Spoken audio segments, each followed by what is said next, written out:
right, ladies and gentlemen, here we have it. It's day 2 of the FNCS NA East Finals. It's your boys, Monster D-Face and Reese Hell back on the action, and there's no time to waste, my brother, because we're hopping straight into the action here. Yeah, jump straight over from EU on the bus. It was a pretty quick one, international rides, but here we are in NA East. Day number 1 yesterday, the 6 games were absolutely fantastic. The leaderboard shaking up to look really good. If you didn't catch quite the end of that previous day, the top 10 is all so close so far, and coming into today, it's all to fight for. Everything's on the line here. We saw who was in the lead, Asperati, Frist, and of course Visuals. They had a nice little lead coming over the competition. Not a big one though. Mind you, it's kept the tournament nice and close today, so down at the bottom you may not see the points here, but they earned themselves a whopping 185 points yesterday. They're just 6 points ahead of Muzz, Miro, and Booga here. So again, that is how close the competition already is.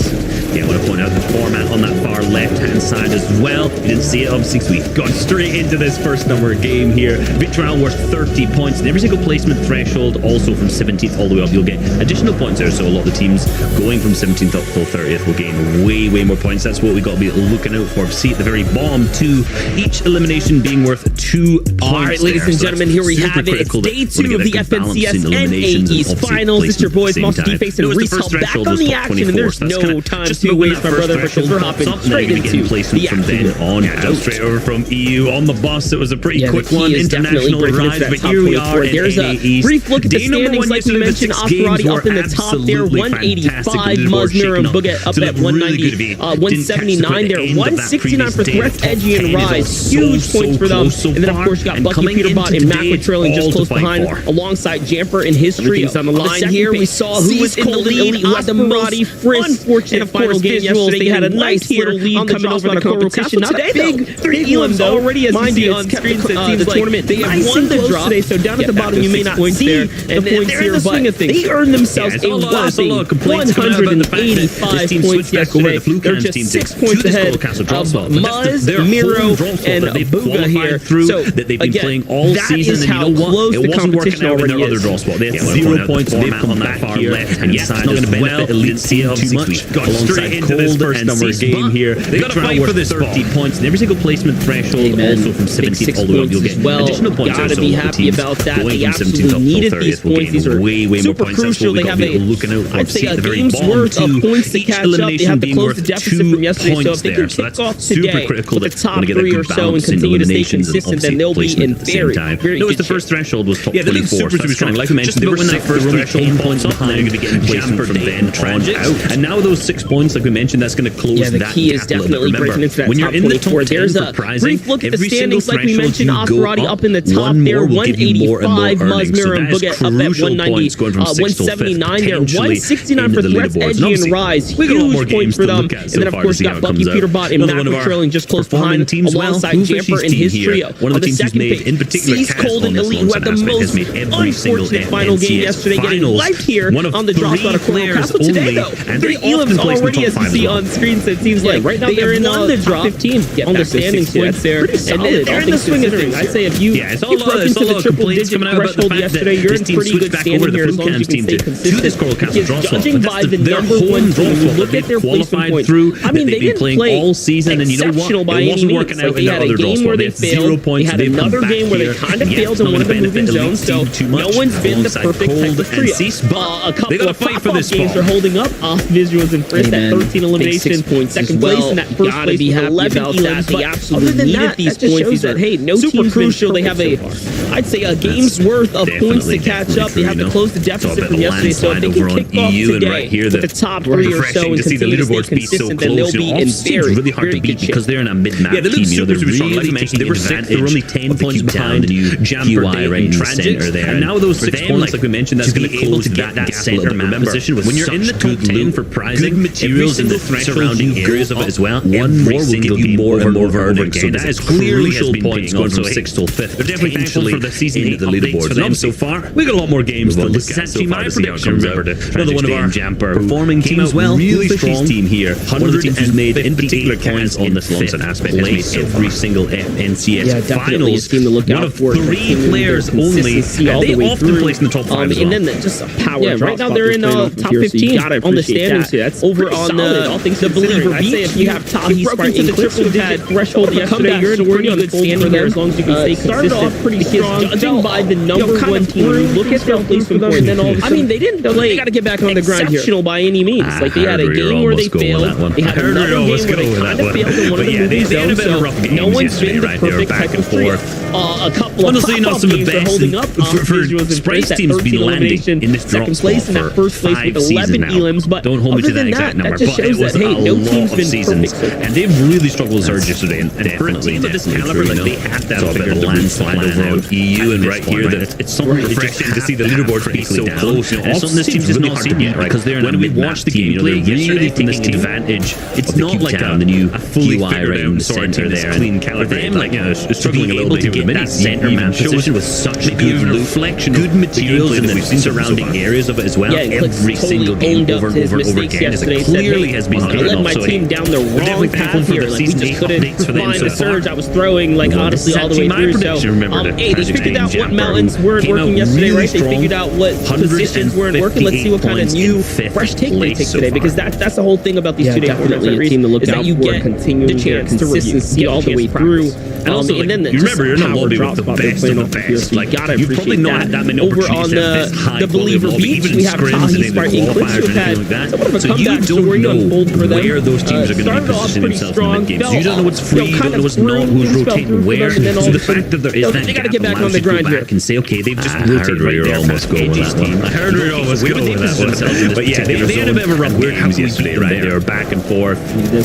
Honestly, not some of the best for Sprite's team's been landing of game number 7 right now. Looks like Tetra's trying to take to the wall here. He's by himself. But it was a lot of pretty sure that's the Edgy in his trio. So a couple free tags coming in. You see them there off in the distance. Might have been Clancy who also found those tags. We'll see, but either way, it's a blessing for the folks that are in this general area. When we watched the gameplay yesterday from this team, I don't know my directions. It's not like a fully figured out routine that's clean caliber. It's like struggling a little bit with the fight down. Shows Bony Verb so far, a ton of teams in that we've seen so far. All of those teams who rotated through from the west side are owned up to his mistakes yesterday. Said, "Hey, I led my team down the wrong path here. Like we just couldn't find the surge I was throwing, like honestly all the way through." So, hey, they figured out what mountains weren't working yesterday, right? They figured out what positions weren't working. Let's see what kind of new fresh take they take today, because that's the whole thing about these 2-day formats, at least, is that you get the chance for action all the way across. And also, like, you remember, you're in a lobby with the best of the best. Some work out well, others opportunities to have this high quality of lobby, even in scrims and the qualifiers or anything like that. So you don't know where those teams are going to be positioning themselves in the mid-games. You don't know what's free, you don't know what's not, who's rotating where. So the fact that there is that gap allows you to go back and say, okay, they've just rotated right there past Edgy's team. His team is okay, so where would they position themselves in this particular zone, and how can we beat them there? But Aqua seems to look a good health though. First fights. Only 8 here in the early instance of game number 7 right now. Looks like Tetra's trying to take for the wall here. He's by himself. Opens his back, and I'm pretty sure that's the Edgy in his trio. So a couple free tags coming in. You see them there off in the distance. Might have been too much metal to it, because I can see there is a little bit either way, it's a blessing for the folks that are in this general area. Underneath them. We're to see a ton of the east or west lines. I love this little peek from Macro just going outside the 2 ramps, coming in and trying to rotate in part of this fight. Remember, this has been going on all of yesterday. The fight down. Bony Verb so far, a ton of teams in this spawn. All of those teams who are rotating through from the west side are. Yeah, the worst part about this whole entire positioning for Bucky, Peter Bottom Aqua is not only have they expended and invested material here to build, but they didn't have any healers. So they might have started the fight, pointed down low, but they definitely did not reap the rewards here. It might have been Illust, Avery, and crew, who's a hot spot for action all the way across. And it's one of those things where you put in all that hard work out here. Some team come in work out well, others super unfortunate. Not too the points matter, especially with how high they are. Unfold. But for Macwood, Bucky, and Peter on the other side, seems like they're parked up right up here next to Illust, Avery, and Chucky. Teams, so today, like, they're gonna need loosely lingering underneath the builds here. 19 Seems points like his team has been broken apart. What I want to see is these guys performing. I'm a big fan of Oliver OG. I'm a big fan of Chimp as well. I've not seen too much from Sicko, in all honesty, in the past. But I want to see these guys on Mac. I want to see them start moving up the leaderboard so far. They're going to need something big. You see them already trying to be a little bit aggressive with the team underneath them. The thing is, if they pull a far zone from here, onto this this crash site. They're going to have to leave all of these materials behind, and I'm hoping they haven't committed too much metal to it, and they're trying to figure out these players out down. Look at the materials, 44. Obviously, the height that they have over the entire lobby gives them so many angles, but great sight lines. I love this little beat from Mac. We're just going outside the two ramps, minimal angles. Honestly, I'm a big fan of Chimp. Watched a lot of Chimp gameplay. He's definitely one who puts in the work. He's down to grind community tournaments. He takes every opportunity that's available. The worst part about him, this whole entire positioning for Bucky, Peter Bottom, and Teo when not only have they expended their breakout invested material here to grind their way to the finals. So before falling short, might have started the fight since then. DeQuinted down low, but they definitely gained the respect of the community, and now might have been other players, all players from that trio in particular, found their way onto new homes. So it's kind of cool to watch one of those teams where you put in all that hard work and then you have another team come in and snipe it. This is an interesting one. Now we see Bugha loves Miro pushing from here. The points matter. I was talking about how all the teams would rotate into the west side. Chimp Sickle and Oliver OG yesterday. Fully south, so they've rotated very early to place into this position. Potentially they know today, like they're gonna need issues in their mid. They did not get a lot of refreshes. They were always in a really bad spot. Anytime I want to see these cameras from I'm a big fan of Oliver OG and a big fan of Chimp as well. I've not seen too much from Sickle in all honesty. So for them right now, I want to see these guys succeed at once early, right? They're trying to get that early surge damage off here. They're going to so they can focus more on their positioning in the zone, get deeper in, and have some easier rotates and therefore maintain their materials through the rest of it. Very good location up on the west side of the place coming into. They're trying to game number 7. These players are down. Look at the materials, 44. The best time to be very aggressive. Game number 1. Pick up the momentum where you left off yesterday. Game 1 being one of the more passive. That's the true question. Today, game 7. But game 1 on the day, that first game is always going to be the most passive. He's definitely one who puts in the work. He's got to break the mode, break the norm, and takes every opportunity that's available like they to him. Man, he did exceptionally well with Tabney and Teo when they first kind of made their breakout debut to grind their way to finals. Previously, Bugha fans and all trios were the only teams with 10 points in every single game yesterday. He's gained the respect of the community, and now there's no reason why they're so high all players from that trio in particular found their way onto new homes. So it's kind of cool to watch teams develop and then work their way up the chain. Or sorry, this is an interesting one. Now we see Bugha loves Miro pushing from here up to the Misty Meadows. They've had a long game for this game. The rotate the west side. You know, they're definitely adding up right doing this. This is fully south, so they've rotated very early to get themselves into this position. Potentially they noticed that yesterday they had a ton of issues with information at this point for the production teams. They were always led all players with 15 eliminations on day one. We saw their perspectives in the zone roughly. I bet that's more than a lot of single player. So for them right now, I hope they're trying to tick that box early. Commandment stretch early surge damage off here so they can focus more on their positioning in the zone, get deeper in, and have some easier rotates and therefore maintain their materials through the rest. Same amount of elimination right now. It's really healthy coming into game number 7, and they're in 9th place. This is the best time to be very aggressive. Game number 1. As a Pick up the solo, momentum. he's managed to where you left off yesterday. Game 1 being one of the more passive. Or today, game 7, but game 1 on the day. That first game is always going to be the most exceptional. That was just yesterday. Let's see how if you can kind of break the mode, break the norm of the nerves, you can put aside here for today, because that's the difference. That's a lot of these players, especially like them, right? They haven't really been here on the final stage to hold up this very important fight here. Carrie's going to have to clutch this one up. He has lost 2 members in the push through, in the fight here. 4 Storm Surge. He's barely gotten anything out of it. I mean, it's not looking too hot here. He's down to white tag. The pressure's coming in, and there it is. He gets picked up. Carrie, Pam, and Fat get put down. They jump on Severo, Buzz, and Bugha. I wasn't even sure who the other team was on the inside of the wall. So they've had a lot of games where they're just getting minimal points. You know, they're definitely adding up. Like, these guys are obviously some of the most dominant fighters in the region. Teams who have the most, a little bit more often than another side. We're getting inundated with all-star players at this point for the production team.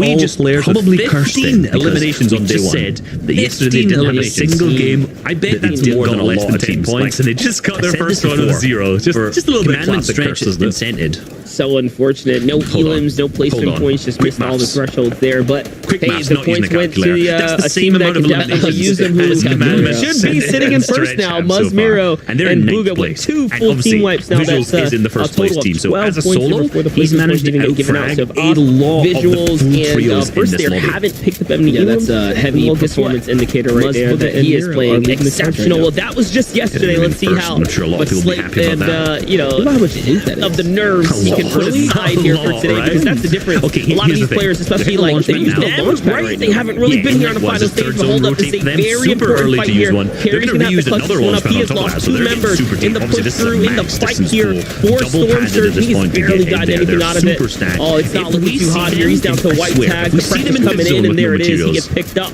We know Carrie, something's going wrong. Him, They've and had got to set put up down. at this point, right? They jump We'll on know that it's the third and the fourth zone I that's been wasn't their even issue sure so far. who the other And team also, was we on the know other side so of the far, wall. if they get to endgame with Dude, good maps, like they have the No, I potential think to you wanna absolutely jump onto pop the off. walls, all Get right? those top Like, threes, these which is guys really, are really obviously the most important dominant so fighters far. in the So region. I want to see these guys have the most. They are highest struggling a little bit on the tournament right now. So the most all-star players in the entire region will end up. An important note on that. We This is just the worst probably position to be in right now. This is where the majority of the players are going to start coming up towards, and notice that they didn't really branch sideways they just out got their just yet. first Okay, I was one going to with say, zero. but it needs to recognize that they are going to have that zone played up really, really close. You don't want to be in fresh builds once that zone comes creeping up there. But in just a couple moments, so good on him to go ahead and branch out. Definitely use a bit more here. Should be sitting in first now. Muzmiro and Booga with 2 neighboring teammates now. That's a total of 12 trio off in the distance. Points even get given out. So let's see who's going to be the team of focus right now. Focus right there haven't picked up any quick pick here. Now, well, guess what? Keep in mind, it would be risky for them to do so right now. They are surely well above the storm surge here. So it might just be best keep a low profile, hang out right now, not do anything too crazy, right? We don't want them to burn material.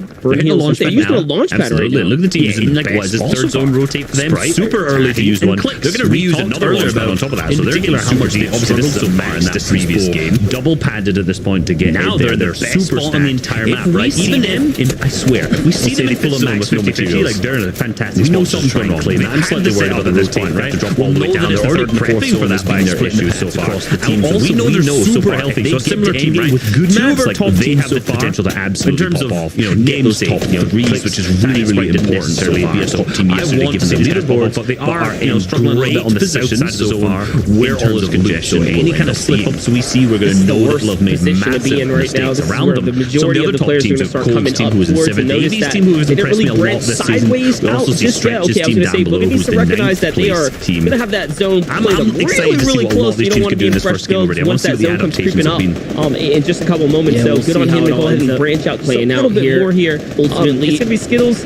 Not that preparation we've seen go a number of different ways for the players. So we talked about teams that needed to be absolutely ready for anything, and unfortunately, it looks like Muzz was taken out. He did get picked up. Keep in mind, it would be risky for them to do so right now. They are surely well above the storm surge here. So material best keep a low profile, hang out right now, and not do anything too crazy, right? We don't want them to burn material. Nosh, Nut, and Skittles, who like we just mentioned, I was just talking about teams that are close by that might need to go ahead and fight. It was them. They jumped in alongside Beefloopy and Nick, who are also lit up. So that's the problem, right? Other teams that are not having as good as a game as you.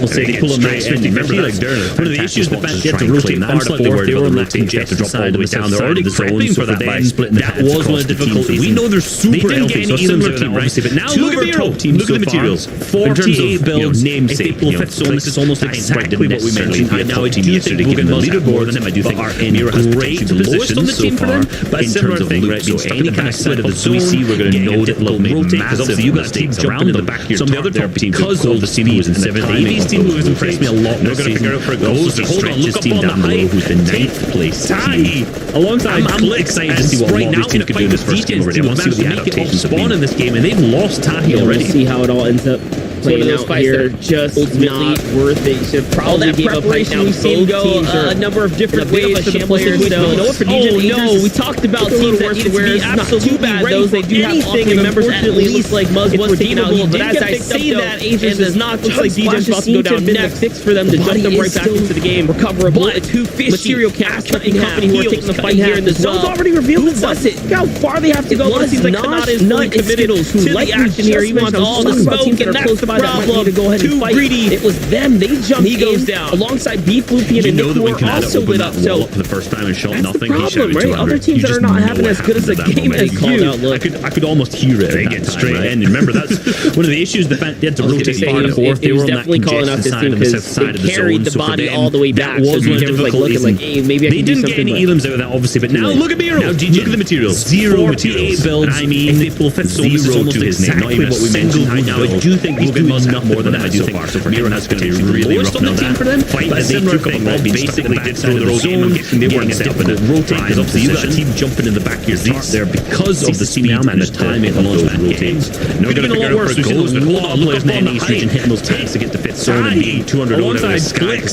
Right now in a fight, they did it early enough so the players weren't in that position to see everyone else lost time already. His team managed to make it down. One of those fights that are just also remember yesterday they were fighting off probably gave up height now. Both teams eliminations in a bit of a shambles situation, but you know what, for DJ and Agers, big points right here, big numbers ready to get claimed here. Those in the low ground, if they're jumping into another box, they're redeemable, but as I say that, Agers is not hurt. DJ's about to go down next himself there and going to react. It seems like coverable. It's going to be another Elam company who are taking the fight here. The zone's already revealed itself. Elam's already on the seems like Campeonato is fully committed to the action here. He wants all the smoke, and that's the problem. It's a lot of points, but is it going to be worth it? Can they at least squeeze their way to more placement points as a two-man team? It's going to be the real question. Glimpsing over at height right now. Bucky and Macklin Peter Bottom they called out. I could almost hear it. We said earlier, remember they were situated on the opposite side of this bridge. It was definitely calling out this team because they carried the body all the way back. So DJ was like looking like they're looking good going into this. 79 builds on Miro.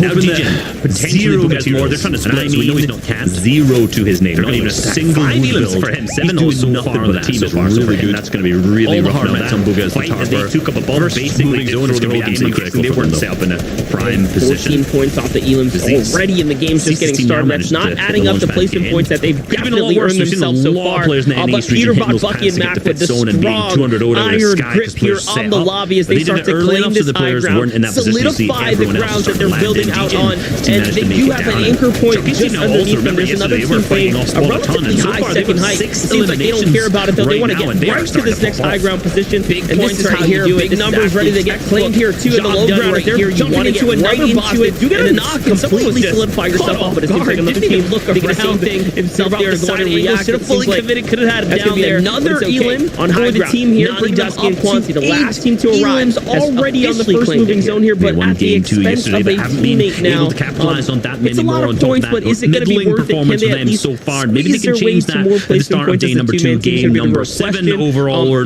taking the wide shot across the entire region so far. These teams still, this is Joe. That was their story from yesterday. Remember, they were situated leaders right now, also down to a Jewel, losing all but a single elimination, and the Storm Surge starting to tag on through. They're looking good going into this. 79 builds on Miro, but unfortunately that's not going to be the issue. The worry guys more. They're trying to split you over. As we see Day go down in the field to Miro and 5 teammates. 7 is going to come through at the same time. Play is also going to pick up all the hard mats on high ground. Miro Buga first alive as a full trio. Nice on that second height. This could be a huge match for them. Already in the game's just getting started. That's not adding up the placement points that they've definitely earned themselves so far. 28 points. They are surely jumped their way up and are leading the charge right now as they start to claim this high ground. With Miro continuing grounds that they're building out on, and they do have an anchor point just underneath them. There's another team playing for them right now. High second height. DJ seems like they don't care about it though. They want to get be careful. That's the high ground position company. This is how you do it. Down come Miro. They're jumping right onto the player. Right here it is. They're going to get right that is the quick pick up there onto Agers. What was left of the trio? And another refresher for them here. Side angles. They're fully committed. Could have had down there, but it's okay. On high ground, Nani, Dusky, and Quancy, the last team to arrive, has going down behind him. So yeah, again, left to go. 9 teams remaining to capitalize on that many more. Situation they want to get the middling performance of them so far. Maybe they can change that at the start of day number 2. Game number 7 overall. Taking the wide shot across the entire region so far. Days still in this is Joe.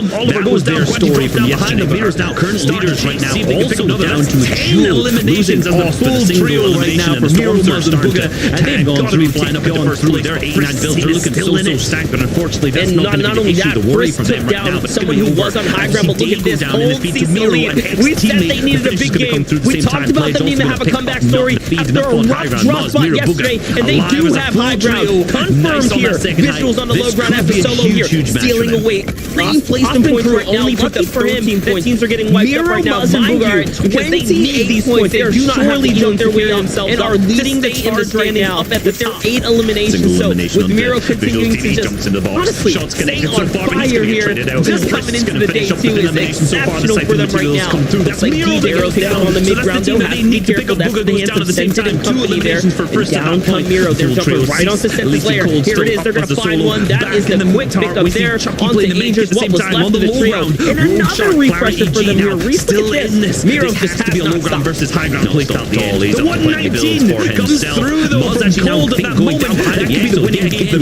No. 9 teams remain. One player drops Cold, drops on the back. He connects with the ball. It's 2-3. He whips the next shot. His clarity goes down. He's not elite to the top of the storm trying to do on their lair. 2 more duels. Oliver OG and Quant versus Elite. The Rogue Shark gets it. Elite goes down in the victory round. That's going to go to Cease Cold and Elite in game number 7. Eliminations as the full trio right now for Miro, elimination victory royale. Talk about a comeback. Redemption arc story here setting up for Cease. And not only that, who took down someone who was on high ground, but look at this. The last game yesterday, we said they needed a big game. Said, you know we what? talked about them needing to have a comeback story even better than ever. And yesterday, and they do have high ground for the first time now. Visuals on the low ground after solo here, stealing away 3 placement points right now. Lucky for him that teams are getting wiped up right now, mind you, because they need these points. They do not have the Elan's to carry themselves up to stay in the standings up at the top. Right and center. They're not picking up big elimination games. Muzz's team, most of the shots connected elimination overall. Stars going to finish up the elimination so far. Absolutely a star, but you know what? There were other stars in that so game. That's the team that they need to pick up. Booga goes down at the same time. 2 eliminations for first at that point. Full trio. Cease, Elise and Cold still up as a solo. Back in the so sorry, I'm late to the party as well. At the same time on the low ground. Rogue Shark, Clary, EG now still in this. This has to be a low ground versus high ground placed out the end. The 119 comes through though from Cold at that moment. That could be the winning game for them. It's a 3v2. I'm really glad we're talking about one player drops Cold, drops on the back. He connects with the next 2-3. He whips the next shot. His clarity goes down. He's not elite at the top of the storm trying to do the shots. He can, but he still has the 4 floppers that he can play. It's Rogue Shark versus Elite. Rogue Shark gets it. Elite goes down in the victory round. It's going to go to Cease Cold and Elite in game number 7. All the way through. Beautifully done there with the 12 elimination victory royale. Talk about a comeback. Redemption arc story here setting up for Cease. A lot of the times DJ's Trio were really giving them a lot of grief in that location. So now Illis Trio have moved to Orchard. And they said, you know what? Vegas moved not over today. to We're coming back Those are the even main better than change-ups ever. when it comes to contests. There's the main change that comes in the competition itself. Other teams, other trios are sticking to their preferred POIs. As we all know, with this being the second day now, basically the majority of the top teams that we've got in the top 5 and top 10 just going back and forth, back and forth. But it's getting very exciting. We're one down, 5 more to go, and games. I'm feeling great. I'm very hot right now, as you can imagine. But hey, it's Halloween. Happy Halloween to all you guys. I'm loving absolutely a star, but you know what? There were other stars in that game, and luckily for us, we got Adam Savage here. Considering a little run through some of the highlights that went down all the way and got the victory. I think it was 11 eliminations as well there as well, which is going to make a huge difference to the party as well. It took ages to do the points tally as well. I'll work on it. On screen the victory royale from Cease and Co. What I want to do actually is winning supreme, reigning POIs. Ultimately, with the POIs, things have changed exactly what is. And I'm really glad we're talking about Mira and Boo. I'm going to say they won the victory royale. It could go all the way, but things can change. We said suddenly is contested. 138 placement points. Now you have Plague eliminations, also ran 220 yesterday, which takes you leaving Orchard now huge total there. Second position didn't work out on this occasion. Obviously, as Cease coming in all the way through and got the victory royale. Amount of eliminations have ever only as well. Illis Trio and DJ's Trio going head to head yesterday, and a lot of the times DJ's Trio, the rest of the leaderboard really giving them a lot of grief. Teams now crossing that, so now Illis Trio have moved to Orchard, and that Plague has moved over to between 11 and 20. Those are the main change-ups when it comes to contests. There's the main change that comes in the competition itself. Other teams, other trios are sticking to their preferred POIs. Starting to move away through the ranks as well. With this being the second day now, and Campeonato right on their tails, 10 points behind their 27 eliminations and 70 placement points as well. In 20 position, getting very exciting. We're one down, looking at 5 more to go, and between 20 I'm feeling great. I'm very hot right now, as you can imagine. But hey, it's Halloween. Happy Halloween to all you guys. Teams in the bottom half start to make their way into the top 10 leaderboards as well. They're going to look very, very meaty indeed. At this point in the competition, that you might see Street have just gone all the way and got the victory. There's 11 eliminations as well. There as well. Wait around for a huge difference. Have to make it happen to make this tally as well. But look at these teams winning the victory royale. All of these Cease and Co. The high ground, absolutely winning supreme, reigning supreme in this context. So let's take a look at the standings, and you can see exactly what is out right now. Muzz, Mira, and Boo. I'm going to say they won games yesterday. It could go all the way. Things can change. We said I'm going to hand it back over the top to MDF and to Reese. Guys, game 2, eliminations, day 2 coming our way. What a great start to proceedings. Take it away. Huge total there. In second position, you can see though Aspirati visuals and Frist coming in with 2-1-3. Same amount of eliminations. However, only 129 placement points. I'm saying only, that's still a ton of placement points. It's looking real good indeed. But the rest of the leaderboard you can see as well. 3 teams now crossing that 200 point threshold. You can see in the latter half of the table between 11 and 20 position as well. Pam end of yesterday was suddenly lose that fight. And if you've got 5 more games, you've already lost one. Are you going to be able to win every single fight after that? Like, I'm not entirely sure. Honestly, one thing I really want to mention there, though, we got a glimpse, and I'm in a glimpse at Adam's costume. It just flew in so much. I'm already looking forward to see the breakdown of that when it comes to the next end of the show. 20th place. Hey man, everyone came dressed to kill today. I love all the fish are coming out. You know, we're all to make the way into the top 10. Some of our favorite Fortnite characters here. See you, Agent Peely. I'm in the I didn't even see the mask. I didn't even realize the mask. I got it, baby. I'm out here. We're going all the way through it. Listen, what a game. And an even better game and an even better story developing now for Cease. I'm super excited to see the vet come on back here and fight his way up the standings. Like I said yesterday, it feels very nostalgic seeing such an OG find his grip today, find his footing alongside some of the new boys he's running with. And listen, it's setting up to be an excellent day so far for the FNCS. And then let's give a hats off to Booga, who is up in the lead right now with the... Yeah, listen, honestly, that was an excellent breakdown there.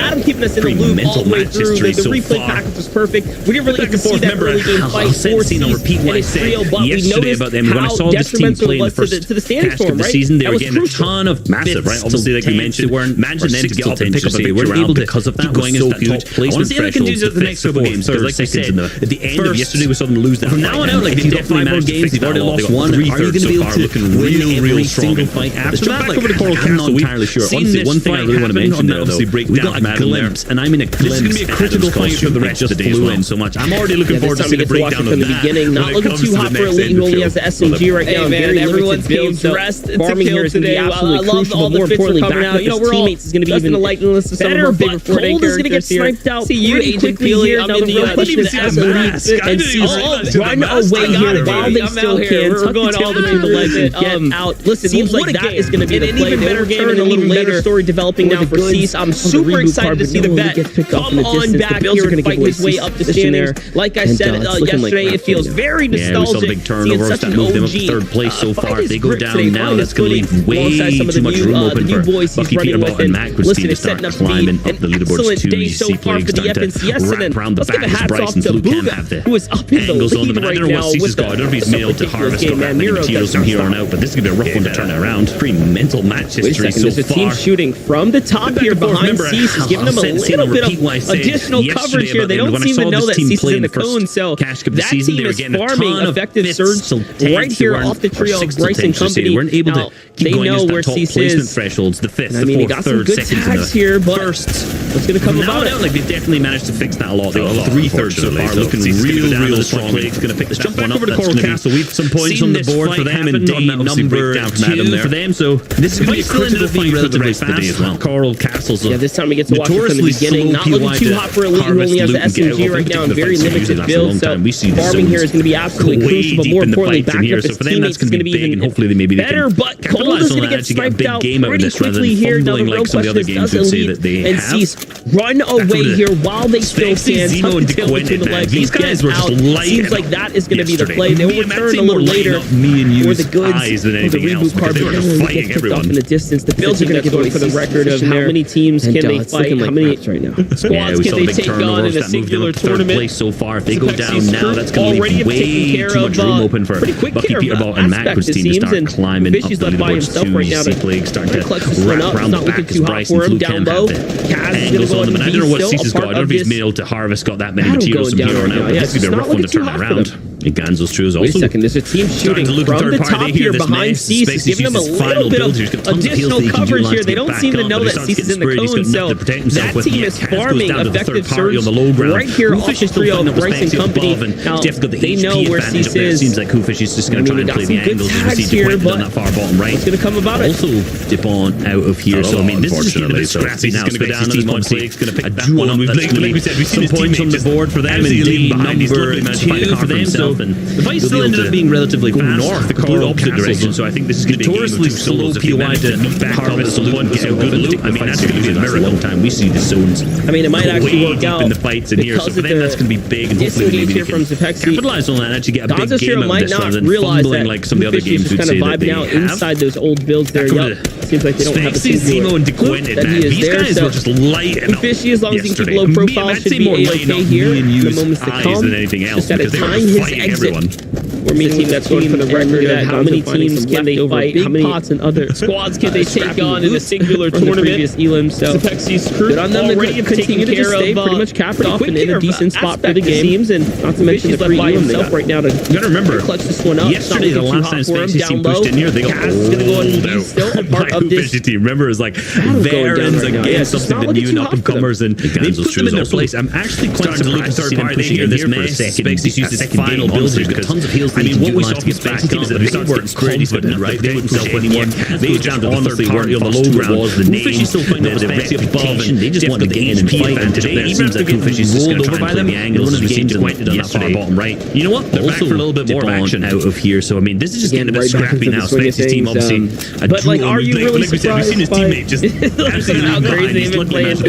Oh man, at this point I just don't know. That's what I mean. I'm impressed. I don't know what to expect. At this point, that's my take on the trio. At some point with some good loot. I mean, that's going to be a miracle. I mean, it might actually work out if you're in the lobby. Of the, leaderboard's not so much right now. Maybe in the next season might not realize that things out. Maybe kind of vibing out inside those old builds there. Yup. Seems like they don't if you're in the lobby, you definitely got to be careful, right? But he is there, so. Fishy, as long as he keeps low profile, should be A-OK here, who's had 42 points in the time his exit. Now 116, and look at that, Gonzo finding some leftover in the last three on day one, so showing the difference in the pace the previous Elam, so half of the tournament. Good on them to continue to just stay pretty much capped off and in a decent spot for the game. 3 games, should they the free Elam be able to continue that. Yesterday, the last time Spacey's team pushed in here, they got rolled out. I mean, first game, Fishy team, remember, it was like Varens against something that new up-and-comers, and they put them in their place. I'm actually quite surprised to see them pushing in here, right? Get 42 points in the first game, and then over 100 in the second. I mean, what we saw from Spacey, maybe they're just like later confident, right? They would push anyone. They just honestly weren't far too where they ended up actually placing the reputation. They just wanted to get in and fight, and today, even after getting rolled over by them, one of the games yesterday, like the first, they're back for a little bit more of action. Pretty poor, right? Just kind of accumulating a couple points, but the second half, but like, are you really surprised by how crazy they've been playing? So maybe they're just like man, at this point, I just don't know. I mean, I'm impressed by the I don't know what to expect at this point. That's my take. That kind of reminds me like back in the day when like Saf and company sort of either win the first game and then like die out and then come back at the end. Leaderboard's not so much right now. Maybe in the next season, maybe when they Notorious just start off so poorly. Maybe Grand Royale, maybe they master this plan. Turn on the gas and go crazy. If you're in the lobby, you definitely got to be careful, right? The match history from World Cup itself from Aqua, like that should say enough in the way that they ended up winning in the later half of that kind of tournament. And a lot of the players are the exact same. A lot of them, it's mentality based, momentum based, right? Or in the last 3 on day 1, couple games, showing the difference in the pacing. But for some of these players, they just they lose that edge. They're like, what's the worst that can happen if we take this fight? And if they're dominant players like Day's team, be able to continue that, keep dominating off spawn in these mid-game fights, and then they get that momentum up, and the same thing happens. So 17 points. It really just depends on the team. Kind of slowed down already. They're actually with that 17-point first game. Already on track to do exactly the same thing they did before, right? Get 42 points in the first half, and then over 100 in the second. So for them, maybe they're just like later half of the tournament kind of guys, because they did the exact same thing. You know what I mean? We'll come up with something cool with it because we have two sides of the coin here. They ended up placing in. Sorry, we'll work on the terminology. We'll work on it before it new terminology. EU leading the pretty poor, right? The story here for me, accumulating a couple points, no doubt about it. You know, a match history that you be in awe if you manage to get in the tournament. So maybe they're just like second half demons. Maybe they could have called them the late to get the winners or the winners. Probably crown them too early. That kind of reminds me like back in the day when like Saf and company they've dropped down now. Either win the first game and then like first place team, die out and then come back at the end. Team in second, and we know on third. Sorry, we know this. These teams already out. Just start off. They're the only team who's currently dropped out of this game. 31 teams remaining. So this is a really slow game. The teams are really facing themselves here. That should say enough. So a lot of teams at the top, this is an opportunity for them to later half of that spread their tournament. And a lot of the players are exact same as we see. A lot of them, it's been a good job getting based. Momentum based. Not really got much shield on there. Have a bad couple games. Like some people get tilted and play worse, but for some of these players, they just they lose that edge. They're like, what's the worst that can happen if we take this fight? And if they're dominant fighters like Day's team, get more confident and just keep dominating off spawn in these mid-game fights, and then they get that momentum up and the same thing happens. So it really just depends on the team personalities, and everyone's different. How can you compete with? We're just gonna coin it the Aquaface. Muzzes. Fifth place, 11 Elams, and then on a different kind of time right now. We'll name the fast track that they are like. You know, if you're team like, you know what I mean? We'll come with something cool with it because we saw from visuals is that he had point here. The most elims out of all players. So it's quite surprising to see them in that previous game. We'll get some new terminology, but EU leading the get to see too much of their actual game from their POV. Yeah, no doubt how that went down. But obviously, it's hard to catch up when you're seeing a team second place team, right? Double digits. Could have called them the low winners, right? Or not the winners. It's rough. That's a big point swinging. The current leaders, we see, is the big difference. Those teams are able to get into the top 5, but the teams are able to do that behind the first place team. Still 11 points ahead of easy team in second. And we know our thirds are maybe 4-5 in the end game. Like teams who could do that, they're the only threat to be reckoned with out of this game. 31 teams remaining. So this is a really slow game. The teams are really pacing themselves here. Quite literally, so a lot of teams at the top. This is an opportunity for them to Carry and Fatch, who needed Surge, W keyed into their box, granted them a good job getting 6 points to a player who's not really got much game. Talking about that trio, they're in the mix right now with another two. They managed to lose their first place. Deadly set of players right here who are killing the tournament right now. Edgy and Rise, who are alive up top. Seems like they're only operating as a duo. They had a member here, but there's Commandment Sensitive and close out on the other side as well. So truly on really trying to, I guess, change up the strategy a bit here, get more proactive early. Miro and Muzzes. See how it works out for them, like you said. 11 elims. They were really good on the previous day and day number one at getting points every single game. That first match, you know, if you're a team outlier for them. What was interesting, remember what flew in the stat that we saw from visuals is that he has the most elims out of all players. So it's quite surprising to see them in that previous game right here. All the teams get kind of rough because someone has to swim, someone has to leave from this spot. And with 4 teams, it's hard to catch up when you're seeing a team seems like right now he has 4 teams double digits and you're down on the anyone a target if they start to go in. It's drain tons of their materials. So I already see this being what we see is the big difference, right? We see those teams are able to get to the top 5, but teams are able to do that, pick up a couple of elims that are easy to get points again. All these players ones, then maybe 4 or 5 in the end game. Like people say, do that are a scary threat to be reckoned with. Yeah, that's the thing. You can't force it over, right? Two knocks, by the way. Trios, they fight to the baby boss. The greater ones in the lobby. The trio that was just nearby themselves. Needed Surge, either double keyed into their box or decided to fully commit into that box. Either way, that previous game talking about that trio. They're in the mix right now with another 2 map right now for some. Deadly set of players right here. As an Edgy right now who are killing the tournament right now. Not only battling a Surge issue, but they're obviously now member in threat. Seems like they're only operating as a duo. Lost a member here, but there's Commanders did have a singular on the other side as well. So over Miro, we already saw him pick up 2 really trying to, I guess, change up the strategy a bit here, get more proactive earlier. These guys are on a tear today, like you said. Honestly, so far, what good on the previous day number 1 at getting points every single game. That first match was a bit of an outlier for them in terms of how poor we're not EU. Come on, right? We're causing a lot of there so far. Awkward congestion. Obviously, they're starting away with absolutely mistakes of water in the late bucket right here. Could go down on 177. All the teams get kind of rough because someone has to swim. These guys are actually living up to reputation. And these guys are all star players. And I was even questioning them yesterday. Seems like right now, watching the games, like how is this team dynamic working out on target if they start to go in. Honestly, it's working out tons of the materials, so I already see this being a lot things are really starting to come together here. This is actually one of those difficult areas to start working around. Like we said yesterday, at some point, it was like, hey, if that get was Miro to endgame, let him do what he basically does. He's an individual player who's just going to find eliminations. He did that all day long. So did 2 knocks, by the way. That was onto the baby boss. Everything just fully clicked. The stars aligned for them and nearby them. So I think they just got their groove. I know we called them like a star-studded type of trio that, you know, kind of have their own best interest at play here because their map right now inherently solo. It's not looking too hot for Rise and Edgy right now, who are not only battling a Surge issue, but they're obviously down member in threats there as a trio right now. Who fell to the hands of Stretch, it seems, because Stretch did have a singular elim, but back over Miro. We already saw him pick up 2 in the feed here. For Bulga, Muzz, and Miro, they're going to get themselves into a nice position to just chill out. These guys are on a tear today. Relax on through here so far. What the teams are way more start worrying. These guys have already seen so much ahead on the leaderboards, but not only that. Yes. We're not ahead in terms of we're interesting play for them. Obviously, they're starting to take away with it. Absolutely, we saw so many people bucket up on this side down here. If this next zone pulls south again, they're going to have to start crossing back these guys. Now we know there's probably not that many teams on the south. These guys are all star players, and I was even questioning yesterday when we want them to be the game situation where there's that many teams working out them getting held. Honestly, it's working out great. Any one false decision, one bad really starting to come together here. Pretty much over. I mean, you kind of end up in like we said yesterday at some point, trying to bounce your way back to end game, let him do what he basically does. He's an individual player who's just going to find eliminations. Taken out. He did that all day long, or so did Mud. This is another kind of box to box. He just ended up fight.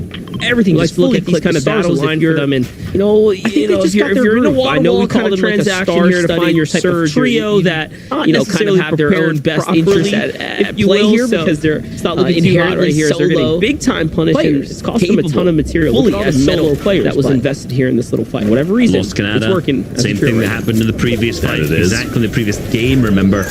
Gotta figure out what to know. This is why I mean. This is the lobby's gonna end up doing because for Bugama's and Miro now into they're just gonna get themselves into a nice position to just chill out, right? They're just gonna sit members. They're picking up relax, they're gaining momentum because the rest of the teams are the ones who are gonna start worrying. These guys have already strategy so far just losing the boards, but not only that, they did a good job of managing to capitalize last game on the fact that they were doing everything. Interesting to then start to go to the north side. The whole game played as a duel. Many people centered up on this side down here. And if this next zone pulls south again, now also they're gonna have to start crossing back over. Now we know there's probably not that many teams on the two players, and they were the ones who drawn there. So it shouldn't be too bad, but I just don't want them to be stuck in a situation where there's that many teams up to the north and they're getting boxed up. And it seems like all the teams who are engaged in this fight initially is just not benefit from it one bad placement, and that's it. Yeah, not at all. Look at that. You'll kind of end up in the cease hole, converts onto Agers, your way back, and need to have a comeback story for Degen. For Agers, Degen, and Kanata. Pushed here by Dummy sliding his way on up, taking out on the push. Lead here as well. Storm Surge. This is another kind of he's got to do is catch a lick of a tag, and just like to look at these kind of battles. Pretty much it here. If you're in a wall-to-wall kind of transaction here to find your surge angle here, the Domi's going to back up. He doesn't want to be in that kind of crossfire, if you will. So big game right now. Too hot right here. They're getting big time punishing. 6 Elims already. A ton of material. Look at all the metal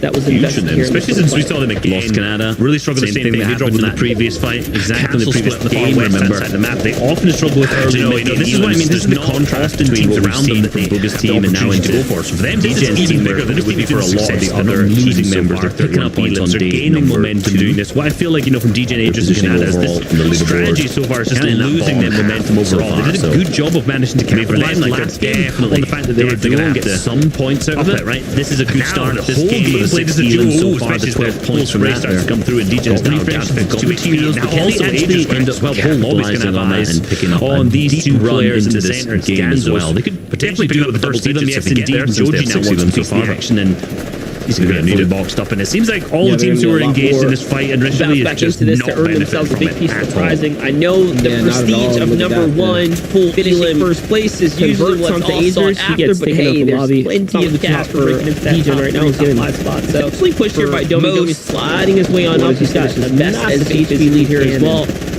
Even if all he's got to do is catch a lick of a tag and just out of striking distance. It'll be pretty much it here. Here's a smack for Degen. Oh no, Donnie's trio now also looking for what they've been up to here on day 2. Just yet back up. He doesn't want to be in that kind of crossfire there in game 1 at all. Big game right now. Yesterday they've gone to be making some waves. 6 Elims already. They were huge in them, especially since we saw them doing today.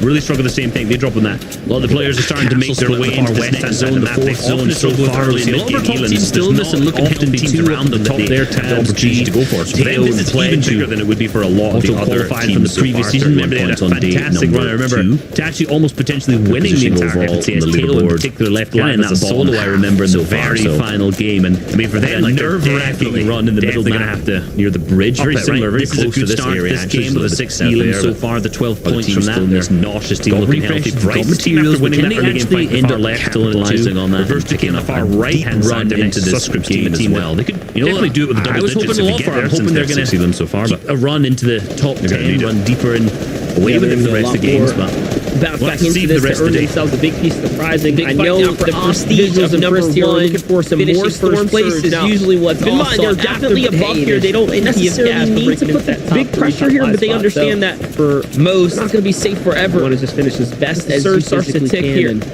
Stretch is going to find one in the feed. This is again number 1 the team that is striking up there in the running right now. Here's a smack. Brisk is going to get taken out. Bad kill here. He gets punished through what they've been up to here. It's not fully clutched up. Looks like the thirst is coming in. Saw their perspective there in game 1 at all, but yesterday they were definitely making some waves.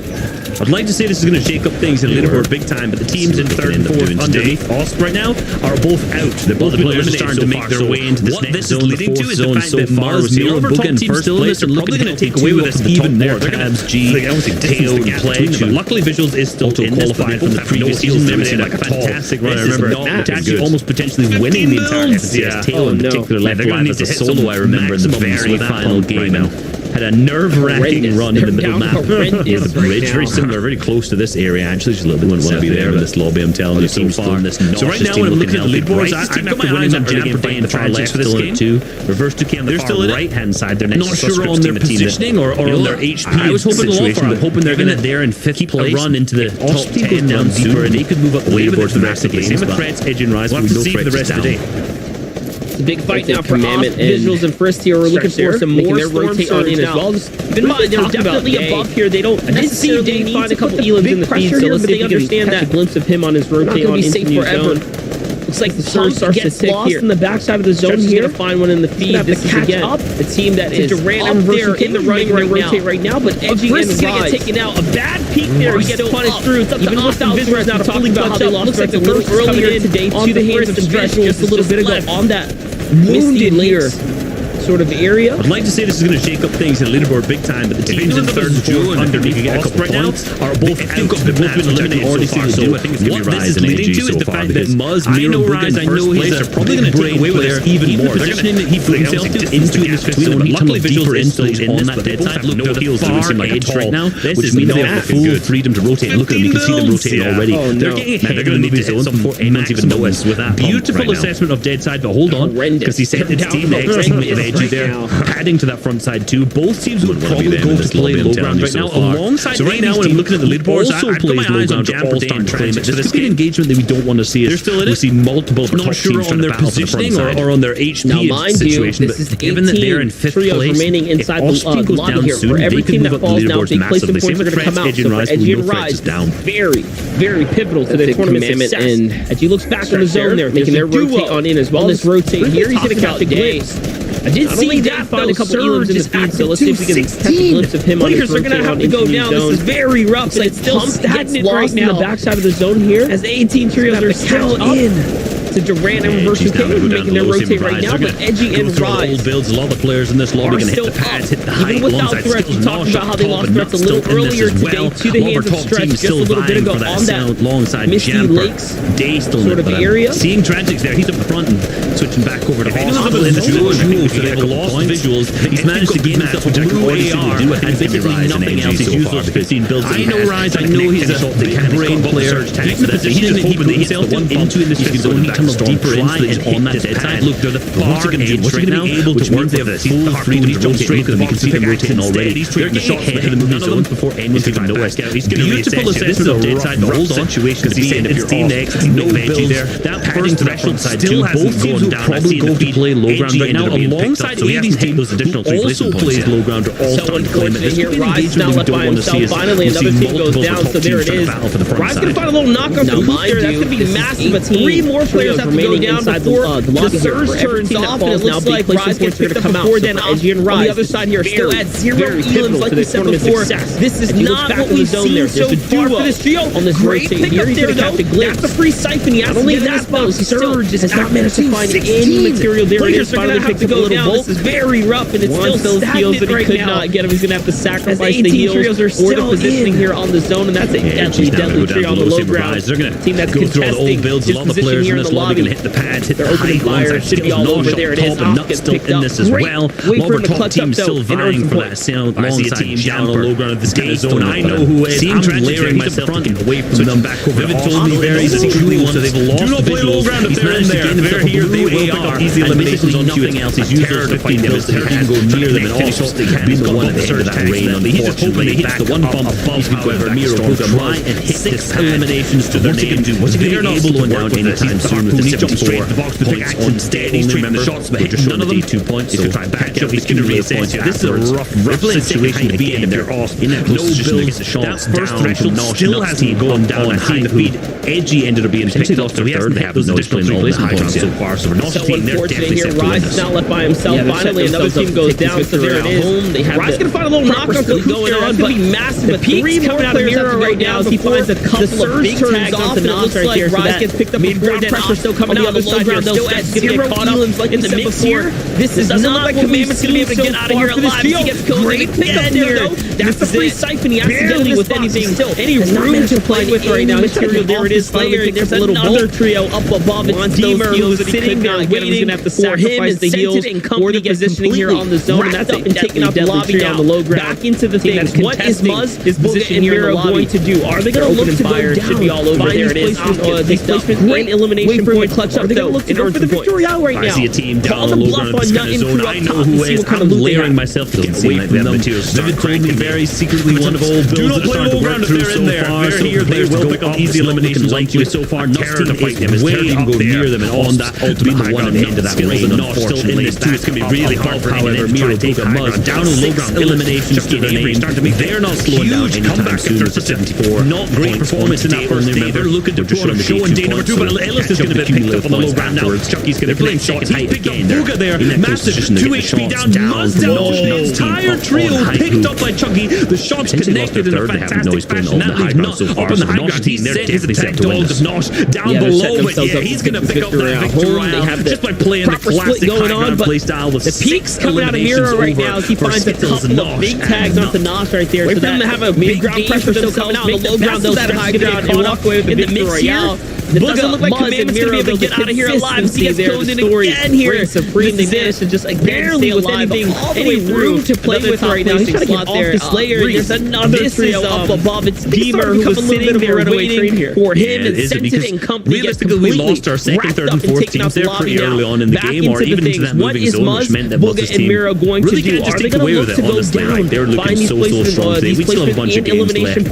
Let's throw it back to the dance to see what they're going to break down for us. Call the bluff on Nut and crew up top and see what kind of loot they have. Hey, what's going on there? Start cranking. They have a ton of old builds that are starting to work through so far. So the players to go up is not looking likely so far. Nut's team is way up there. What's going on? That's right. Your boy Zeke's up in NA East. That's right. This ain't the thing about me. How's it going, everybody? Guess what else?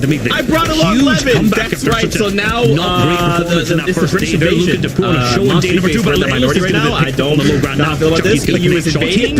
You're not gonna. This is not gonna happen, brother. It's gonna be me against the world. All right. Entire trio picked up by Chucky. The shots connected in a fantastic fashion.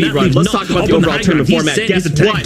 We started with an open qualifier round, semifinals round, pick up 2 days ago, and now just by playing the classic high ground play style with 6 eliminations over for Skittles and Nosh. That's right, into the finals, 33. Wait for them to have a big game for themselves, make the best of that high ground, and walk away with the victory royale. Booga, Muzz, and Miro, though, the consistency there, the story reigns supreme. They managed to just again stay alive all the way through. Another top placing slot there. Of course, there's prize money. Here is a breakdown of all 7 regions. It's become a little bit of a runaway train here. Yeah, for the breakdown, realistically, we lost our second, third, and fourth teams there pretty early on in the game, or even into that moving zone, which meant that Muzz's team really can't just take away with it, honestly. Right? They're looking so strong today. We still have a bunch of games left. Let's talk about predictions. Let's throw it back to the dance to see what we talked about this not that long ago. MDF, Clicks, Tahi, Sprite, of course, a powerful trio, Commandment, Scented, and Stretch from Vivid. It's on my headphones. This is my DJ Yonder. Hope you're having a great time. I was in the groove. Muzz, Miro, and Booga. What's going on? That's right. Your boy Zeke's up in NA East. That's right. This ain't the thing about me. How's it going, everybody? Guess what else? I brought along Levin. That's right. So now I just want to say I'm so impressed by that. I wasn't impressed by the bit. Minority right now. I don't. I'm very impressed by this game. I'm not gonna lie, guys. I'm a bit of a glory hunter. Yeah, you know, I've got this team in first place. I know you got me. It's time for a speed run. Let's talk about the overall tournament format. Guess what? We started with the open qualifier round, semifinals round 2 days ago, and now we're kicking off the finals competition. Superstars coming together, on EU, we see it all the time, and typically it doesn't work. We just watched the season where it hasn't worked. After 6 The big games, thing with these guys though is they are so great that their individual brilliance seemingly will carry them through certain games, and we're seeing it right now, right, where they are just able to beat out the rest of their competition. Of course, there's prize money. Here is a breakdown of all 7 regions. Yeah, absolutely. I mean, right, and Muzz, Miro, and Booga. I picked them 2 yesterday because of that reason, actually, because of this dream team element they have. Because right now they just seem to be getting themselves into an end game at every way, which in turn, You can see at 50 eliminations already, 160 placement points, 262 points. The top of the table is looking mighty good indeed for these guys. I think that what happened last game, which was pivotal as well, we're seeing Ceases and Mac's trios both coming out of the game very early. I think Ceases trio actually the first team out of game number, and then finally Jamper day two, which is huge, which can really affect leaderboard as well. Last one, guys. Anyone for a couple? Levin, take over. I just want to say I'm so impressed by that. I wasn't impressed by the bit. I am going to reject it. Are you formally rejecting so British? I'm formally not going to lie, guys. I'm a bit of a glory hunter. Yeah, you know, I've done this in the first place. I know you got me. You got the majority. Now I'm rolling with it. I'm rolling with it. Look, trio and the formation. I want to say trio people in Party Out. It's everything I stand for in terms of analysis. Right when you have on the screen, we get very much appreciate it. See it all the time. Impressed by some of the things I'm seeing. Just watch the season where it hasn't worked. The big thing with these guys, though, is they are so great. I think the big individual brilliance seemingly will carry them through certain games. The teams who are controlling low right now, when there's so much chaos going on, right? When you have the rest of the competition, game we're watching, if you're duo or solo matter, and you have all these solos and duos dropping down to low ground, you got either commandment trio, it's going to be edgy trio, maybe on low ground, just dominating it, keeping control of it. It's going to get really messy, and they're just going to rise up in the standings for that particular reason. So I'm looking forward to seeing how the rest of these games be played out. 50 eliminations already, 160 placement points. Low ground apparently shot all of the top of the table, right? Is looking mighty good indeed for these guys.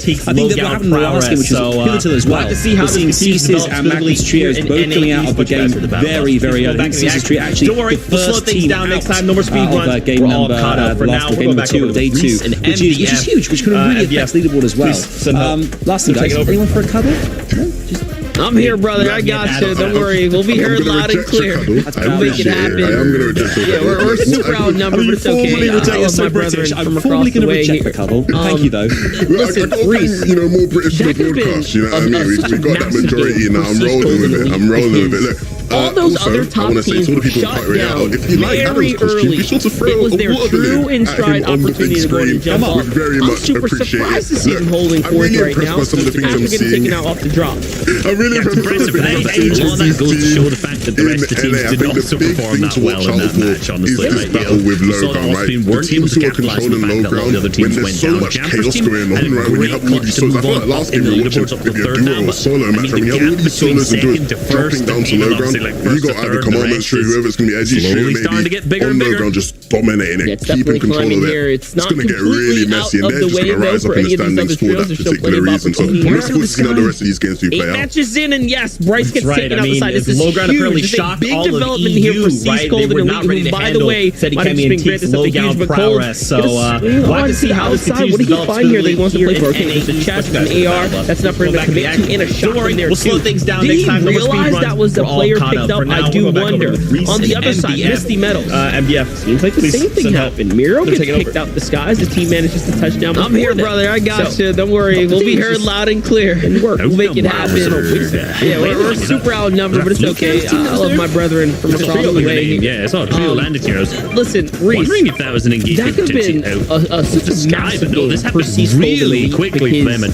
All those other top teams were shut down very early. It was their true in stride opportunity to go and jump up. I'm super surprised to see them holding forth right now after getting taken out off the drop. Even before the addition of the crash, but a lot of that goes to show the fact that the rest of the teams did not seem to perform that well in that match on the far east. Even further eastward now, the below your screen to where most of the landings went down. Take those houses and then they'll disengage, clutch to move on up to the leaderboard. That might be what happened now, but see some pink markers over there. Potentially at the same time, even obviously we could have just seen them being beamed out of the sky. Slowly starting to get bigger and bigger. Right, they could have shot out of the sky and had some great aim if they're able to pick up out of the way though for any of these other trios. There's still plenty of opportunity here. That's probably the prediction I'm going to, since we don't see anyone here. We don't see any eliminations on them. Bryce gets taken out the side. This is huge. This is a big development here for Cease Cold and Elite, whom, by the way, logical conclusion of the situation, but could have spelled disaster if there would have been. What did he find here that he wants to play for? Okay, there's a chest, another free acid, or aggressive launch pad somehow. Did he realize that was a player picked up. I do wonder. Lucky for on the other side, Misty Meadows for them to stay up right now, and at least have same thing happened. Miro gets picked up the sky on the other side. Here's Macwood. Here's Bucky. Couple teams. Their drop spot again, clear as day. Wow, not having the best day so far. Look at this, only 16. Mounting. Yeah, I saw a trio landed here. 16 points here. Wondering if that was an engagement potentially out. I'd say they're this happens really quickly for them. Fragile right now. Like to see a great break where they currently are, and they moved down 4 spots in the early game because fourth. Now we have a team landing on our first place, and now realistically, like it's easily splittable. We've seen the leaderboard is season one before. They just knew the crash site was there on the leaderboard so far. Super easy. What most teams are doing now is that one team will land on the far east. Like even further east right now, so below your screen to where Muzz is landing, they'll take those houses and then they'll disengage. Maybe 20. I don't want to carry away. Eliminations. That might be what happens. Don't see any markers over there. These guys being the guys at the same time. Yeah, could have just seen them being beamed out of the sky. 6 eliminations. If they play loaded mid, something similar to that. Shot out the sky, and it's harder for these kind of teams if they're able to pick up almost 2 players out of the sky. So that's probably the prediction I'm going to, since we don't see anyone here. We don't see any eliminations on them.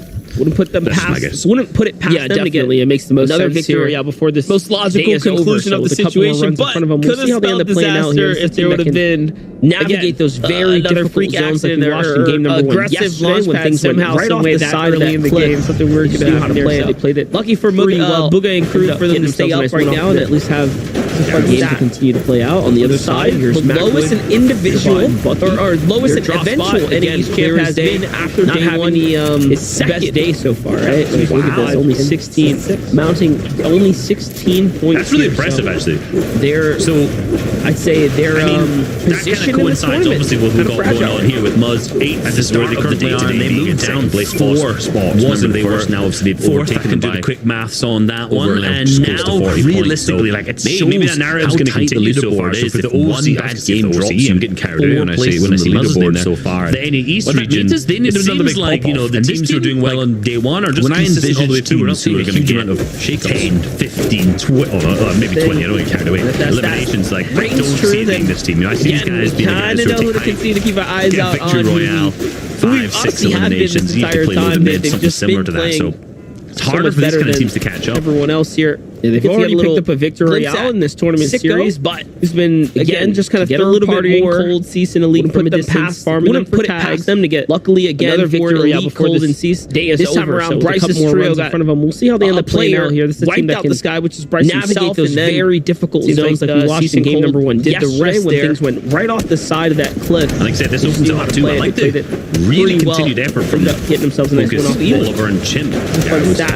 Oh yeah, on the side, the lowest and individual, or lowest and eventual NA's champ has been after day 1. We've had some real third parties coming wide with the AR tags so far, and I'm guessing that's probably is what happened because out of the sky, there's no way that they really impressive first elimination. We saw that coming all the way from Believer Beach, and that kind of coincides with they've also got going on here with Muzz at distance. At the start of the day today, being in second place up onto this distance from the first, now why they've overtaken them by, or sorry, from the team contesting as close to 40 points. So on over here, I like that narrative's going to continue so far. So for the 3-2-1 the shots there as well. OCE, I'm getting carried away when I see Muzz's name there. Team up above where they're region. Taking the time, like the teams who are doing well on day 1 are just consistent all the way through. We're not seeing a huge amount of team down here is aware that they're third party and that they've got their eyes on it. And if they know that there's going to build a for themselves, so they manage to maximize the kind of know who to continue to keep our eyes out on. It's super interesting how have been this entire time. They've just for the back half of the loot here that's so much better than dangerously close everyone else area. They'll take the risk of getting tagged just to run up and get ammo and stuff kind of third party elite do right now. This is literally a fight for them for tags. Couple of floor loot drop spawns right there. This time around, Bryce's trio got and then now, of course, for the surge tag out the sky with Bryce himself, and then kind of watching it all unfold here. Did the rest there. Is this enough though? Cease Cold and Elite did not get any elims here on the drop, but hey, at least they are alive. 2 elims. They're in 4th place now. If they're slipping out of their 3rd place hold, they might have stolen these elims from them. They may have actually ended up. We've had an interesting early game here.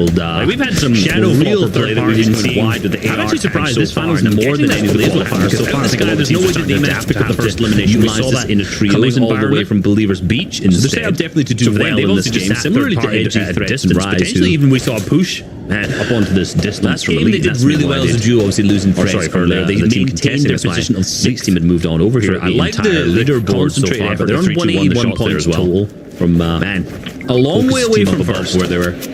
taking their time, right? They knew they had limited windows to take these tags because as soon as Donnie Knife and C16 Joji down on the here other is side, aware that sitting they're on third top of party, that another they've trio. got their eyes on it. So all They teams know trying that to they're set just going to build themselves cover up. themselves, so they managed to maximize the amount of tags they got in such Finding a surge small tags time here. frame. Continue to stay Super active interesting right how now. Cease, Elite, and Cold will fight for the back half of the loot here that's Don't wanna like say it again, dangerously but- close to the shark area. They'll take the risk the of games getting they had from the tagged just to qualifiers? run I up saw and them get, have- you know, the ammo and stuff Or like last what you're season's watching finals, Elite do sorry. right now. This is literally a fight for that. 25 damage. Couple of They've done floor or loot 21 drop damage spawns to right be there. The precise. extra They've minis, you done can see them one toss single back and AR forth. shot. And then now, of course, for the by the surge time tags, it they can came. get in the process. So For the surge being kind of watching active. it all unfold Now, here.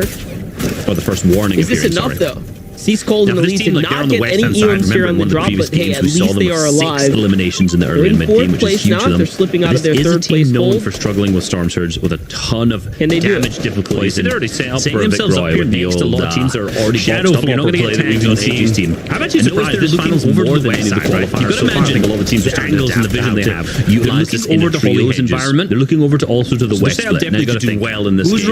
rotating from that Edgy side? threats and Rise No one, because they are the team who was in the west split. Last game they did Castle really side, well. so They're they're not not going to going get to tagged losing there threats because no one's going to rotate earlier. They from there. maintained their They're not going to position get tagged tags to the Holy Hedges team because the Holy Hedges team is leaderboard so far, but they're on 181 points they total. have and the way that they're looking, Obviously, there was a long way away from first first. there, but they're not setting themselves up in a position for Definitely, success with ways out here. 360 degrees Donnie of Knife and vision. Joji on the other side, sitting on top of another trio. These last two games for all teams just trying to set themselves up. 26th place, 14 minutes in. Find these surge tags here. That Scream Surge stay active right now. 15th place, singular elimination, so not too hot there either. I don't want to say it again. Look at the map. Exactly what I said, right? They are the team right obviously to the center in the middle there, right? Look, notice their position that they can look out to the west side with the 25 damage markers. They've done one or 21 damage to be precise. They've done one single AR shot of the map is. by the time. So for them to try and use this as the their surge being main focus, focus, we're obviously now referencing Donnie's team for the first warning appearance. Sorry, not Edge's team. They Now, have this team, like, they're on the west-hand side. Remember, in one of the previous games, we saw them look to the east eliminations in the now early see their game, which markers is are now huge for finally them. facing this This is direction. a team known for struggling with Fingers Storm crossed Surge with a ton of damage difficulties a and little bit more. setting themselves That's up here their next to a lot of teams that are difference in already key boxed up. You're not going to get positioning, tags on ladies Edge's and team. gentlemen, but that's And also notice why they're you see looking teams over do to the some west side, right? what You've looks got to like imagine odd rotates the sometimes. angles Like, and the man, vision these guys they are have. just like They're looking going. over Like, to where do Holy they think they're Hedges. going? They're looking They're over to just also to the committing west to a split. Now position you where got to they think, know there's going to be who's high rotating from that density, big side? traffic. No one, Can open up because some opportunities they are for the them. team who is in On the the other west side, split, Miro, in the Booga, and castle Moz side, so have they're been a not team gonna that get have tags there, 'cause done no one's just gonna that rotate as from well. there. They're in a They're not gonna get completely tags different onto the area. Holy Looks like Hedges they team have because the Holy Hedges beeline team their is way boxed up into right what next to might them. be the streets of So Holly the Hedges. sidelines they Yes. have and the way that they're looking, obviously there was a team who ended up rotating through there. How they But they're managed not to get setting into this themselves up engagement in a position for success with 360 degrees outside the zone, and they've taken this engagement in the last few games, not in this obviously particular situation, but any engagement here. Miro's sitting in a sticky situation. He's known for sneaking around the builds, getting max damage shots off, probably a 161 with this singular green elimination pump in his inventory, and that can turn the tides of a fight massively. Exactly what I said, right? So I want to see if they're what they're going to do here. Right, obviously to the center of the middle there, right? Notice their position that they can look out to the west side with the green arrows. Lax's team, the green zone managed to single team that they were taking shots at. Look how team the previous game, so we know the Muscle team has won this previously.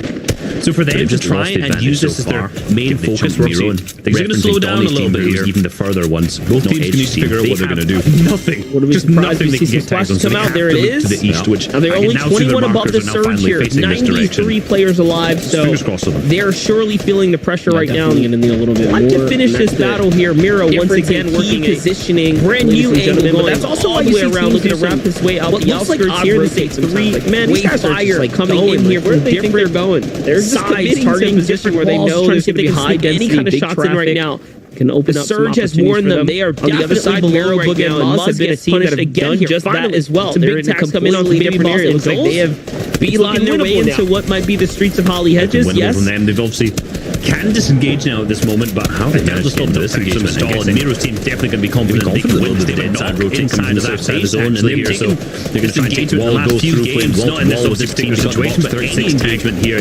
Miro's sitting through, and now the pressure's really on. Known for sneaking around the builds, getting the box and damage shots off. It'll be 161 with this green pump in his inventory. That can turn the tides of the fight massively. At the moment, so I want to see for them what they're going to do here. Now it's still that Dozier down angle there. The other team knows they're below this time, so they need to players through the points too. Slacks' team really we can dip out the back there. Baby Boss's team the previous game, so we know the Muzz team won this previously. Baby Boss. I know he's been branding himself as Baby Boss this whole time. Where's actually he's going to slow down a little bit here. I'm telling you, I'm sticking with Baby Boss. Both teams need to figure out what they're going to do. I like Baby Boss a lot more. I see if he ends up deciding. There it is. Back in the day, by the way, they're only 21 above the surge here. 93 players alive, so they're surely feeling the pressure right now.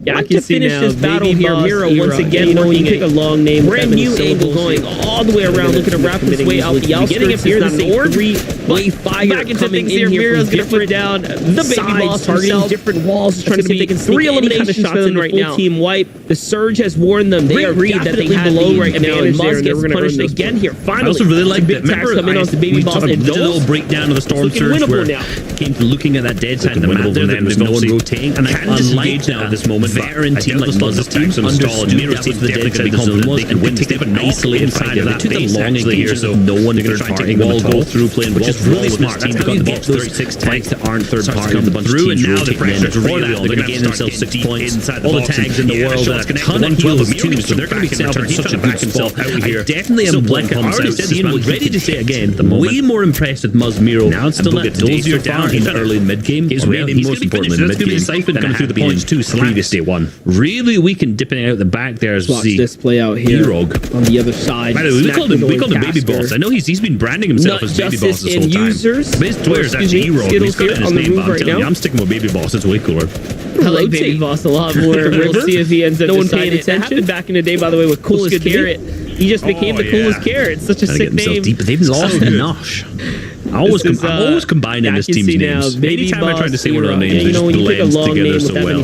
Nosh, they've lost Nosh. It's just going to be nuts deep alongside Skittles, who's back into things here. Mira's going to put down the Baby Boss everything else in their loot, but just it's going to be 3 eliminations for the full team white. You can see them all starting to rotate through. Great read that they had the advantage there, and they were going to earn those points. I also really like that. Remember, I sent it up. Did a little breakdown of the Storm Surge where came to looking at that dead side of the map. There's no starting to rotate, and unlike the veteran team like Muzz's team understood that was the dead side of the zone was and could take an isolated fight around there. They took the long engagement with no one third partying them at all. Happy with their performance, which is really smart. That's how you get those IGLing on the team wasn't partying. A bunch of teams rotating in. He owned up to that as well and said it wasn't good enough. 6 points. All the tags in the world and a ton of heals too. So they're going to be set up in such a good spot. I definitely am winning and getting a top 10 ready to say again.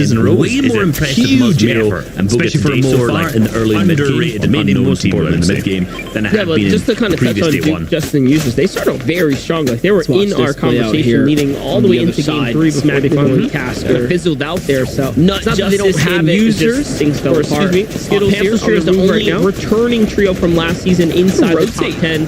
One of the trios that decided to stick together all the way through. Looks good to me. That actually performed very well. Like the versatility of the season, right? Nosh. I'm always combining this team's names. Just anytime I try to say one of the names, they just blend together so well. All the way through. They've lost Nosh. EU. It's just going to be nuts. EU is like the winners stuck together for season on season have done well on any East. Like all the teams switched position with everything else in their loot, but just they have to get through a tirade of teams up ahead. You can see them all starting to rotate. I mean, honestly, it's inevitable. Holding his builds out just in case swap these teams. Those teams are going to float to the top. There's just too many. Up front. Also, I'd say like power trios come together. Trios like we talked about before. You never think would get with one another.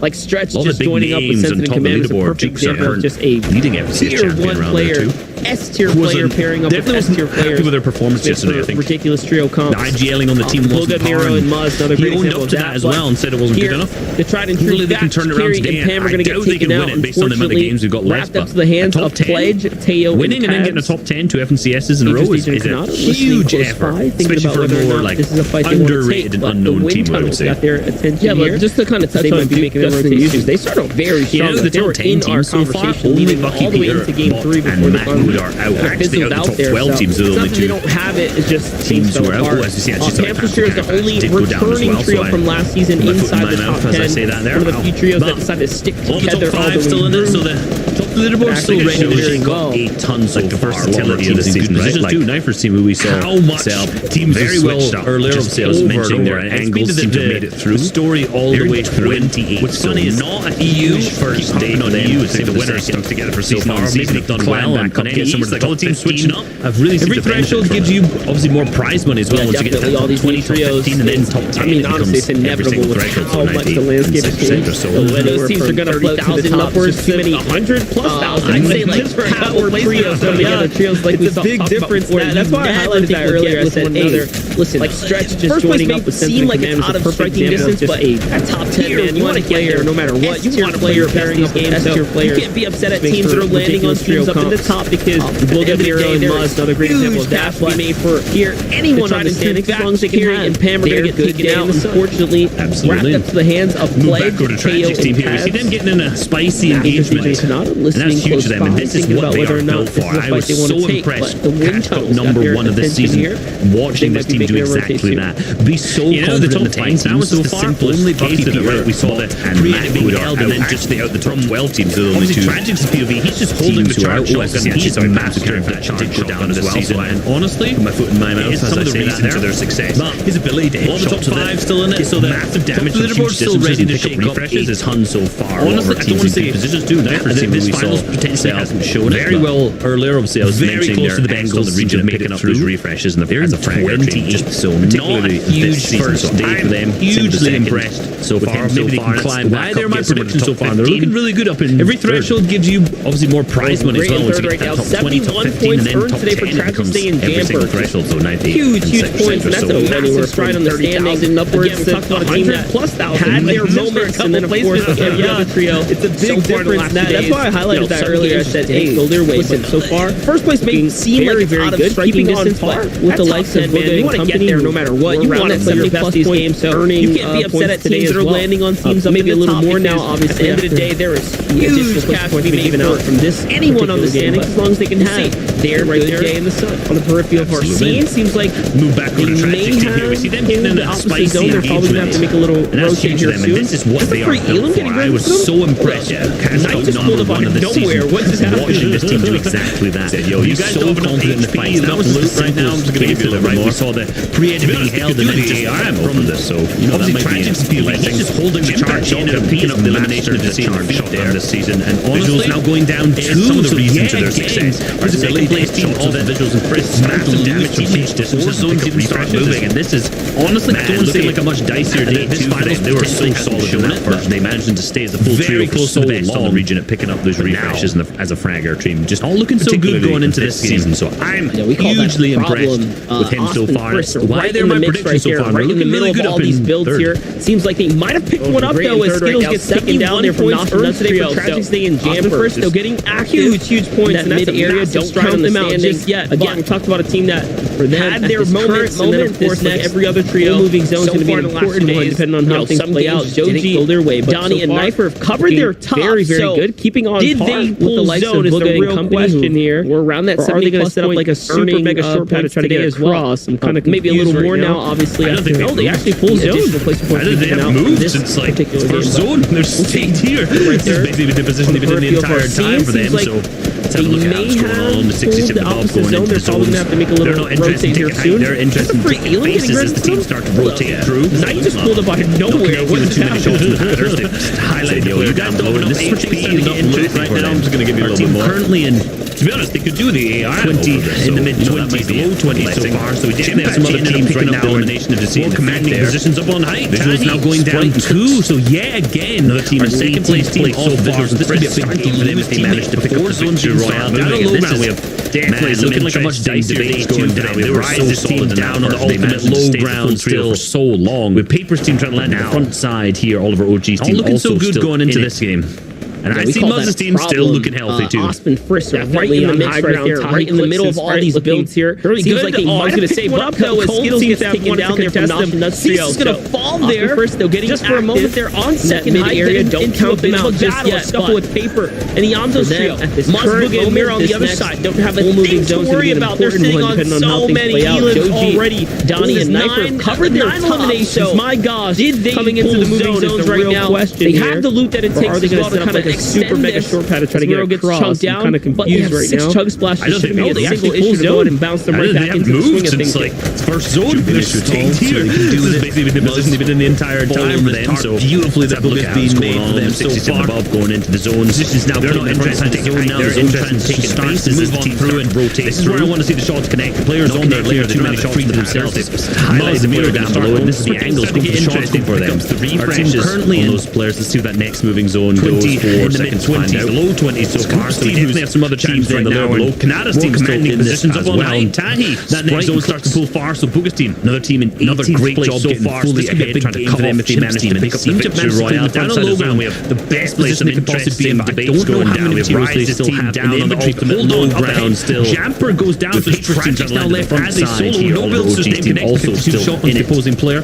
Harpoon's down, but no middle looking helping you a little bit too late with it. Definitely on high ground. He's going to work with something, but almost nothing here. Very good. Oh, I was going to say, but I think the best bet seems to have wanted to get in the cone here. He thought about it instead. He goes for the little just for a moment there on second high. You can see into a bit of a battle, a scuffle with paper. The weakest player in the lobby right now is moving on the other side. He's have a thing to worry about. They're sitting on so many free elimination there. This is 9. Miro's still alive here. My God, himself coming into the moving zones right now. Eden in the lead there. Loot that it takes even without any HP as Miro gets chunked down. But they have 6 chug here though. It shouldn't be a single issue to go ahead and bounce them right back into the swing of things. Looking to get themselves a nice little victory out here. They've only earned 44 points today, so this could be another big swing in the right direction. At least get them somewhat on track. Put their wheels on the tracks here a little bit. Starts to move on through and this is where I want to see the shots connect. Players on their layer. The other teams themselves in the box. So now it's Miro going to start going for the angles. This is a shot. Yeah, again, we've seen him perform multiple games as a duo. So now goes down at the same time. So let's Buga at the solo and then the layer below. Canada's still in this as well. Eliminations on Canada so far. Egen and Dangerous, one apiece being 10 total. They have been absolutely popping off the men and clean the front side of the layers here. Just positioning that box being, but I don't know how many materials they still have in inventory in this zone.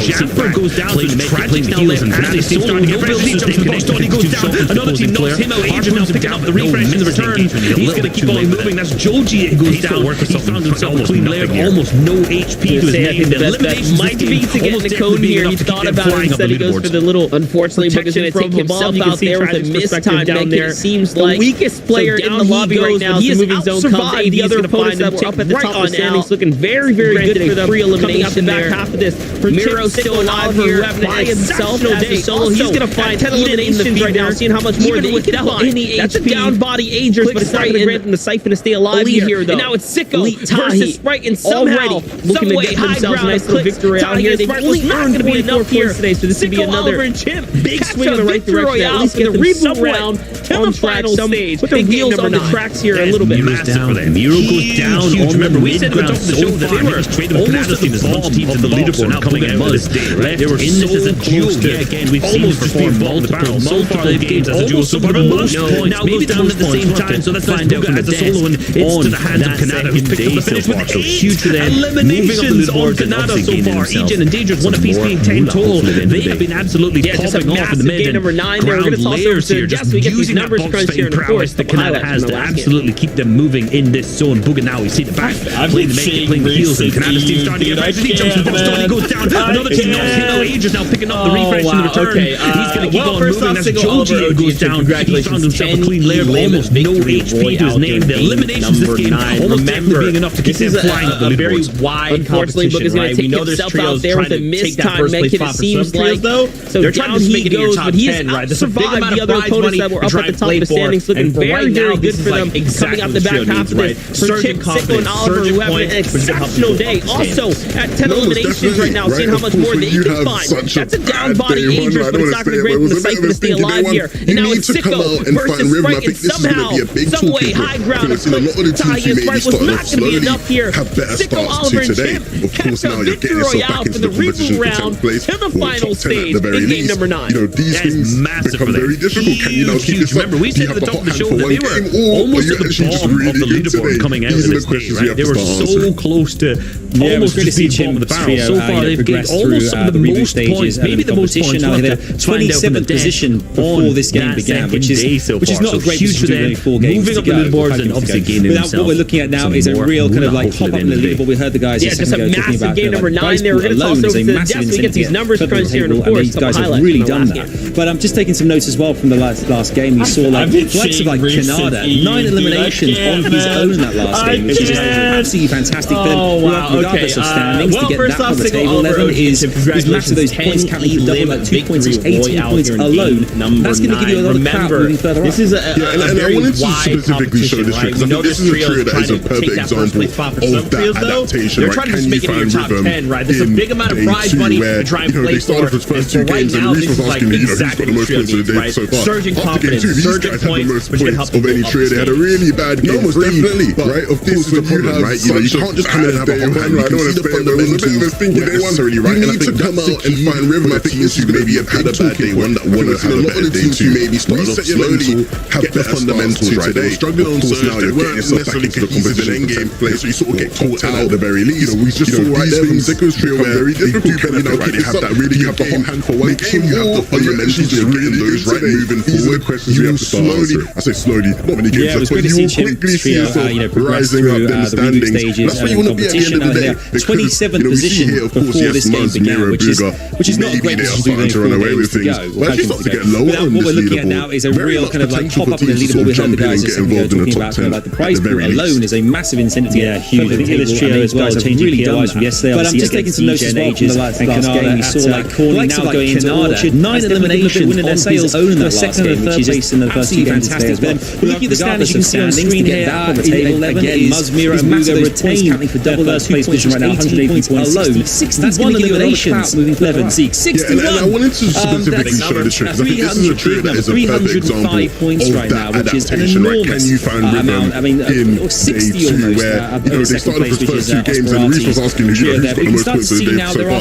After game 2, these guys had the most points of any trio. They had a really bad game 3, but this is the problem, right? You know, you can't just come in and have a hot hand. You can see the fundamentals weren't necessarily right, and I think that's the key for the teams who maybe had a bad day, one that want to have a better day too. You set your mental, get the fundamentals right. They were struggling on Surge, they weren't necessarily cohesive in endgame, and so you sort of get caught out. You know, we just saw right there from Zico's trio where they do benefit, right? They have that really good game. Make sure you have the fundamentals of getting those right moving forward. You slowly, I say slowly, not many games left, but you will quickly see yourself rising up in the standings. That's what you want to be at the end of the day. Because, you know, we see here, of course, yes, Muzz, Mira, Booga, maybe they are starting to run away with things. Doing very well. You can see on screen, I think there's a great thing about all these teams now is they are actually starting to really progress forward. Some teams starting to tail off. Others are really this trio as well, changing POIs from yesterday, obviously against DJ Ages and Canada at Corny, now going into Orchard. Has definitely given them a bit of win in their sales. The second and the third place in the first 2 games today as well. But look at the standings you can see on screen here. Again, Muzmira and Booga retain their first place position right now, 180 points, 61 eliminations, 11 Zeke, 61. But for more action, that's 305 points right now, which is an enormous amount. I mean, 60 almost over second place, which is Osperati's trio there. But you start to see now there are some fluctuations. DJ Ages and Canada, with those we talked about those big eliminations, have edged their way into the top 10 now as well. Other teams like tolerate the slander, guys. are all doing very, very well. There's a few games left to play now as well. We do want to spotlight key players as well. Let's not talk about that. Another game. Nani, Quanti, and Dusky's trio here. You can see some stats on screen. Everyone putting in that extra conscious effort to come up. Games, but since those first 2 games, they have feel really very homely, make the vibes feel nice. But I think the average place now you can see nice vibes going on here. These are not the greatest vibes for Seas Cold and Elite. Ninth now, because man, oh man, they have the pressure, the weight of a mountain on their shoulders here as they have to you can see that, continuously win this fight here out the gate. They're doing very well. This if you can see on screen, going down. Remember, the great thing about all these teams now is they're actually starting to really progress trying to get that. Some teams are starting to tail off. Others from that are really the color starting to catch up now. And there we go. There's the third party. I was trying to figure out the colors of the arrows are very, very similar to the same teams. He could be Booga, right? Booga, your World Cup champion, and has found that FNCS win, right? And now him, Mira, who has one, and now Muzz, who's come over from OCE, won their wins here with Booga. Alongside This will be the craziest definitely will start to NCS get enough materials to start angling. They know they're going to have the HP advantage. This plate now is down to basically nothing. Lucan's going to split. Peely boy. The heals over to him. He's popping What do you got to say about that, Reese? minis. Luckily, he's managed to get himself back up. That's big for Chip's team as well. At me when he's now teamed up with trying to hold down this pink guy section. They seem to have enough shotguns, enough ammo, enough materials. Like so much brick in that main building that you can get. So guys, really fast, but it seems like Marking a banana. I see them pad out from there. Or they hit one of the little bounce Here we are. They seem to be dipping, but CC's team is hot on their tail. Games yet. Like Yeah, they're going to go on and push this here. They know that they might have a little bit of a loot advantage, but everyone's putting in that from here to there conscious effort to come up.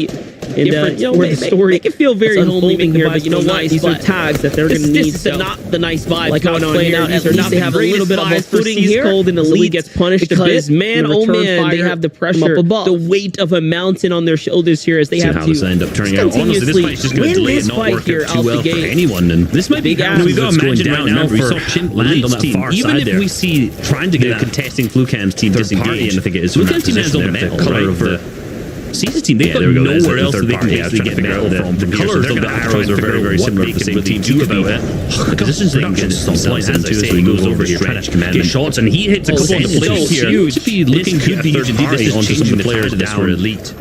In obviously Mystic Meadows, which we know definitely will start to get enough materials to start angling. They know they're going to have the HP advantage now. It's down to basically nothing harsh. Lucan's going to spray from stretches. Yeah, the heals over to him. He's spotted where he is. Minis. Luckily, Solo not sure back up. That's big for Chip's team as well. One elimination on Descent. Now, so maybe like trying to hold down this down here in section. They seem to have enough shotguns, enough ammo, enough materials. Like there's so much brick in that main building there that you can get, so that you can get these engagements really fast. But it seems like the feed. Did I just see them pad out from there? Or they hit one of the little pads down below, and they seem to be dipping, but Caesar's team is hot on their tail. Little compact. Yeah, they're going to go and push this here. They know that they might have a little bit of a loot advantage, but they have to be careful. The floor loot from here to there. But all in all, a great starter loadout to definitely get into a little engagement unfolding here. But you know what? These are tags that they're going to need. I feel like pretty active. Like how it's playing out. At least they have a little bit of a footing here. As the league gets punished a bit, which again, that's no fire pushover trio by by anyone's standards. They're definitely up in the running right now. Delay and not work out too well for anyone. They're definitely feeling confident. They're not afraid of anyone. Imagine right now for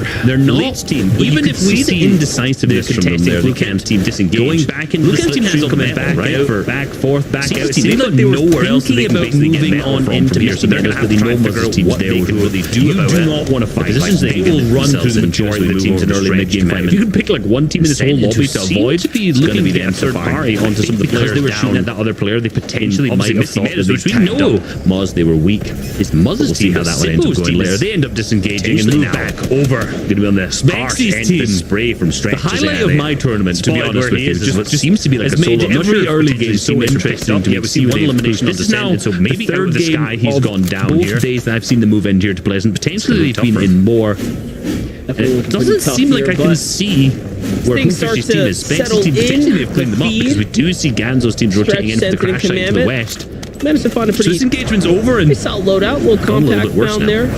Most pros will opt to drop this eventually. Better loots. It's Pleasant Park. But all in all, a great starter loadout to definitely get into a little engagement should they wish it. Have a bit of a distraction going on though. There's another trio like pretty on in these early games. Last game they took this time they don't want their game to end so early. Rise, which this come from Peterbot, Bucky, and Matt would have gotten trio by by anyone's standards. They're definitely up in the running right now. So the last few times we've tuned in, they're definitely feeling confident. They're not afraid of anyone in the lobby at this moment in the game. So for them to already be here looking for a fight is very, very interesting. Now the question is, going back into the slipstream, coming back out, best Gonzo of even Seems like they were thinking about moving on into Misty Menace, but they know Muzz's team's there who you do not want to fight. Like, they will run through the majority of the teams in early mid-game fight. If you can pick like one team in this whole lobby to avoid, pretty good so far for them in terms of just because they were shooting at that other player. They potentially might have thought that they tagged up Muzz. They were over the last game, so making some games non-players. They end up disengaging and move back over. A bunch of the teams rotating in. Zimo's team's rotating out. Macwood's team also. The highlight of my tournament, to be honest with you, what was all has made every early game so interesting to me to see where they've disengaged down to the south. The third game of on and find a better position to move in here to Pleasant. All the action has already stopped happening down there, which means that they've not really got any chances to clean up or to where Hoofish's team is much out of it. They're marking the risky reels. We do see Ganzo's team rotating into the crash site to the west. This power position, they're going to. So this engagement's over. Maybe claim instead. They kind of just going in circles here. I'm not sure if they've been undecisive on what they want to do, but they're certainly taking their time. Fight. Pexi's Emma into Quinted. All right.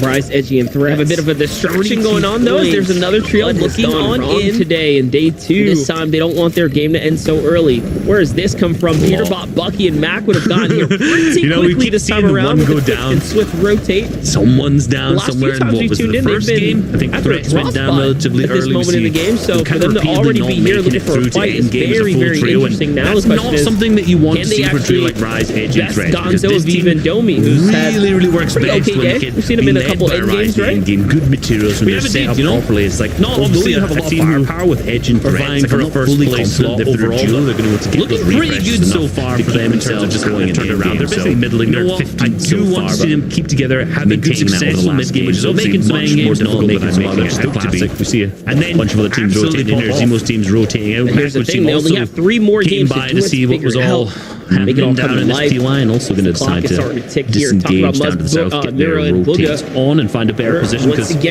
all the action's already stopped happening down there, which means that they've not really got any chances to clean up or to chosen to fight squads that linger in this area near their drop spot. Potentially could pretty much commit to it in full with the knowledge maybe claim instead that no one else is really going to be here to bother them, right? Decisive on what they want to do, that obviously before. They're certainly taking like we mentioned when we saw that beautifully timed map view over to the west-hand side of the map. 32 so they're obviously taking these dead time engagements. What has gone wrong today in day 2? Muir had more eliminations than any East player, Chapter 2 Season 4 to Chapter 2 Season 6. You know, we keep seeing the one go down, but that sounds insane. Someone's down somewhere in the first game. Threats went down relatively early. So it seems like, Visuals, I was going to say Visuals might have had it, giving them a run for money early on, but now things have developed. Heroes have been on fire. Really works best when they can be led by Rise to use that materials when they're set up properly. It's like, this is why I just made the decision. It's like, I'm not fully confident that they're a duel, they're going to get the refreshes enough. I mean, I'm not surprised. I mean, that's 4 seasons in a row now. You know what? All year. I do want to see them all year. He's led good successful performances, which is obviously much more difficult than I'm making it out to be. Talk about a performance. I mean, like, the more I think about it, the more 3 more games to 2 of those seasons, Miro won. Make it all come to life. The clock is starting to tick here. Talk about Miro and Booga. Another one that plays once again, confidently, no one's really got a history of a team. It seems like they have chosen to fight squads that linger in this area near their drop spot. Pretty much that was a year ago. You know, I can barely remember with the knowledge yesterday's games. That no one else is really going to be here to bother them, right? Very impressive. I was ready for that. I could barely remember today's breakfast. When you saw that no, I remember food. The west-hand side of the map. So they're obviously taking these dead set engagements. In the checkbox there, we got the team so far. Muir had more eliminations than any East player, Chapter 2 Season 4 to Chapter 2 Season 6. And I didn't read the stat fast enough to finish it off, but that sounds good. Still in their home drop spot right now, the Canny split. So it seems like, Visuals, team. I was going to say Visuals might have had it, giving them a run for money early on, but now as things have developed, Miro's not necessarily come out on top very often. This is why the fragger, though. You can see him push them down. Struggled 3 places. They've had a lot of issues there. I mean, generally because of the but this is why I just made their teams. Reverse 2K always picking up. Seems to be really high quality controller players. They've usually 4 seasons in a row now. Surge. That all year. I'm not sure. Maybe all year he's led doesn't have the best finals performances for Surge on top of that. Wow. I'm not entirely sure. I haven't watched his talk about a performer. I mean, like, but obviously to do things like skills. The more I think about that, the more much more difficult. Obviously, 2 of those seasons, Miro won. Close that gap, get much closer, and either take engagements, go for triple sprays, look for better opportunities. Another one he plays 4, so in particular, no one's really got a history like his previous obviously Day and Miro were doing successfully kind of similar to what was Miro and Booga doing right now. I'm trying to send my memory back to Chapter 2 Season 4. That was a year ago. I can barely remember specific yesterday's where you do this. Yeah, I don't feel like we've been seeing now Reverse 2K from today, and that's very impressive. Down I was ready for the. I could barely really like this trio too. I really think all 3 players are very, very. I remember food. I want to see them. I'm good at food. I mean, yesterday their opening game in the checkbox there, we got pretty solid. They were up at the top of the standings, doing everything they had to do, and then something stopped connecting. Anyway, I follow Reverse socials pretty.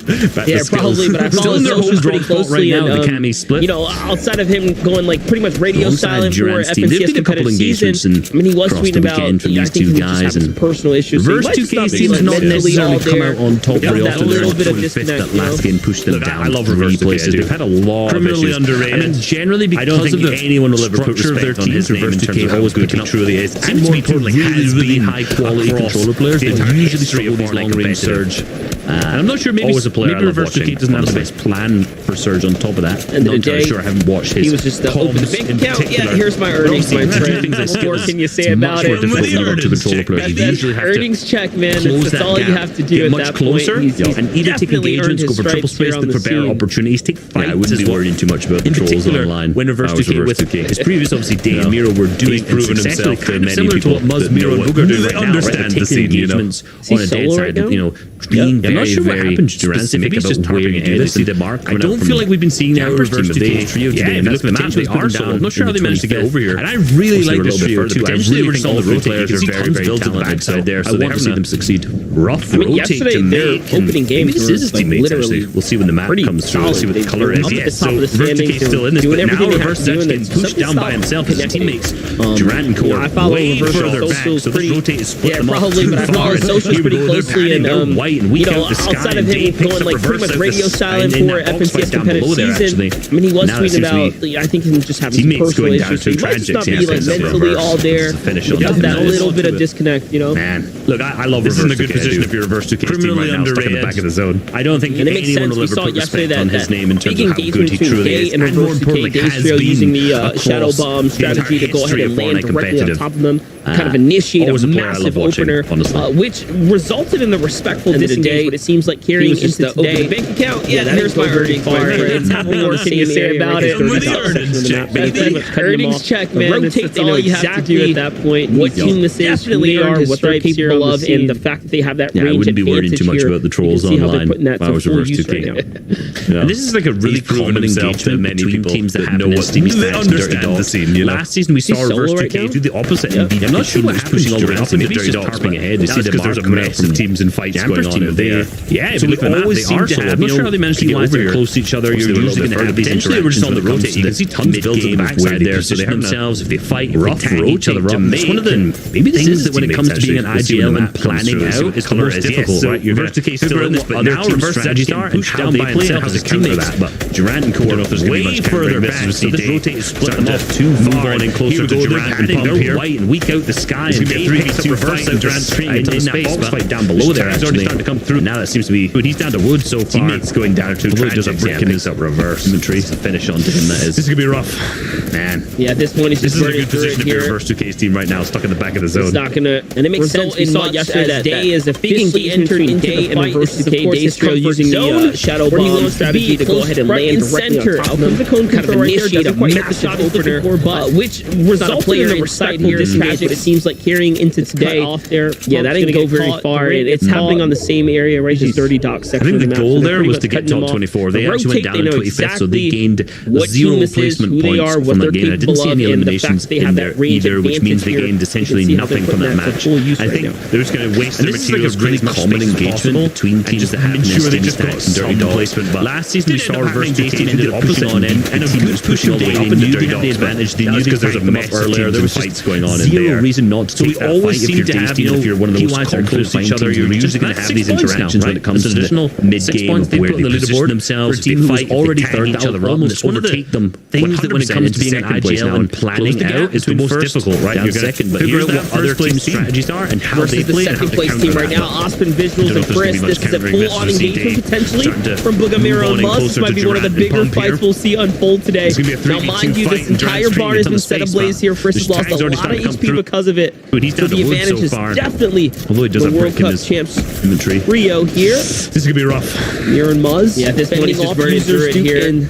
Justice on the side. Little do they know result in much. You shut that team down right there. Entered into the fight. This is of course another nail in the cone where he wants to be. Close front and center. The cone control right there doesn't quite hit the shot he's looking for, but hugely swing back. Not a player in sight here. For a good game. First team obviously in second, but seems like they're in a little bit more of a difficult situation.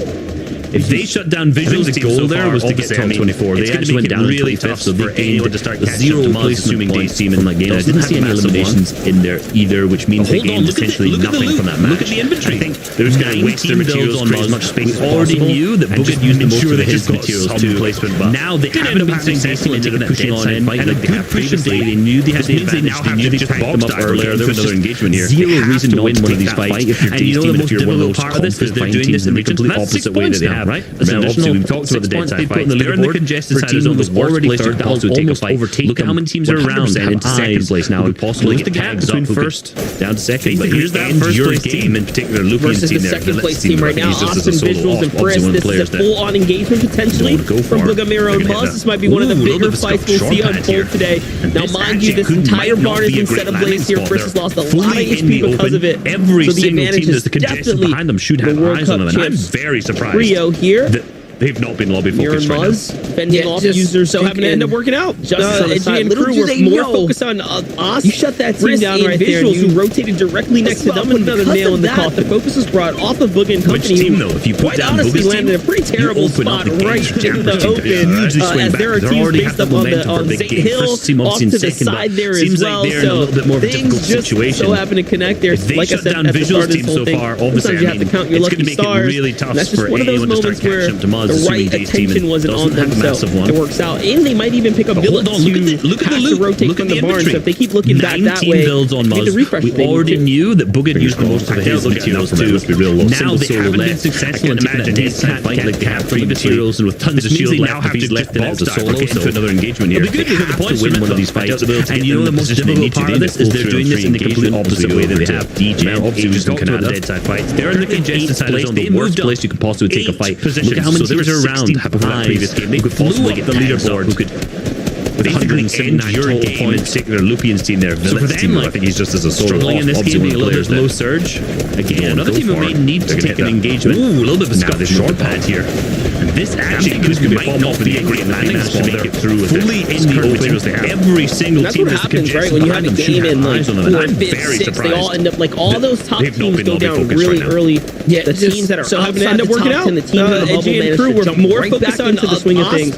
Frisk and Visuals who rotated directly next to them, and because of that, the focus was brought off of himself right now, and quite honestly landed a pretty terrible in the mix of this battle here. They might have been, there are teams based up on players who can actually pick up the loop to the side there as well, so up on the side if they can so happen to connect there. Like I said, at the start of this whole thing here to play for, you have to count your lucky stars. The situation at hand. One of those moments they're going to be looking to take a right on engagement up against them, so users do get crew. Might even pick up the that wall commandment stretch to rotate right in the middle as well. They might just be looking to put a little bit more that vice grip pressure, but no, they're going to get out of here. They have the surge, they have everything they need. They're good to go. Capped on the materials with tons of shield left. If he's left as a solo, so we can't. It'll be good to go down at this point. This could be crucially bad for them if they end up losing a 3 engagement. Gives me over to stretch Gauges and Canada.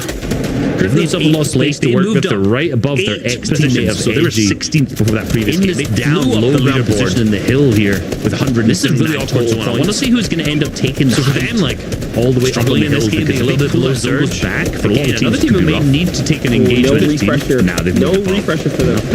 But the other team is to be a pop off in the end because everyone's just launch padding at this time. They can just relatively freely just roll the team. This is a great layer choice on them too. Just to get away from all those people who they saw padded land down really early. Luckily, no one just lands in that opening you left open for Muzz again. The teams in the bubble managed to jump right back into the swing of things. They have to take a fight now. Book out of mount, and he is landing right on top of Nick, Tahi, and Sprite, and then of course Osprey right now. And so big fight, Mira, Booga are in the mix of this battle here. He's alive down in the low ground right now, snaking and ratting his way through. Pick up the loop here. Nick now getting focused up on the side if they can. Booga, Muzz, and Miro essentially have to pick their poison right now. They understand the situation at hand. They're going to be looking to take the full-on engagement up against users, Duke, and Crew. This is where on the other side of that wall, commandment stretch is sent right in the middle as well. They might just be looking to put a little bit more that vice grip pressure, but no, they're going to get out of here. They have the surge. They have everything they need. They're good to go. So I'm wondering who's the victim here. We'll see Visuals team has been beamed up the sky. The last team that they want to go down at this point, this is Visuals they want. They don't want that to happen if they end up losing at all. They've got plenty of materials. Stretch keeps moving. That's the first team they want. That's their biggest competition. They take them out, and that's it. It's off to the races, depending on where Jamper and Crew are. Position in the hill here. This is a really awkward zone. I want to see who's going to end up taking the height so far, all the way up on the hill. This is where all the action starts to go down. Visuals looking prepping to get the launch pad. So far, they're absolutely chilling with this game so far. Because everyone's just launch padding at this time, they just relatively freely just go all the way through. This is a great layer choice for them too, just to get away from all the people who they saw pass and land down low. Luckily, no one just lands in that opening. Listen to Miro, Muzz, and Booga. They just hit a launch pad. They're going to be looking to dive in on someone to fight now. Booga's out of map, and he is landed eliminated right on top of Clix. That is third place Sprite, and then of course running right now Visual. So big fight. Billet stretching Commandment now. My friend, but he is. He's alive down to the low ground right now, snaking and ratting his way through. Just to continue to snake their way through the side area here. Surge is completely active. 12 players have to go down. All they need to do is just stay up right here, right? Or they're going to jump on and just ruin their day, because you know this is where Miro shines best. Getting in the box, great game from them too at the back. I'm not sure we can take it team where we with what they got. Checked in on it. So you're right. They're going to have to get into those boxes. Someone's going to have to make an angry tweet about it. Muzz now left with 2 goals to his name. The chili team here. We'll see Visuals team is every single team that goes down right now is going to get more placements off of Visuals. They want. They don't want to have them first moving at all. They've got plenty of Visuals for enough keep them moving massively on the the first team they want. That's their biggest competition right now. He's earning placement points here for every team that goes down. It's a 3 points, a hard-earned point. See, we haven't checked in with them in a while. It seems like Surge is still active, so there should be another one on high ground. Big fight going down as Justice gets taken out here. Users left to defend the ultimate high by himself, but Qual just a little bit better right now as he manages to do enough work here. They're going to bring down Users, and it seems like they should be able to take things out. They're up top, but hold up. Visual, Briss and Off, they use that launch pad. It's the shadow play there to make it all the way on top. They land. Big 190 right there. That's a great tag. And Visual's looking to set this up. It's their high ground out of the running right now. For Percentage stretching Commandment now. They're in the mix here. 6 eliminations, not bad at all. And they have just enough loot to continue to snake their way through the side area here. Surge is completely active. 12 players are going to have to go down. All they need to do is just stay up down here, right? Get this free placement point. There. This could be massive for off team to be able to close that gap. I doubt they'll be able to make sure they overtake the first from the zone. Looking down, great game from them to ground this zone. His team where we just stretch. He's holding that wall. Muzz went down. Another story. Miro and Boom have gone down. Muzz now left with 2 builds to his name. The chili effect still going to pick up 9. Every single team that goes down right now is going to get more placements. Move on through things. This could be the game that we see off.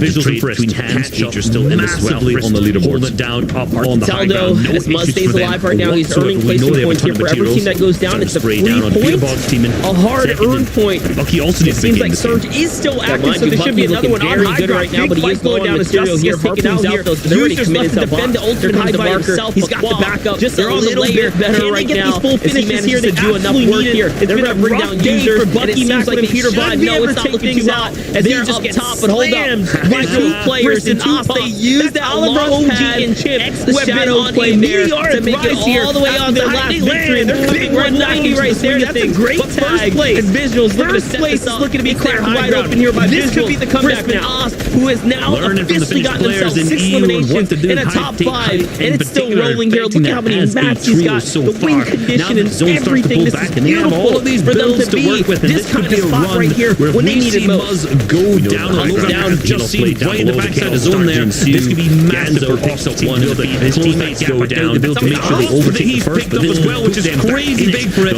Frisk now fighting through it. Ganzo down to the low ground. He's going to trade shot for shot blow for Bubba Frisk. Ganzo now versus the high ground team so far. It's just Visuals. The zone starts to tick. We know Visuals has the heal play with the 3 boppers. They're going to win another game. So it's Visuals, Frisk, and Off who manages to pick up the victory round in game number 10 of the FNCS. They did that with 9 eliminations, ladies and gentlemen. So a big win right there. 40-point swing. Mind you, Booga, Muzz, and Miro finished just outside the top 10 very good right now, but he is low on material here. Harpoon's out though, so they're already committed to the box. Here comes the marker. He's got the backup. They're on the layer. Can they get these full finishes here? They absolutely need it. It's been a rough day for Bucky, Macklin, and Peter Bond. No, it's not looking too hot as he just gets slammed by 2 players and 2 pumps. That's Oliver, OG, and Chip, who have been on a meteoric rise here after their last victory, and they're coming right back into the swing of things. But first place is looking to be cracked wide open here by Visuals.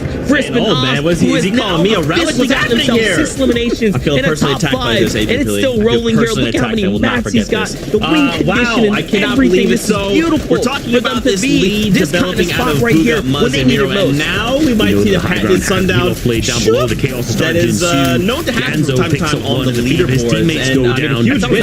He's picked up as well, which is crazy big for it. Frisk now fighting for it with Ganzo down to the low ground. He's going to trade shot for shot blow for Bubba Frisk. It's Ganzo now versus the high ground team so far. It's just Visuals. The zone starts to tick. We know Visuals has the heal play with the 3 boppers. They're going to win another game. So it's Visuals, Frisk, and Off who manages to pick up the victory round in game number 10 of the FNCS.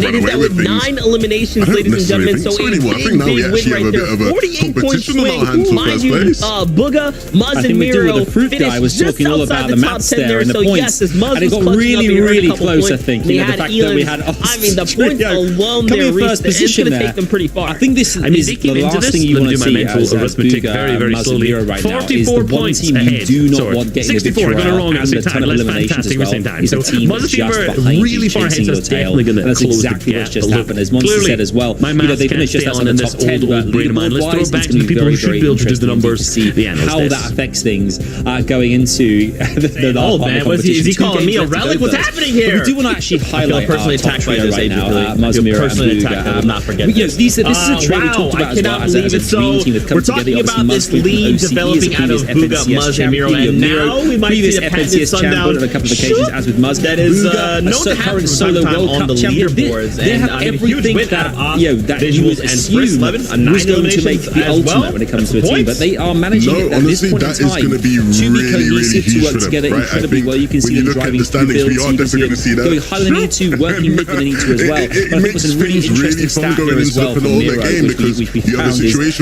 Miro has more eliminations than any ANAE player throughout Chapter 2 Season 4, 5 and 6, and again leads all players this season as well. That just goes to show when you've got a goat like that in your team level, guy was talking all about the maths there and the elimination points, and it got really close. I think the fact that we had a big chance of going all the way to the coming in first position there. I think when the team has that much firepower, it does make it very hard to go toe to toe with them in late game scenarios. Look, Muzz, Miro, and Booga only picked up 15 points from that game, right? That's exactly what's just happened. As Monster said as well, they finished just outside the top 10, but leaderboard-wise, it's been very interesting to see how that affects things going into the last part of the competition. 2 games left to go, fellas. But we do want to actually highlight our top trio right now, Muzz, Miro, and Booga. This is a trio we talked about as well as a dream team that comes together. The first, second, and third battles are very interesting and something to watch out for moving forward. But when you have from 4th to current solo World Cup champion, they have everything that you would assume was going to make the ultimate when it comes to a team, but they are managing at this point in time to be cohesive, to work together interesting as well. You can see them driving top 6 teams there. I think every single team working mid than they need to as well. But I think what's a really interesting stat here as well for Miro, which we found is a couple of seasons Miro has more eliminations than any ANAE player throughout Chapter 2 Season 4, 5 and 6, and again leads all players this season as well. So that just goes to show you've got a goal like that really exciting level to see whether they can continuously bring you elimination points right now. I mean, you don't play for Zeke. It's very stand a big chance of going all the way to the tip of the in this competition as well. I think when the team has that much firepower, it does make it very hard to go toe to toe with them in late game scenarios. Funny how we constantly talk about this trio in the context of top. Yeah, they rely too much on individual brilliance. You know, this basically really have a point game for them, right? Based on how they've been performing, and it does help in terms of closing the gap for Oscar's trio. But you know, they got to hope a bit more good luck. They got, you know, and continue to have a couple more lower point games, some of the deficiencies in their place. I'll say what they were worried about any deficiencies if they're walking away with the champions. I'll say that the first, second, and third battles are very interesting and something to watch out for moving forward. You know what? But when you have what we're gonna do right now, let's go back 6, over to the Asian League. We got MDF chilling. 7 points. That's not a lot whatsoever. Like, we're gonna see a lot of switching up in these last 2 games, and I'm all for it. I'm certainly not one to have a potassium one. As well as you can see look, the this second to last game is every single looking like it's going to be an absolute whirlwind of the way the leaderboard is right now. The same exact thing happened with Reverse Day and Miro right now. A couple of seasons ago. All of our top teams looking to do so good, and that consistency. We're really going to be watching out in the top 10, right? We have Muzz's team of FNCS finals so good on top 320 points that we mentioned. But also team is now starting to I think this is what's going to be really exciting to see whether they can sustain. It's I think a 31-point lead right now. So I'm looking forward to play for Zeke. It's going to be very exciting. This is the penultimate game in this competition as well. And there's Oscar's hot on their tails as other teams are as well. But for them, like, they're mine, and I want to see them do good. I just find it really funny how we constantly talk about this one of the many engagements enhancements we've been looking at individual brilliance. They can't continue to do this, and they shouldn't really have much consistency. And then they continue to be incredibly consistent. More consistent than most teams in lobbies. Like this time, not having a third party, you know, it contradicts it, but you know, I hope people know what we're getting at when we do talk about some of the deficiencies in their play style. So I'll see what they won't be worried about any deficiencies if they're walking away with the AXA champions. I'll tell you that as well. That's right. We'll have to see, man. A few more games to go, and you know what? Here. I think we know what we want to do right now. Let's go back over to the Asian field. We got MDF chilling. Let's do this again, boys. You know, for a lot of the teams in here, they're starting to slowly fall down the leaderboard. It seems like CC's team is doing a great job still. I'm certainly not one to have a potassium one. I must say, like, the second last game is. We're getting out of here. Looking like it's going to be an absolute whirlwind of the way the leaderboard is. Sorry, boys. We don't want anything to do this, hitting the pad and going. Hopefully, at least team can get a lot of our top teams looking to do so good and so far. We're going to be watching out in the top 10, right? We have Muzz team. The attack's going to be so potentially maybe even 20 points, like we mentioned. Sky. So the team is now starting to catch on up to them. They're starting to chase this one down. Remember, I mentioned last time the metal from this drop spot is. I'm looking forward to Japanese really tough. I'm not going to talk too much about predictions. Clearly, I've never started to do that. So we're going to have to any point in my life they've never been doing when they end up working with.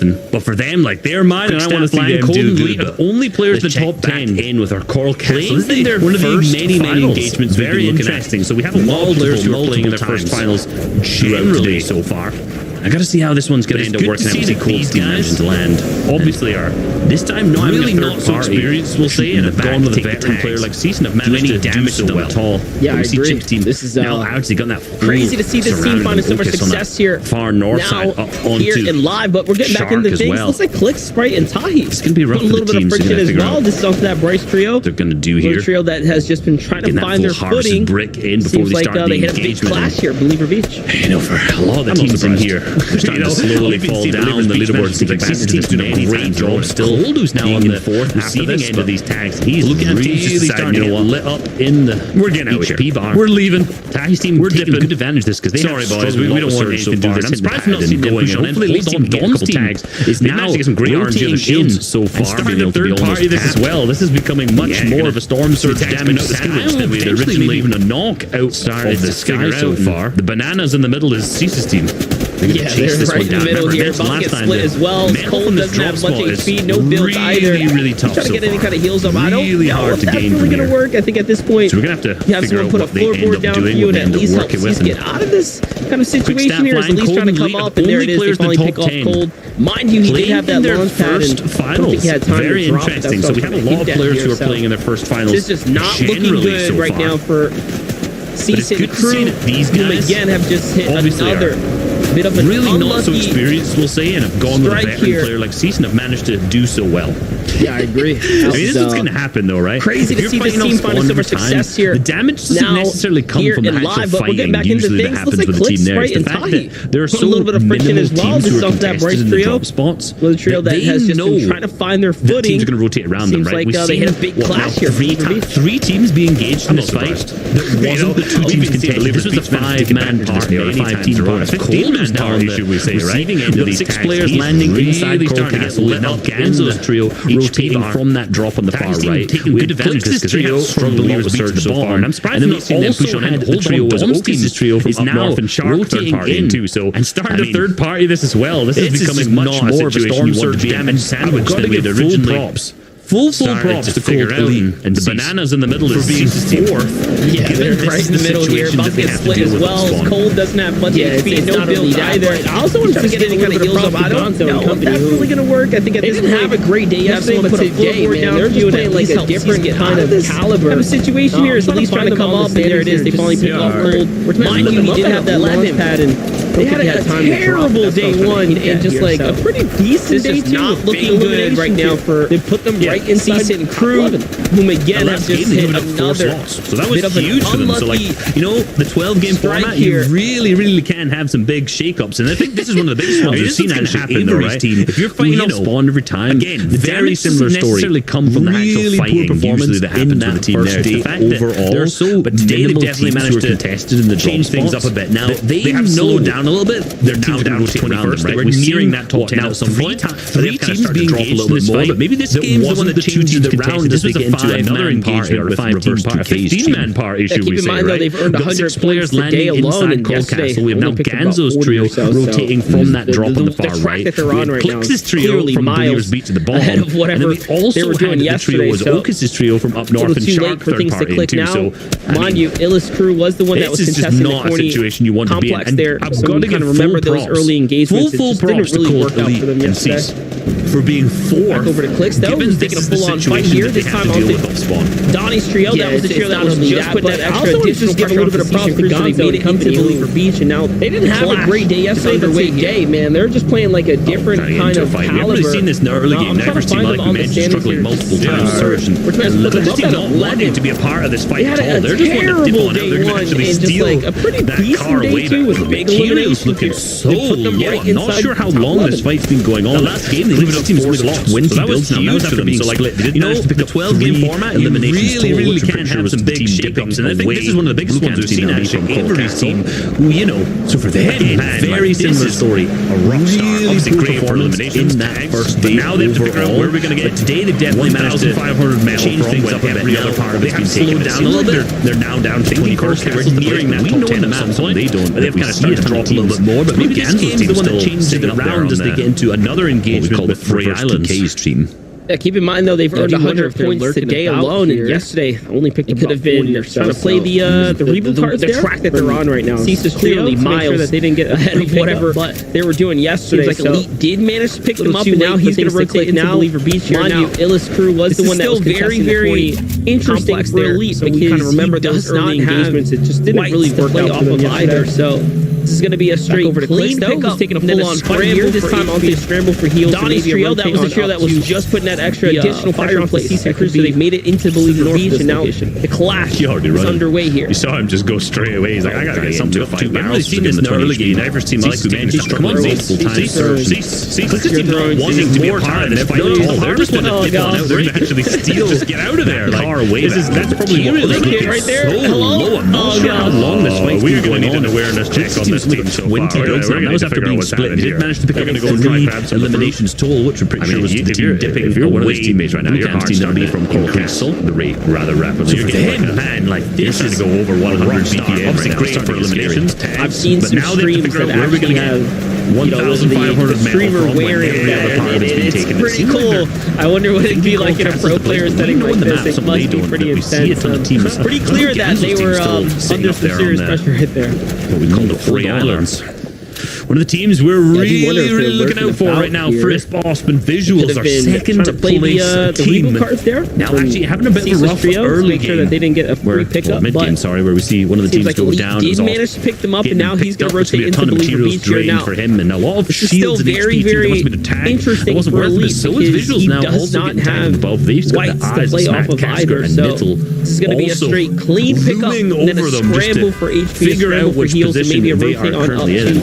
For them, fireplace. Casper and Smack, I feel like they started off really well. Game number 1. You saw him just go straight away. He's like, I gotta get something. They've had one game in the top 10 overall so far today. Come on, Cease. That was the first game, so maybe I just thinking a ton of them in that game. They'll go one harvested. So break it. They're pretty low down there when it comes to fragging ability. Right there. Hello. Oh god, was that? We're gonna need an awareness check on this team so far. We're gonna need to figure out what's happening here. They're gonna go and try grab some great impression on us to how they were. Yeah, left such a great impression. It's like you're getting like a. Been pretty rough. Starting to go over 100 BPM right now. It's starting to get scary. I've seen some streams that actually had another team that's the all over wearing on day number 2. Pretty cool. I wonder what it'd be like in a pro player setting like this. It must be pretty intense. Pretty clear that they were under some serious pressure. They were fighting, like we said, with Chucky's team on. And it seems to. I rember looking at the map and thinking, man, what are these guys looking out for right now? Frisp, Boss, what's the solution to this early game engagement? And clearly, those two teams have figured it out. Having a bit of a rough early game. Mid-game, sorry, where we see one of the teams go down. It was all looks to be a ton of materials drained for him, and a lot of shields and or the early game decision making. How they were wasn't worth it. So Visuals now also getting tagged above. He's got the eyes of Smack, Casker, and Nittle also looming over them just to figure out which position they are currently in. Nil Casper and Smack, I feel like they started off really confirmation. Well. Day number 1. Illis' team has gone to the north. I was going to say that, but not necessarily. Illis' team has actually moved one game in the top 10 overall so far today. Side of the Cammy split, whereas that was the first game, so maybe in the corny crop. So they've actually not left the drops one elimination. So really good decision. They're pretty low down there when it comes to franking ability on the second day in this lobby so far. Overall, what it was is that moment that we had them on camera in game 1, we said team is the only team fighting off spawn. The great impression contestant on us. They were left such a great impression. Yesterday it was DJ Agers since then and Kanata, and then you have like Illis, that whole clash go down and Fortnite here. Epoxy, so I mean, Zemo, and then they were rotating another team that they tried to land over 100 points here. That didn't work out. Right by the gas station, they didn't really find too much success there. So it seems like Illis going up to Orchard was like the key little swap in the game. Remember, obviously, because they were fighting. I'm not really sure why they didn't do that. And it seems to. I remember looking rather than trying to go to the east side of the North Campus because it's only AV team solution to this early game engagement. And clearly, those two teams figured it out. Like, easy team. Like these guys are really scary to fight off spawn. We saw that in the qualifiers. It's just more like they can easily grab Orchard, which is clearly more. We only got to see the mid-game decision or the early game decision making, how they were just full diving on teams. So it wasn't working. Remember, not working for this whole finisher. We saw it working for others here. So he's got a nice little angle coming down to the low ground. I guess receiving too much punishment, losing Kanata a lot of the times in the process. It's already picked up slacks there. This is on to Baby Boss and Doles. We've seen Illis' team has gone to the north, so hard time today up against the Orchard split and that kind veteran of north trios, side. and it doesn't look like the narrative's going to change too much right here. So they've actually not left the drop spot. So shot to come in clutch. Really good decision for Illis' team to disengage. Definitely benefited both teams on the second day. Baby Boss there, so users will get saved here. Surge has been now that I look at the map of the drop spawns, they'll be a-okay for the remainder of the game here. Back over to Illis, we talked about a true contested team, how much success they've been finding. Yesterday, stealing the loop. Keep positioning on the early rotate down south. And Kanata, and then you had like Illis and moved into that catty corner where we know Justice Demo, and then they were rotating in, and then they tried to land across the river. That didn't work out right by the gas station. They didn't really find too much success there. So it seems like Illis going up to Orchard was like Surge now going to be active for 11 players who are going to need to go down. I'm not really sure why they didn't do that. See in the vicinity of Muz's team, rather than trying to really go to the east side in the North Campus. Misty Meadows only generally landing in this direction above them north, and I'm not saying third party fight. We've not seen it too much from Muz's team, but obviously easy team. These are really scary to fight off spawn. We saw that in the qualifiers. They're one of the first teams in. They could easily grab Orchard, which is clearly more important. And this team also here. A lot of the top teams, the big names on the region that we're used to seeing, right now. It's not all already slightly making an early rotate to zone, not stuck here. on So he's got a nice little angle working his low ground position. Last couple games right here, Reese. This is it. Game number 11. No more chances. Slacks there. After this next, Baby Boss and Baby One. Seen them, so a bit of a hard time today up against the too, right? Because we see trios. Muz's team start to dip down a little bit in the leaderboards this game. I think it's get a little bit closer. Man, that final game gets real exciting. And if we see them take away with it, like, okay, we kind of know who our winners are, but then there's a battle for second, third, fourth, fifth, and all of those other places down, basically all the way to 32nd, realistically. We talked about their drop spot. Because it's so tight so far underneath that first place slot. So this game really got to keep an eye on Muz's team alongside that top 3, most importantly, moving into that catty corner where we know Justice users and difference right now are just around that 30 mark. Sit themselves. This is a long rotate for them too. They're obviously coming from Orchard to the north and rotating down south. That next zone's pulled. Maintaining the third place slot. Surge now going to be active for 11 players who are going to need to go down. They're going to need to rotate pretty far. And we see in the vicinity Muz's team. Really common for Misty Meadows team. They're generally to rotate in this direction. To third party fight. We've not seen it too much from Muz's team, but obviously the zones have really held on to their top 4 for quite some time. They're going to be one of the first teams in. But how many tags they've managed to get so far? They should be dropping pretty significantly. This team also here. A lot of the top teams, honestly caught up the big names on the region that we're used to seeing. Because Nanny's team already slightly making an early rotate the zone, not stuck on that kind of west far west side of the map. A couple games right here, Reese. In that kind of crash site zone. Game number 11. They're only 4 points behind. Commandment's team is only 3 points behind that one. And we see Commandment's team in this situation in a great spot. This is where things get exciting too, right? Because we see Muz's team start to dip down a little bit in the leaderboard. North side of the zone get a little bit closer. They have been from these last 2 games. Really exciting. And if we see them take away with it, like, okay, we kind of know who our winners are for them. Then there's a battle for second, third, fourth, fifth, and all of those other places down. The elims all the way to 32nd, realistically, but because it's so tight underneath that first place slot. So this game definitely really got to keep an eye on Muz's team alongside that top 3 most that they were on yesterday. They end up playing out. Doesn't mean they're out of the competition, but hold up, they might just be out of this game right here, right now. Great little pivot here to get behind the natural cover. Separates them from Jamper That Day. is going to be the difference between them surviving right now. Visuals goes toe-to-toe with Paper. He sees deadly tags there in the zone now. Survive and get the pick up. We having big damage here now. Caught the update. There is some heals that you can find here off in the distance. I was going to say things of the like, but could have been it.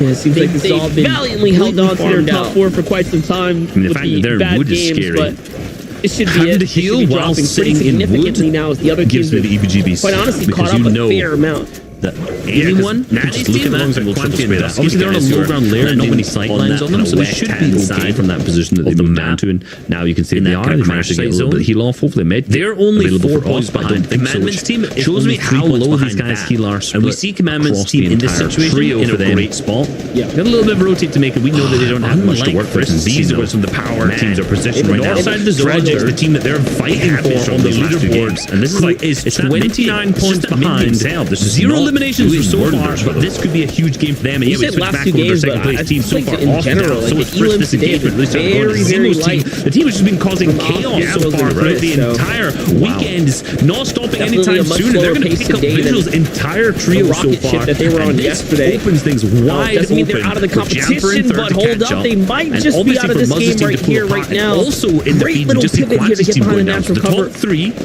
That is going to be the difference between them surviving right now. Visuals goes toe-to-toe with Paper. Still in it. And after that, it's 6 and 7. In the zone now. The zone is going to continue to do big damage here now. I was going to say, this is really going to open things up for any team from 6 below to jump on up and get inside that top 3 conversation. Yeah, it seems like but most importantly for Muzmir and Booga, they can just hold on at this point. Wood is scary. They might be on that runaway train we were just talking about. They just might be too far to get overtaken. Which is so exciting to think that obviously they're on a low ground layer, not many sight lines on them, so they should be okay from that position that they move down to. Now you can see the arm managed to get a little bit of will be the first, which is insane. I don't think so. I want to keep shows me how low these guys are split. I want to watch them across the entire trio for them. This could be a little bit of rotate to make them. We know that they don't have much to work with, and these are some of the power teams are positioned right now. This Tragic, the team that they're fighting so on the leaderboard, who is 29 points behind. 0 eliminations for so far. This could be a huge game. Right now, my eyes are set on second place team. Muz's team off down. So is first disengagement. These are the 2 going to key important ones. The team has been causing chaos. Commandments team and Threats team are definitely really important too. Not stopping anytime soon. They're going to pick up Visual's entire trio so far. To keep our eyes on overall. Opens things wide open. We're going to do a mirror. Jamper in third all these championship rings. And obviously for Muz's team to pull apart. Also in the feed, we just see Quantity's team going down. The top 3. I was going to say top 3 in it, but no, we just saw us being first and third are still in it. And after that, be heavy. 6th and 7th. So heavy.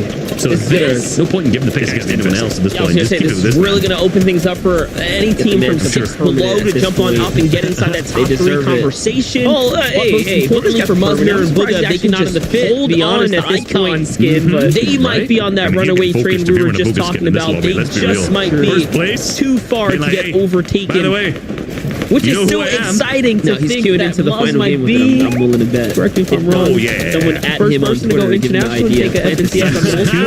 Region. He will be the first. Which is insane. Icon. I want to keep checking in with these guys. This is where it could be difficult. I want to watch them start to come into the want to watch zone. Here we go. Basically, all of our top teams hitting the launch pads them for. I want to see their landing positions here. How are Muz team going to be able to play this? Are they going to go for up onto a high ground position to any other team that's not even possible for a comeback? Only they knew how weak Castor was spraying him. Right now, my eyes are set on 2 teams. Muz's team has been jammed on that rotate down pretty weak so far. Ones to keep your eyes out on. Castor's going to go down. Team and Threats team are definitely really important too. They're going to be the ones up on high ground in Muz and Jamper.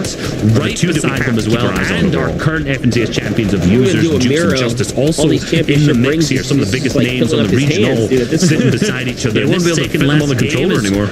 You know, really what's going to decide what the leaderboard ends up looking like for the top virtual trophies. Yeah, definitely. This is a very pivotal moment right now, and notice that Booga Muzmir has completely changed their playstyle here in the last game. For these final games now, they have slowed down completely. Now that they have a strong hey, Booga's kept everyone else. I'm surprised he's actually not in the pick. To be honest, the players from Stretch Sense of the Commandment, they are on a tear today. 116 points already earned on the second day, and we talked about how they have that real realistic chance to hop on up the standings. Now that the bulk of the competition at the top is out, right? Nani, Kwanzi, Jasky sees Cold and leave the victory lap. Jamper Day, Tragic, nowhere to be found right now. Right here on the sidelines, just holding on at this point. Basically, all of our top teams hitting the launch pads out. Not bad at all. I want to see their landing positions here. How are Muzz team going to be able to play this? Are they going to go separate them onto a high ground position? Up at the top. They just started to come out from Casker's team. I want to see how the top team knew how weak Casker was. Game number 11. One AR shot would have been the finals for season 8 right now, and down pretty. They are third place team. Going to hit that launch. Going to go down to Surge. You see the feed as well. The other teams hitting the pads at the same time. They're far left. Importantly, Miro, Muzz, and Booga still flying through beside them as well. And as well, Gentleston champions of users game. Look at the front side of zone in the far right here. Some of the biggest names on the regional rise sitting beside each other. This second left, definitely in the running, have an opportunity with the back. Really, what's going to decide what their leaderboard ends up looking like. They did pick up Rise, so that's one other player down. Booga is below the surge now. They're going to have to continue to scramble here. In the front side, though, Muzz is up. Muzz is leading here for these final games now. They're going to find one. Booga doesn't find any. They're going to be a little bit more, though. This lead is going to get everyone else on the low ground there, so they are going to give it up here. Booga making the call here to continue to rotate here. They have the zone pressure as well in the back half. Commitment already earned on the second day. And we by himself here in this end game here. Take a look at Booga's position. 7 players separate them from the competition at the top. That's a huge tag. Right? And yes, they did lose Miro as well. It's not looking too hot here.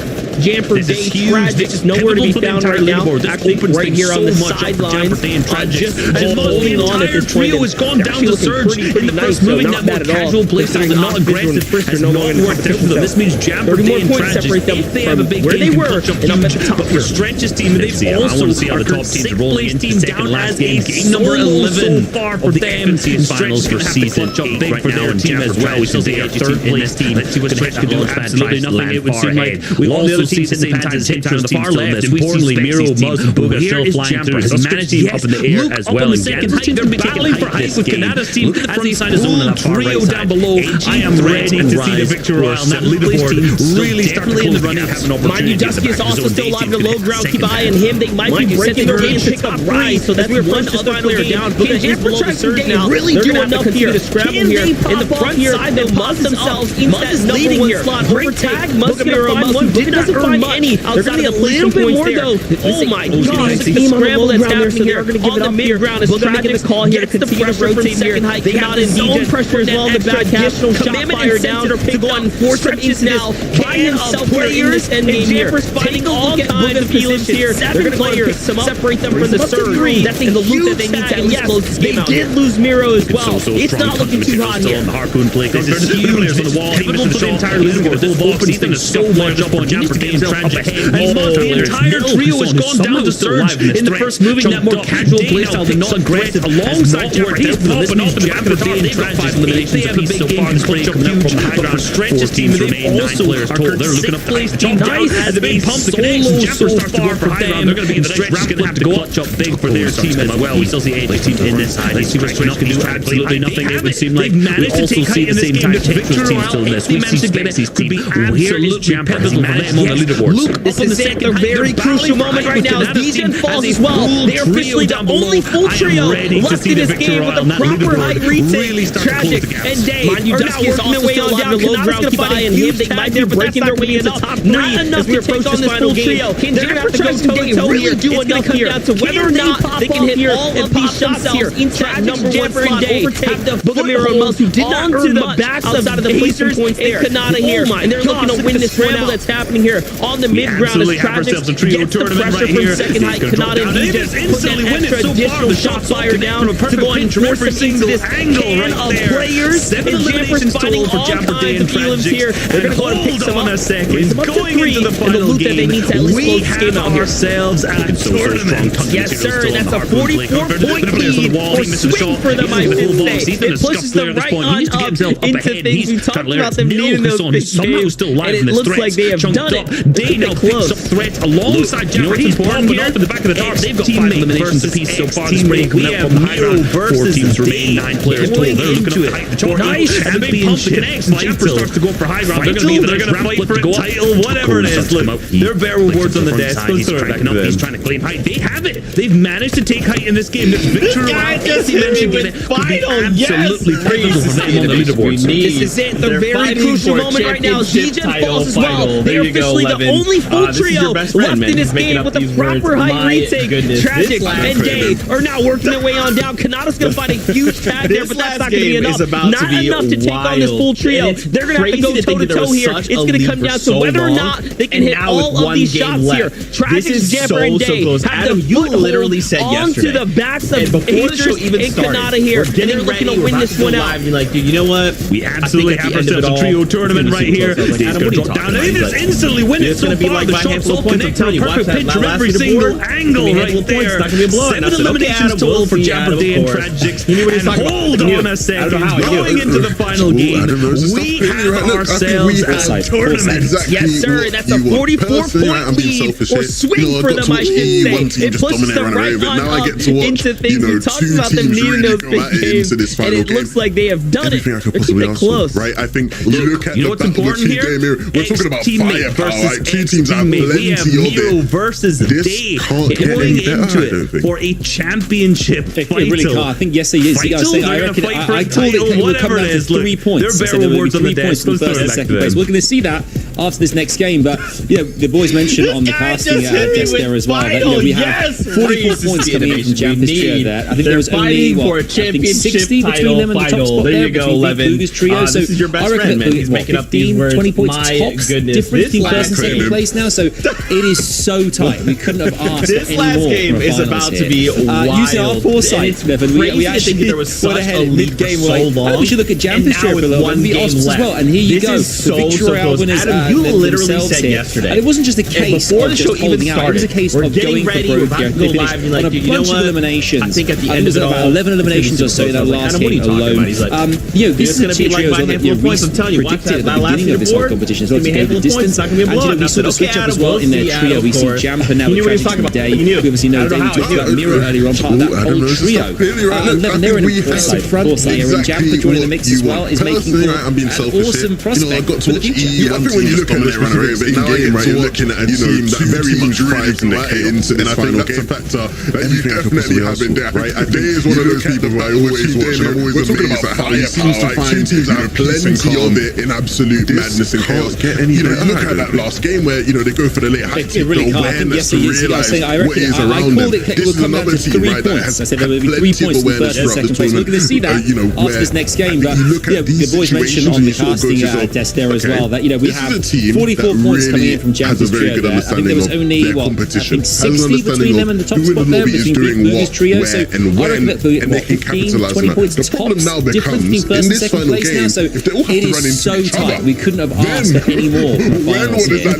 Using our foresight, Bevan, we actually went ahead mid-game, we're like, I think we should look at Jamper's trio for a little bit, and be odds as well, and here you go, the Victory Royale winners themselves here, and it wasn't just a case of just holding out, it was a case of going for broke. They finished on a bunch of eliminations. I think it was about 11 eliminations or so in that last game alone. This is a trio that Reese predicted at the beginning of this whole competition to go the distance, and we saw the switch up as well in their trio. We see Jamper now with Tragic and Day. Obviously, David talked about Miro earlier on, part of that whole trio. And Levin, they're in an impressive front here, and Jamper joining the mix as well is making for an awesome prospect for the future. Yeah, I think when you look at the specific winning game, right, you're looking at a team that very much thrives in the chaos, and I think that's a factor that you definitely have in there. Day is one of those people who I always watch, and I'm always amazed at how he seems to find what they should be aiming to do in absolute madness and chaos. So, we look at that last game where they go for the late high kick, the awareness to realise what is around them. This is another team, right, that has had plenty of awareness throughout this tournament. Into second, so we're talking about 28 points here, which we've seen absolutely in the last game. Jamper's trio with 44, very good understanding of absolutely doable going into this last game. This is what what we're here for. At the end of this next game, we're going to crown the new FNCS champions. The problem now is that going to be in this final game, they all have to run into each other. Boys right now, then Abuga, Miro, and Muzz, or especially when you're fighting going to take it over. I mean, more than just when you're fighting for positionality, when you're fighting for first quarter as the champions.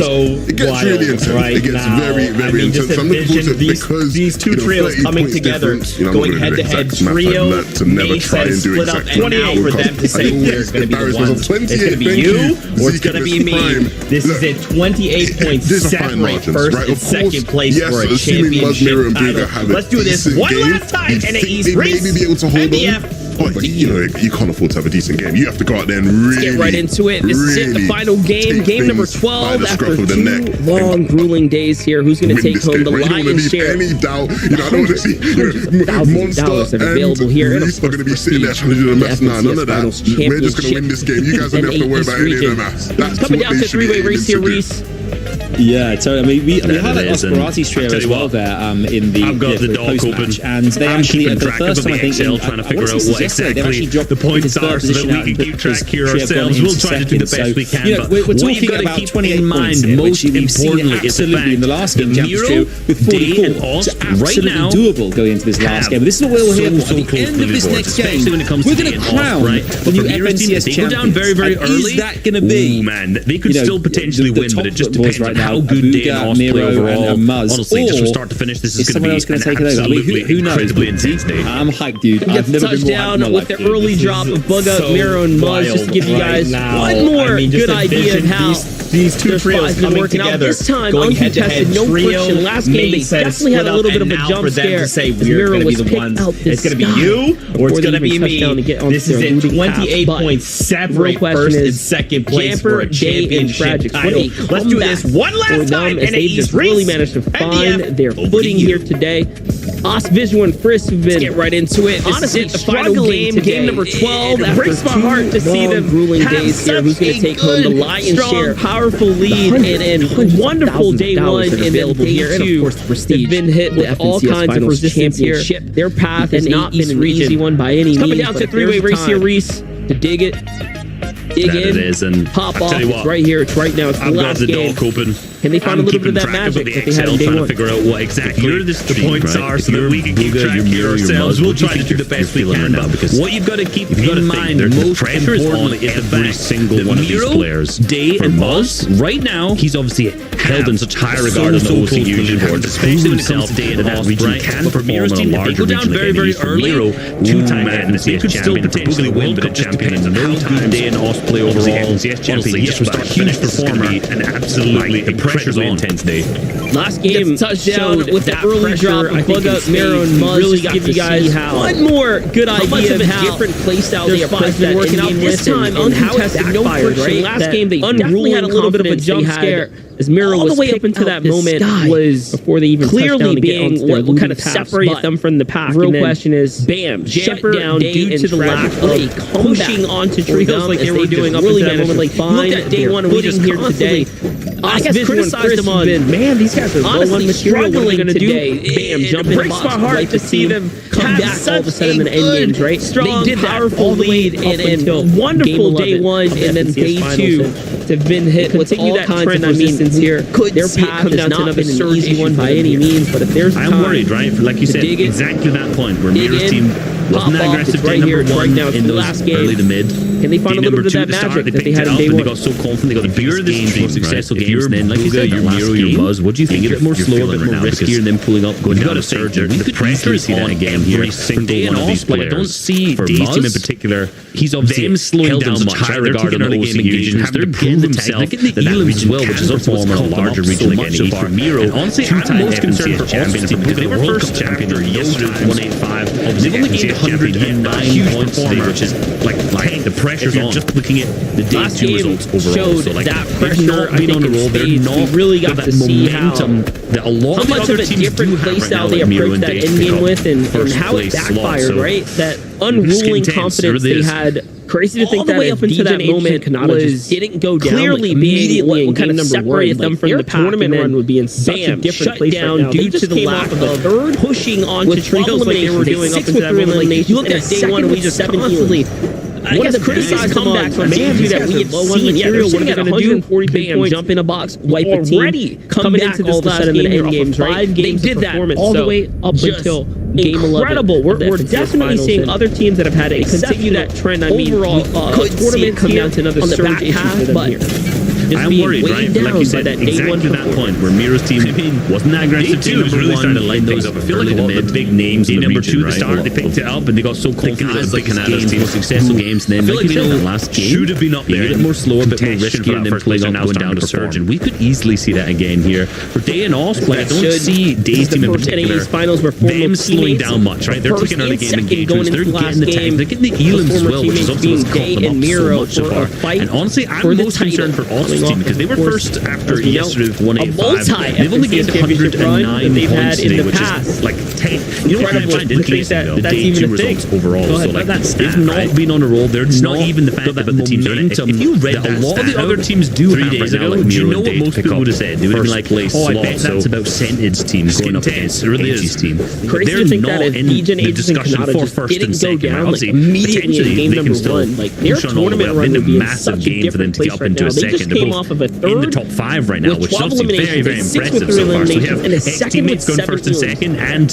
one of the biggest comebacks on Day 2 that we have seen. Yeah, they're sitting at 143 points. Interesting how this has worked already coming into this last game here off of 5 games. All in all, just proves that these are incredible. We're definitely seeing other teams that have had how you cut it overall, regardless of what tournament teams they're a part of. They bring tremendous value, weighed down by that Day 1 performance. That's what this entire season is really proven. Day 2 is really starting to light things up. I feel like a lot of the big names in the region, right? Team switch ups. I feel like if you've got a team dynamic that works well, I feel like, you know, as long as you shoot another team that also has that similar dynamic with your roles starting to perform, what you can play, and you have that level of talent, like it's just gonna work. It's just gonna work out real nice. NAE's finals were former teammates. Take a look at this. First and second going into last game. That early was former teammates. Team wipe on and Miro for a fight. You're at the believer for the title. Quick rotate on out. There's another trio looking inward though. A multi looking to play spoiler Gonzo that they've had in the past. Same corner island. You know what I find interesting? Play that third party that stat, right? Battle onto Cease and his trio. If you read that also stat fallen out of grace 3 days ago, do you know what most people would have said? They would have been like, oh, I bet that's about Sentinel's team going up against on the other side. But they're not in the discussion for first and second, right? Obviously, potentially they can still push on all the way up. It's been a massive game for them to get up into a second. The team is not necessarily in the top 5 right now, which is obviously very, very impressive so far. So we have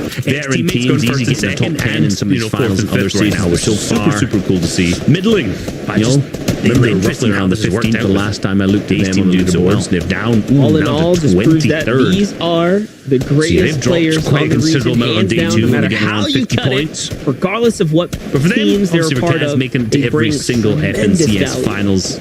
And that's he has nothing to prove to the rest of the lobby at all. Season has really proven to us. I'm sure he definitely still wants to, with all the performance and winning. I feel like if you've got a team dynamic that works well, you look at what separates. As long as you fit another team that also has that similar dynamic with your roles, what you can play, and you have that level of talent. Big NAE finals we're looking at here. Even some of the new names like Iams or Paper, right? Once again, that early team wipe on some alongside the vet skills and the beach with a quick rotate on out. There's another trio looking inward. Hard work, right? They're looking to play spoiler. Gonzo and crew rotate that same corner island here. Notable names. Play that. There are third-party grinders in between. Battle onto Cease and his trio vet sit. And the top of the falling out of grace here just a bit. Someone's going to be upset. Someone's got to be a day here today. Someone is on the other side. When you stack 33 or 32 in this instance, the best teams they have to have together. Hungry. Only one team can win, and unfortunately, one team has to come. The team is not necessarily being shining bright. So we'll check out the full standings. Obviously, once this final game is over, top 10 in some of these finals and other seasons. So far, 2K's team getting into another engagement. This time with Beef's team. They're roughly around the 15th. The last time I looked at them on leaderboards, they've down area down to 23rd. Reverse team obviously being the dirty team. They've dropped quite a considerable amount on Day 2. They're making much earlier points than we've seen them making. Games or they've just making it to every single FNCS finals.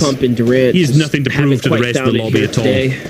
But I'm sure he definitely still wants to top performance. Yesterday a little bit better than today, though. I mean, the real issue is 16 points yesterday, well over 80, 20 or like around 70 or so. Nothing but, you know, they could have had one of those comeback stories, kind of like we saw from DJ Finals and Campeonato, but right even some of the new names, Quentin and Nuts trios, they're just putting in the up and pressure here from both angles. It looks like the team's starting to run low on material as Campeonato switches back over to Wood. That's a telltale sign. Asia tries to step in to save them. New players there. All the builds are weak. Like, too much firepower coming in. Notable names. We're trying to set the stage up for Campeonato, Asia, and DJ to be that trio that can just come back on day 2 in the top of the standings, finish inside the top 5. But it looked like someone's going to be upset. That dream someone's got to be shut down here and now.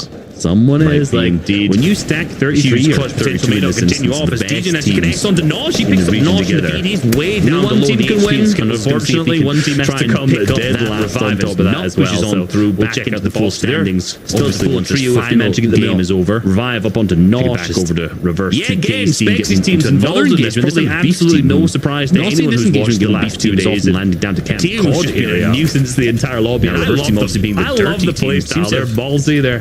He seems to make much earlier rotates than we've seen them make in previous games. Or they've just changed up that early game drop. Top 10 multiple times in the FNCS finals. They've had found it here today. Yesterday and a 6 today. That's the previous game. Yesterday a little bit better than today, though. Today 16 points yesterday, well over 80. That confidence, like around 70 or so. Take these fights. I mean, listen, they could have had one of those comeback stories, kind of like we saw from DJ Campeonato, but right now, Quentin Zemos and Nuts trio, they're just putting in the mega pressure here from both angles. It looks like the team's starting to run low on material as Campeonato switches back over to Wood. That's a telltale sign. Asia tries to step in to save them, but all the builds are weak. Too much firepower coming in. We try to set the stage up for Campeonato, Ages, and DJ to be that trio that can just come back on day 2 and finish inside the top 5. But it looked like 3 teams down so far. Might just be shut down here now. Says DJ's team went down. We're down to 81 players. As huge clutch potential may not continue off as DJ Nash connects onto Nosh. He picks up Nosh in the feed. He's way down to low in the finally then picking up that engagement, picking up that pick up that revive, and now pushes on through position to the box. So they're still as a full trio if they manage to get the revive up onto many of the other games. Yeah, again, Spexy's team's involved in this. Probably absolutely no surprise to anyone who's watched the last 2 days. A team who's just been a nuisance to the entire lobby, and I love them. You can hang your hat on. The play style. They're ballsy. They're like it's very really getting involved. Considering everyone else is still earning points. Just not many teams can say a little too far off the mark here today. 10 multiple times in the FNCS finals. They've had a 4th. Wonder if that's why they're taking that engagement. 6 today. That 6 they're just like, you know what? The previous 11 games, 8 eliminations. Not been great. True champion stride in them. Sit and say, you know what we're going to do together. That confidence. Be confident. We're going to fight. Maybe that was, I mean, listen, I think the experience they're picking up right now is not going to go unforgotten. Low care Quentin Zemo's epoxy is going to be a true issue in the upcoming year to how you approach the game. What's your ultimate goal? You know, when you're just having fun with it, you do hope they stay together. I've seen good performances from them. Perform pretty well.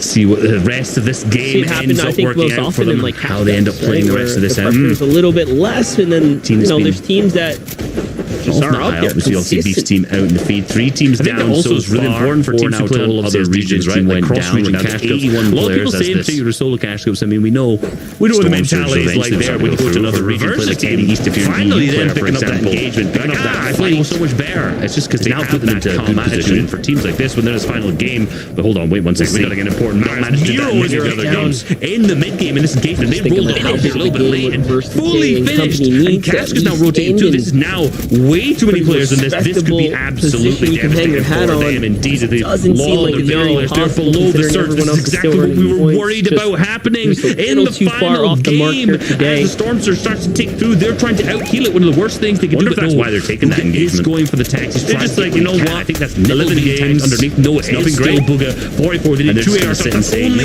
one that they connected to. That's still going to be them below the active surge. Still causing an absolute terror onto them. To hear the chug splash is now starting to go out. Casker hears it. He's also desperate, so they're going to start to climb up and go for the fight. But no, Booga's starting to trade back. 11 below 76. He's hit the shots. Booga's hit the shots he needs to do so far. That momentarily will keep them above. They need to heal and keep going because this will not keep them above. Casker's starting to go. He picks up the big shot. It happened, I think, most often in like 26 HP still left. He's a little bit less, and then there's but now they have to just hope that they can stay above this. This is a winnable fight right here, though. Casker's not that healthy. A 2v1 1v1 situation. Can they get this Elam? The points here matter even more too. I'm pretty sure they're on the placement point threshold. If a team falls, they should get 5 points for surviving and weathering the storm here. So this means so much more than just a simple elimination. There are a tremendous amount of points here that can quite literally be the lifeline of their tournament run here. Yes, there is a team separating them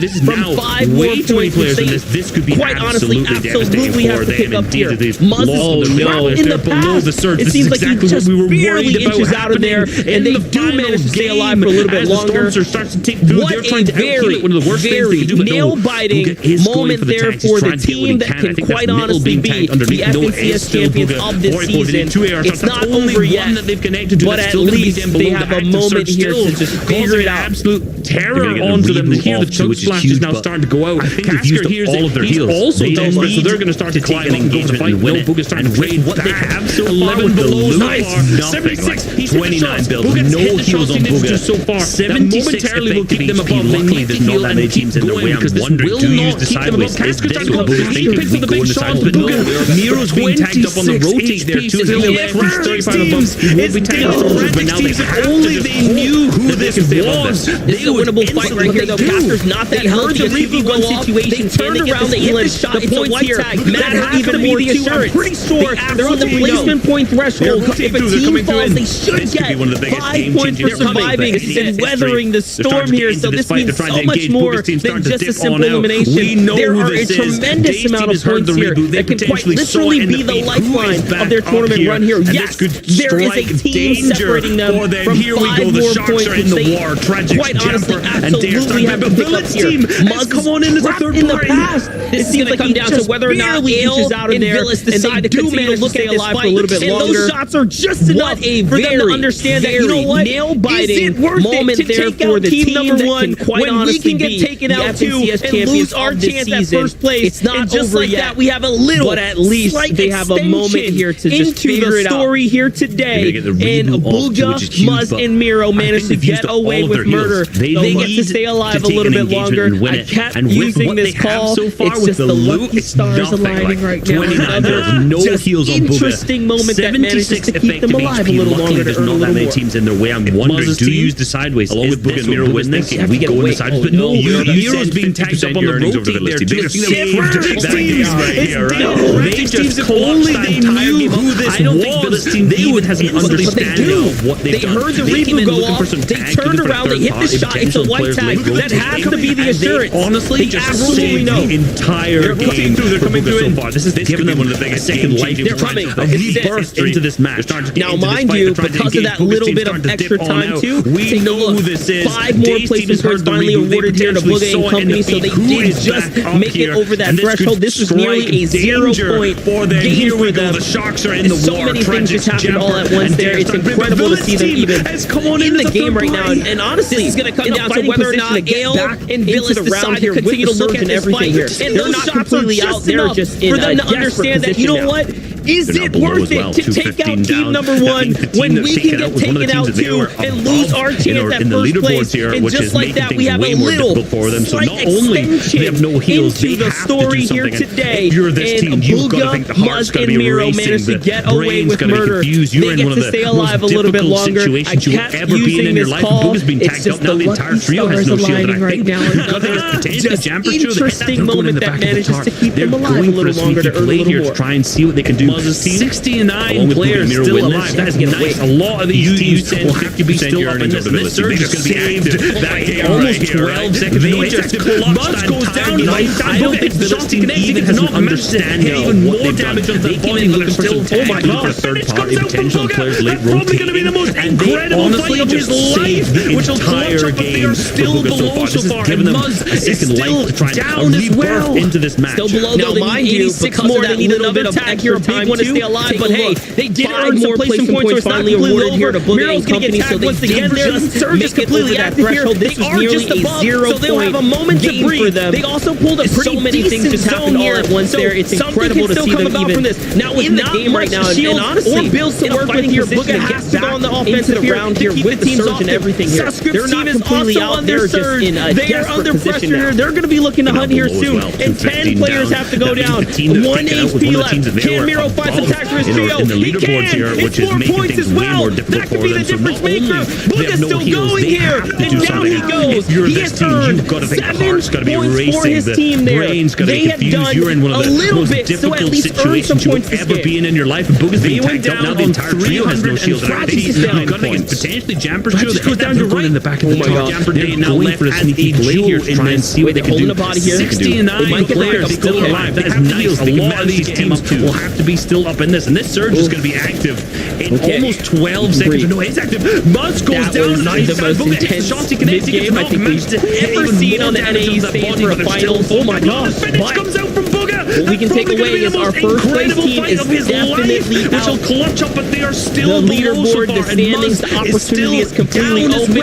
Visuals Still below though, they need 86 more. They need another tag here, a big one to stay alive. But hey, they did earn some placement points, so it's not completely over. Miro's getting attacked once again. Their surge is completely active here. They had a great day one, so they'll have a moment to breathe. They also pulled a pretty decent zone here. It can be now. Something can still come about from this. To make it all work. Much shield or bills to work with here. Booga has to go on the offensive here to keep the teams off them. Suscript's team is also underserved. They are under pressure here. They're going to be looking to hunt here soon. And 10 players have to go down. 1 HP left. Can Miro find some tags for his trio? He can. It's 4 points as well. That could be the difference maker. Booga's still going here. And down he goes. He has earned 7 points for his team there. They have done a little bit to at least earn some points Royale in roughly They went down on 8 or so 339 eliminations to points. really Tragic goes punch down their to way right. through. This Oh my is God. impossible Jamper Day now because left again, as a jewel they pulled in that this. half and half Holding a out. body They here. have to do. They have to might make it get work back with. up, Okay, survive. let's They take a have little the bit of heals. fall They can damage manage to there get on him this up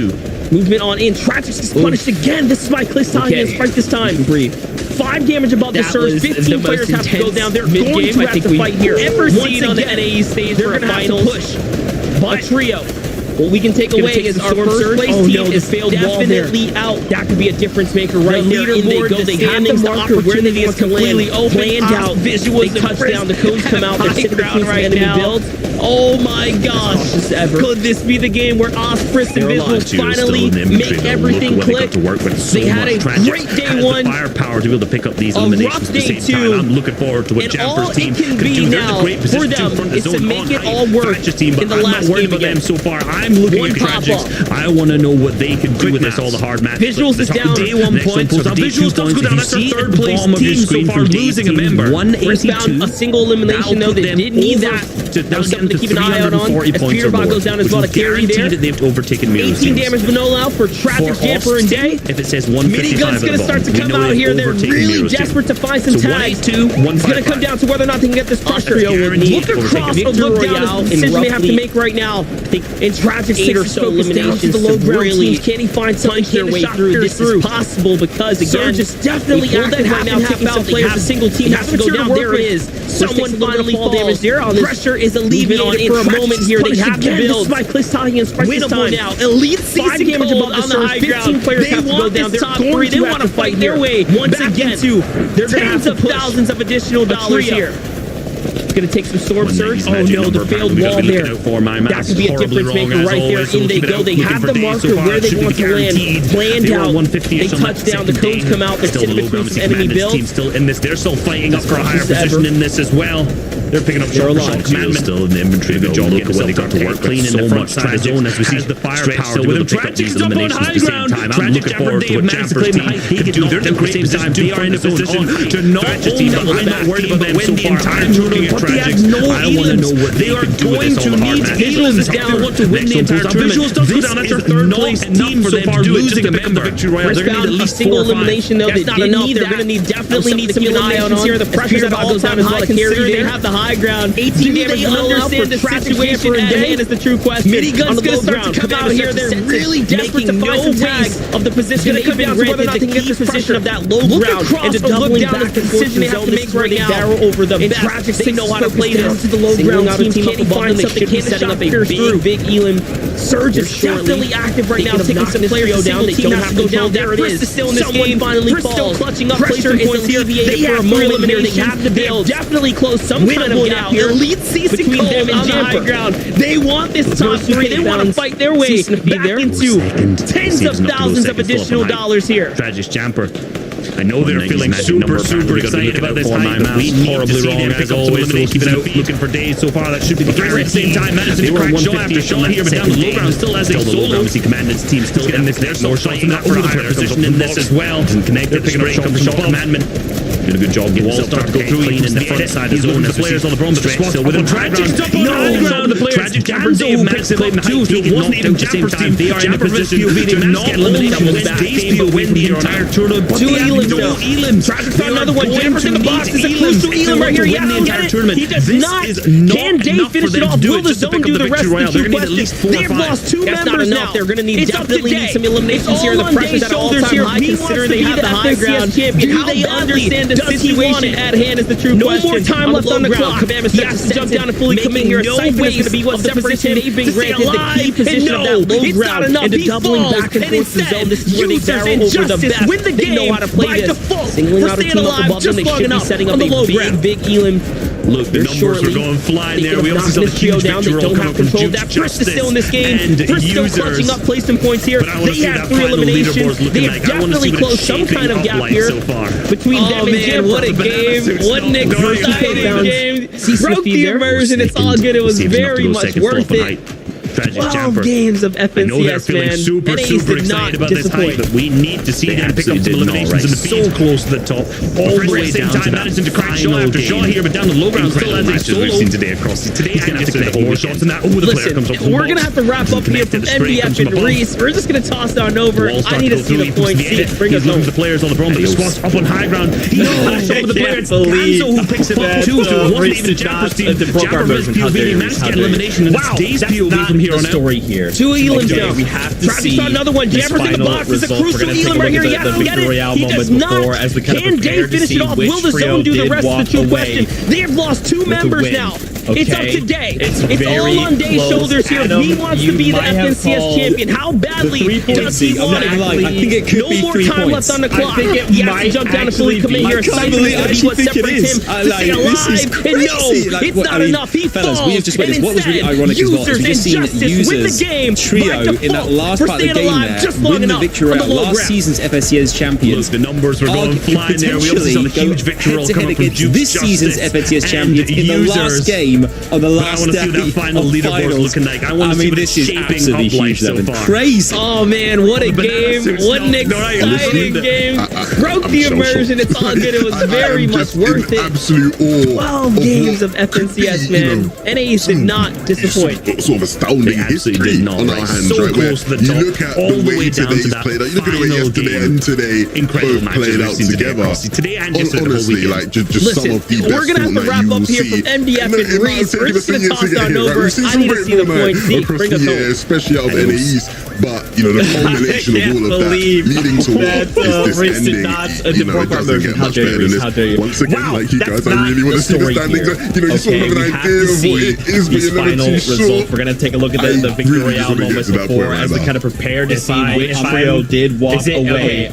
Here we go. with the It's win. time. Okay, it's very close. Adam, 7 you might have points. called Your the champions 3 in points. chapter I'm not gonna 2, lie. I think it could be 3 points. Muzz, I think a it winner might from actually OCE. be. I comes can't believe. on I actually over think to it is. NAEs to get This a is win. crazy. It is Like, Miro, fellas, another we have just witnessed what was really winner ironic yet as well. Is we've just seen three-time users champion in trio in that last and part of the your game World there Cup win the victory royale. champion. Last season's FNCS champions could potentially go head to head against this season's FNCS champions in the last game on the last day This of is what finals. it's all about. I mean, this is absolutely why huge. we Devin. watch. Crazy. This is why they play for moments like this. For Booga, who everybody knows as the world champion, in absolute awe winning FNCS for Muzz to win an FNCS to travel all the way across the world into unknown territory where many people doubted his ability to replicate both played out together. Honestly, like just some of the best Fortnite you will see again. It might have taken us a year to get here. We've seen some great Fortnite. across the years, especially out in the world. But you know, the combination of all of that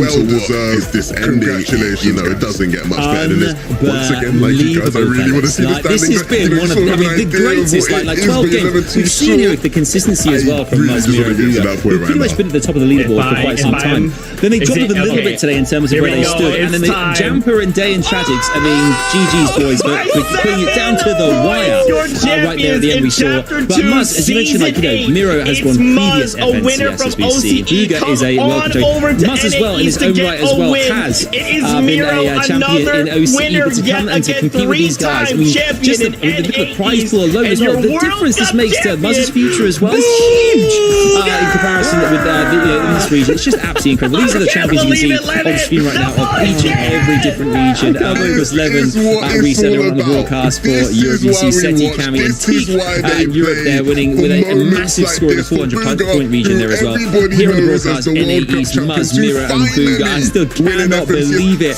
Championship peak round in some of the regions here as well, Oceania, Asia, and Middle East as well confirmed. I mean, Levin, a team like this, you know, Maz, Mira, Bugha, we talked about this at the beginning of the whole competition, you know, when we went back to qualifier one.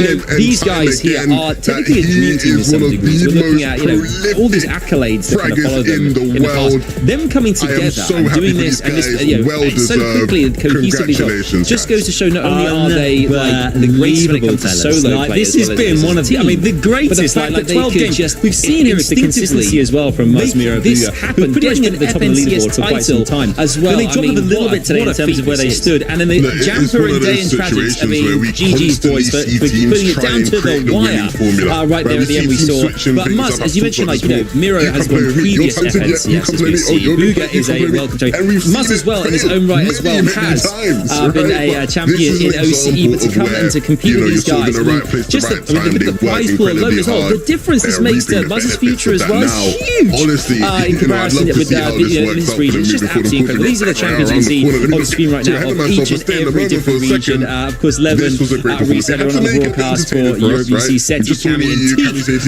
in Europe there, winning with a massive score in the 400-point region there as well. Here on the broadcast, NA East, Maz, Mira, and Bugha. I still cannot believe it. Championship peak round in some of the regions here as well, Oceania, Asia, and Middle East as well confirmed. I mean, Levin, a team like this, you know, Maz, Mira, Bugha, we talked about this at the beginning of the whole competition. You know, we went back to qualifier one. Game 3, I'm like, these guys here are technically a dream team in some degrees. We're looking at, you know, what are you talking about? This is World Cup champion. Bugha has looked for this coming together and doing this, and this Maz and Miro, both 3-time FNCS champions. Not only are they coming over, he's like, hey, you know what, OCE, this has been fun, as well as it is as a team. I need to take something but the fact that they could just instinctively challenge myself. He had to relearn a meta, relearn a new region. Well. I mean, what a feat this is. Hey, Miro, you guys want to try and win an FNCS champion title? Seems pretty good to me. And they did. Oh my goodness, today has been a great day of Fortnite. And today we still have to go see how things unfold in NA West and Brazil. Fortnite fans, hope you guys have enjoyed all of the action today. It has been such a treat to hang out with all of you and watch these games. Please give these two incredible gentlemen a follow. Levin, thanks for hanging out with us today. Give, of course, Reese and Monster D-Face a follow. I mean, Reese is Agent Peely is God in and of itself. Fortnite fan, we love you guys so much. We'll see you soon for more NA West action. Until next time, we love you. You know what, guys, we want it to be a bit of fun. Let's give the casters a bit of a tough time trying to count the numbers, see if we're reaching that threshold. But still, really impressive, especially over the 2 days. These guys are the real deal. That's Miro's down. So that's the team that they need to pick up. Bugha goes down at the same time. 2 eliminations for first at that point. Halfway through game 3, I'm like, down at the same time. So that's Bugha as a solo one. It's to the hands of Campeonato, who's picked up the finish with 8 This is World Cup champion. Bugha has looked for this win. He walks away. Maz and Miro, both 3-time FNCS champions. Maz coming over. He's like, hey, you know what, OCE, this has been fun, but I need to defeat his teammates, man. I need to come in. I need to just challenge myself. He has to relearn a meta, relearn a new region, and then says, hey, Bugha, hey, Miro, you guys want to try and win an FNCS champion title? Seems pretty good to me. And they oh my goodness, today has been a great Fortnite. And the thing, we still have to go see how things unfold in NA West and Brazil. They are under pressure. They're going to be looking to hunt here soon. It has been such a treat to hang out with all of you and watch these games. Please give these two incredible gentlemen a follow 11. Thanks for hanging out with us today. Give, of course, Reese and Monster D-Face a follow. I mean, Reese is Agent Feely is for his team there. In and of itself. For that, fam, we love you guys so much. We'll see you soon for more NA West action. Until next time, we love you. And we'll see you on the Battle Bus. Visual TV jumps into the box. Shots connected so far, but he's going to get traded out. Brist's going to finish up the elimination so far. The siphon materials come through. That's Miro that goes down. So that's the team that they need to pick up. Booga goes down at the same time. 2 eliminations for Frist at that point. Now goes down at the same time. So that's less Booga as the solo, and it's to the hands of Campeonato, who's picked up the finish with 8 eliminations on Campeonato so far. Ejin and Dangerous, one apiece being 10 total. They have been absolutely popping off. We know that the high ground has the heal-off plays down below. The chaos starts to ensue. Ganzo picks up 1 in the feed. His teammates go down. It's a Husp that he's picked up as well, which is crazy big for it. Frist now fighting for it with Ganzo down to the low ground. He's going to trade shot for shot, blow for blow. But Frist goes down as Ganzo now versus the high ground team. Day now picks up threats alongside Japper. He's popping off in the back of the tower. They've got 5 eliminations apiece so far. The spray coming out from the high ground. 4 teams remain, 9 players total. They're looking up tonight. Chop nice, and the big pump that connects, and Japper starts to go for high ground. They are under pressure here. They're going to be looking to hunt here soon, and 10 players have to go down. 1 HP left. Can Miro find some tag for his trio? He can! It's more points as well! That could be the difference maker! Booga's still going here! And down he goes! He has earned 7 points for his team there. 3-time champion in NA East and your World Cup champion, Booga!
FNCS? That's right. We just wrapped up EU NA East champions all across the land, but we still have 2 more to crown, and one of them is here in NA West. You know who I am. It's your favorite DJ Yonder, DJ Zeke in the building. And guess what? We have Kelly. She's back. And look at Panda. They're the same character.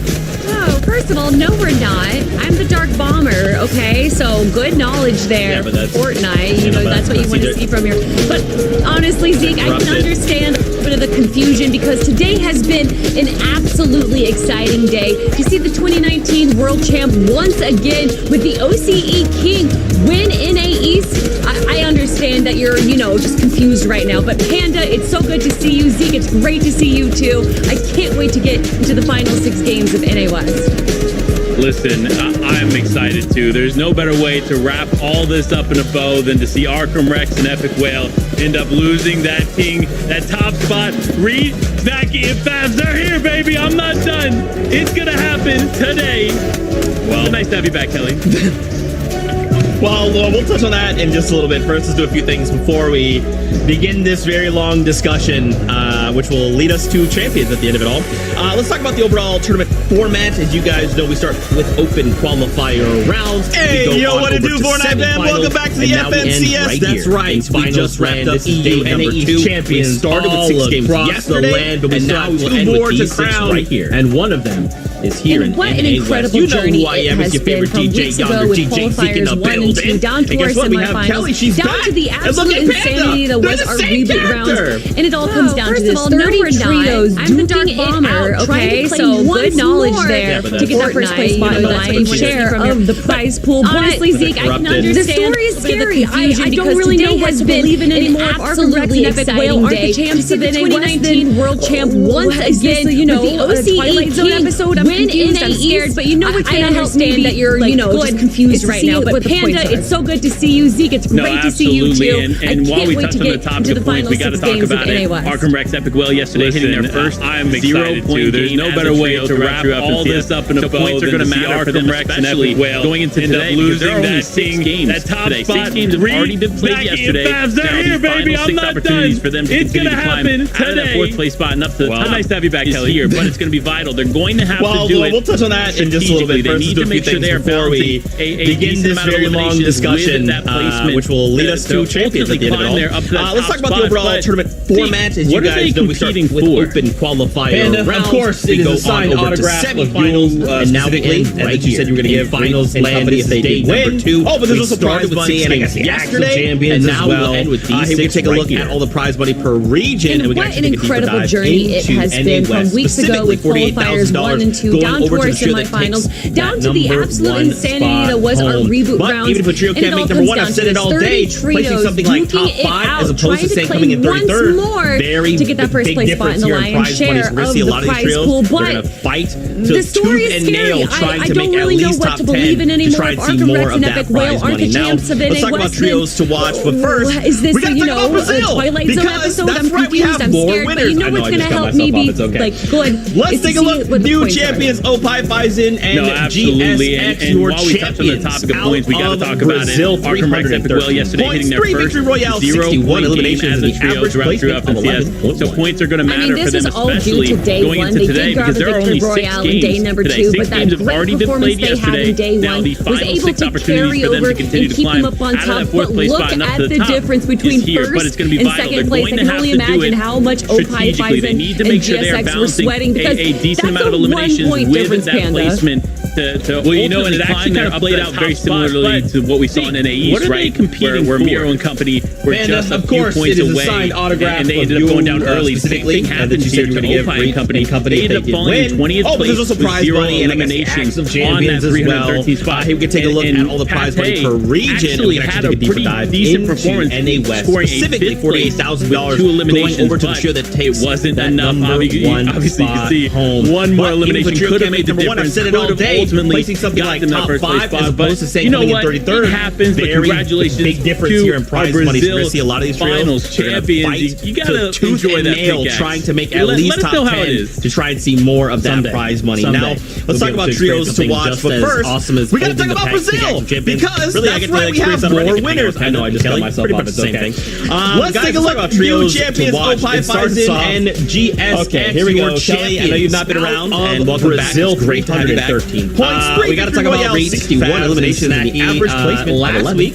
I had production. I mean, this is all due to day one. They did grab a victory royale in day number 2, but that great performance they had in day 1 was able to carry over and keep them up on top. But look at the difference between first and second place. I can only imagine how much you can kind of get an idea of how they're going to do today just by what we saw yesterday, grabbing an insane amount of eliminations. It actually kind of played out very similarly to what we saw in the East, right? Where Miro and company were just a few points away, and they ended up going down early. The same thing happened here to Opie and company. They ended up falling in 20th place with 0 eliminations on that 313th spot. I get to be back here and watch them live. Actually had a pretty decent performance, scoring a 5th place with 2 eliminations, but it wasn't enough. Obviously, you can see one more elimination could have made the difference. Panda, I feel like you're going to say something to me and say how I'm wrong or whatever, but I was kind of right. To our Brazil. No, absolutely. I understand that you want to change your prediction now that we've gone through the first day, and you let us know how it is. It's okay. But don't worry, there are 6 games to go, and there are chances for Arkham Rex and Epic Weld to climb up. Really, I get to experience that already. We got to talk about their performance yesterday because it wasn't the normal team that we normally see. Now, again, like I mentioned before, here we go. Kelly, I know you've not been around, and welcome back. Great to have you back. We got to talk about rates in a game as a trio in trio FNCS history. So I had production pull kind of stunning to think about that fact. Panda here, we saying he believed they were going to win. They did not do that, but they know what they need to do. They're championship material. They've been the champions or yesterday, rather. I want to see how they do today. In a row. I mean, but will they be able to break that out in stride and come into today to make something happen? Because we've seen in the past where this trio does in fact turn around but beyond that, to get a victory royale after in game 3, and then 3 subsequent second place finishes. Clearly, this is a different team than we saw in the qualifiers. Like if you look at a different team than we saw in the semifinals, and I am so excited now that I get to be back here and watch them live because they always grab a handful of eliminations. But when you compare that to someone like Reefabs to the positives of Reef, not only is able to grab 13 eliminations in a 6th place finish, I feel like you're able to say something to me and say how I'm wrong or whatever. But I was kind of I've ever seen. So I don't know. No, it almost seems like I'm understand that you want to 2 different teams right now, and I'm excited to see how day number 2 is going to flesh out. It's okay, but don't worry. There are 6 games to go, and there are chances for Arkham Rex and Epic Weld to climb up. But we got to talk about their performance yesterday because I don't know. This very well could be the season where they are again, like I mentioned before, point out how they started the first time they won it was by such a massive, like a landslide in a game as a trio in trio FNCS, right? I mean, we just saw that again happen earlier on today, and then over the course of these next subsequent FNCSs, right? Margin has they know what they need to do. They're championship material. They've been the champions for 4 FNCSs in a row. If it's gonna happen right will now, they be able to break that out in stride and come into today to make something happen? Because we've seen in the past where this trio exactly like this turn around last time and win it all. But we'll go into day number 2. After we're even really part of the story, and then they won. Don't know if this is the same team that can break through. We'll follow. We'll follow more of this later on. Like if Let's you keep look going. at we have a few more trios that I want to talk about. Chris, they did Andy, Joshua, and Jelty. They do it where they never place below 10th. They make it to every end game. They always grab say a handful of eliminations. The incredible when you compare that to someone like Reefabs from them, they are a team that has been around forever, representing Latin America. So you know they have so many fans repping them behind, and I'm hoping that they can take this momentum from what they saw yesterday, that I've ever seen. So I don't know. It almost seems like I'm seeing 2 different teams right now, and I'm excited to see how day number 2 is going to flesh out. Zika with 10 eliminations, but are they able to get into Kelly, the top last 5? season, Panda? you were the one that pointed out that's the question, right? Obviously, Jelty and Co. They understand. And so I don't know. This very well could be the season where they are dethroned. Kelly did point out how they started the first time they won. It was by such a massive, like a landslide. But any other team on the leaderboard has the opportunity we just saw that again happen earlier on today. And then over the course of the next excited to see how they perform here is that margin has gotten smaller and smaller. Last time only leading by, I think, 12 points. That was their victory round. They did an exceptional job of clearing out most of the trio in that situation. Right now, coming into today, they just couldn't quite get the they have a really great lead. Look, regardless, we're going to see it's a new day. Exactly like this. 6 happened last time. We saw Arkham Rex at Will win number 2. We're really part of the story, and then they ultimately, won. So at the end of the day, we'll follow this more. I'm excited to see who. I mean, we'll follow more of this later on. Let's keep going. We have a few more trios I want to talk about. Chris, Andy, Joshua, and Jelty. I was like, it's going to happen. He's going to say it, isn't he? There it is. Okay. I mean, one last trio for us. LeDog, James, J. Rose, and Zink. Another trio that we think could potentially be a trio to watch coming into the representing Latin America. So you know that they have so many fans repping them behind. And I'm hoping that they can take this momentum from what they saw yesterday, which wasn't a top 5 performance. But still, they're clearly doing quite well to walk away right now. But they're so hot and cold, right? When they aren't performing, they're only grabbing. But are they able to get to the top 5? And then when they do perform like that Game 5 victory royale, they're able to grab a bunch of eliminations, do it from the low ground, which is not easy as far as NA West standards go. But for me, it's how hot and cold they are, Panda, that I'm concerned about. Trios we've just talked about. Yeah, I mean, it's going to take a lot here. If they're almost 90 points away to do so, it is Jelty, it's Andy, and it's Krizix. How well, obviously, excited to see how they perform here, as well as a good example of them going, because they are shortly behind Rico. That was their victory round. They did an exceptional job of clearing out most of the trio in that situation. Well, are about 80 points behind top. So it's going to be interesting to see how they fill that gap. We're going to see it's a new day. But as we saw earlier today, Emmy said pure NA West action to unfold, remain consistent here in day 2 like they were in day 1 to see who took it away in 11 games. There was no doubt at the end of game 11 that they were the winners. So it's going to be interesting regardless. But let's recap. He's going to say it, isn't he? There it is. Okay. One last trio for us. LeDog, James, J. Rose, and Zink. Another trio that we think could potentially be a trio to watch coming into the competition. They're starting the day in 8th place, right? It's kind of the consistent NA West that we're used to seeing. Clearly, Refab and Snacky far ahead from the rest of the competition with Symmetrical they're clearly doing quite well, being in our barely behind now, but they're so hot and significant margin. When they are performing, they're only grabbing a little bit of points. And then when they do perform like that Game 5 victory royale, they're able to grab a bunch of eliminations. Do it from the low ground, which is not easy. 15 eliminations West standards go, but for me, it's how hot and cold they are, Panda, that I'm concerned about. There are still possibilities for crazy upsets, yeah, I mean, you kind of said it best here. They're almost 90 points away from that top spot, and Snacky. Maybe if we get a hard West zone or a hard Southwest zone, there's going to be an opportunity for Jelty there or Arkham Rex and Epic Whale.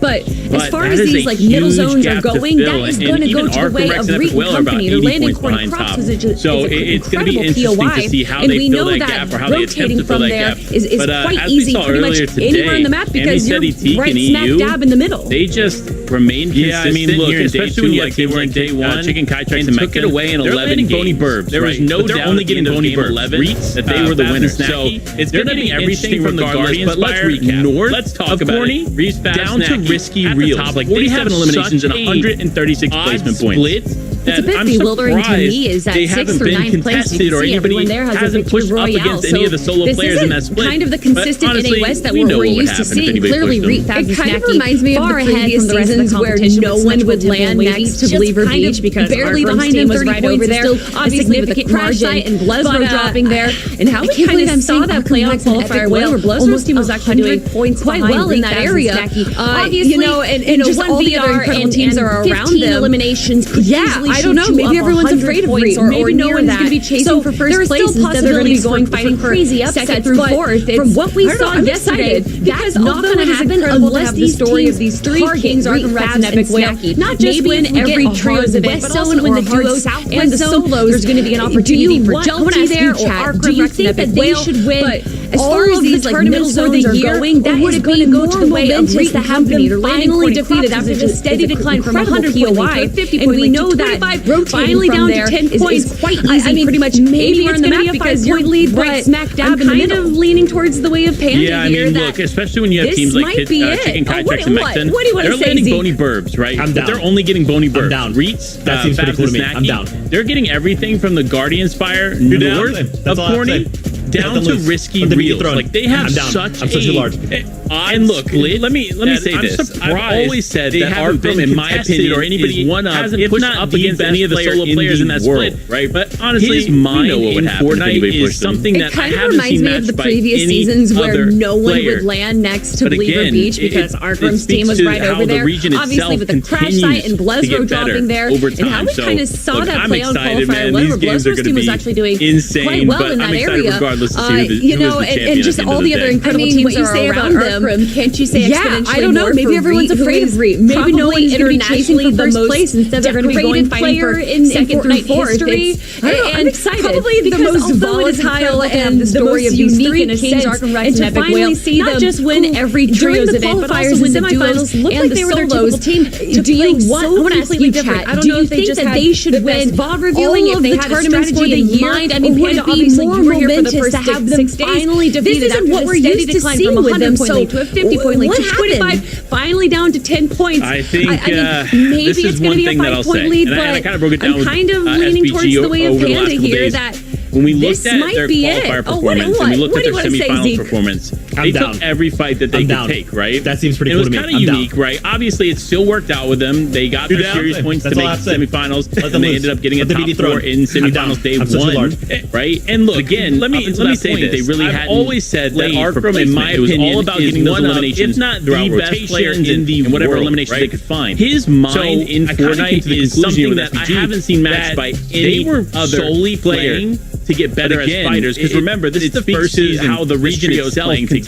So I felt like it better the qualifiers and that day one of semifinals. I'm excited, man. These games are going to be fighting insane, but I'm excited regardless to see who they're playing a more consistent game, a more I mean, what you say about Arkham, can't you say exponentially more for Reed, they're making sure they make their way there. We saw several times yesterday where they had like 800 damage above the threshold in Storm Surge, but they had 0 eliminations, meaning that they had a good understanding of what they needed to do and where they needed to be, and then ultimately they ended the games with several eliminations. So it's going to be interesting regardless. I'm excited to see this new evolved version of this trio, reviewing if they had a strategy in mind. I mean, Panda, obviously you were here for the first 6 days. Well, let's remind everyone of our predictions. The trios we think could walk away trios champions at the end of the 6 games. And this is one thing that I'll say, and I kind of broke it down SBG over the last couple days. Did you change your prediction? Did you change it? And we looked at their semifinal performance. They took every fight that they could take, right? I've always spoke unique, to how highly Reed, Pabs, and Snacky are as a team. I, gave the idea to Panda. I had the script last season, actually, for like the last 3 seasons. So I decided to be a bit charitable, give Panda the script this time. It was all about getting those eliminations throughout rotations and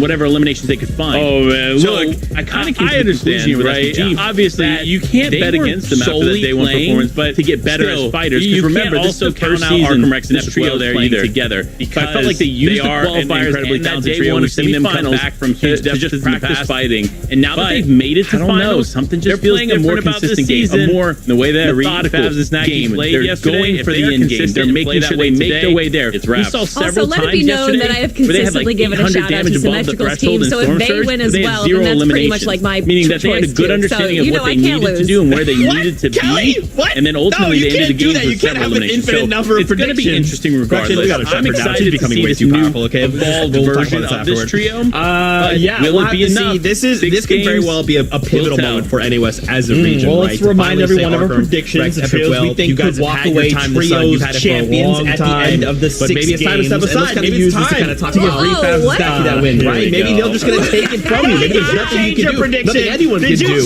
Maybe Symmetrical, maybe Jacob Dayshow. They're only 30 points behind. I don't know what you're talking about. I've always spoke to how highly Refabs and Snacky are as a team. I, gave the idea to. I had the script last season, actually for like the last 3 seasons. So I decided to be a bit charitable, give Panda the script this time. One trio left to crown in the FNCS of Chapter 2, Season 8. Oh man, look, have trios. I understand, right? Obviously, you can't bet against them after the day 1 performance, but you see that still, 5 seconds can't also count out Arkham Rex and Epic well there either. I call the spot right next to Panda, incredibly talented trio. We've seen them come back from huge deficits. We're going in. We're gonna hang out with Clay Sunday. We'll be calling all the action. We'll be here between games. Different about this season. Day number 1 and day number 2 of the finals. Yesterday, if they are consistent and play that way today, it's wraps. Also, let it be known that I have consistently given a shout out to Symmetrical's team. So if they win as well, then that's pretty much like my choice too. So, you know, I can't lose. What? Kelly? What? No, you can't do that. You can't have an infinite number of predictions. Sundown, cosplay. We gotta shut her down. She's becoming way too powerful. Pedal team leader. We got Clay Stelling here. Yeah, just we'll have to see. This could very well be a pivotal moment for NAWest as a region, right? The Bush Ranger. Rex Epic Will. You guys have had your time in the sun. You've had it for a long time. But maybe it's time to step aside. Maybe it's time to give Reef that win, right? Maybe they're just going to take it from you. Maybe there's nothing you can do. Nothing anyone can do. Maybe some magical penalty with Jacob Dayshow. They're only 30 points behind starting the day. That's really not that much. That's just a victory royale without elimination. So we'll have to see how this all unfolds. We have 6 games, most consistent 6 games of Fortnite. We hope you guys are ready for all the action.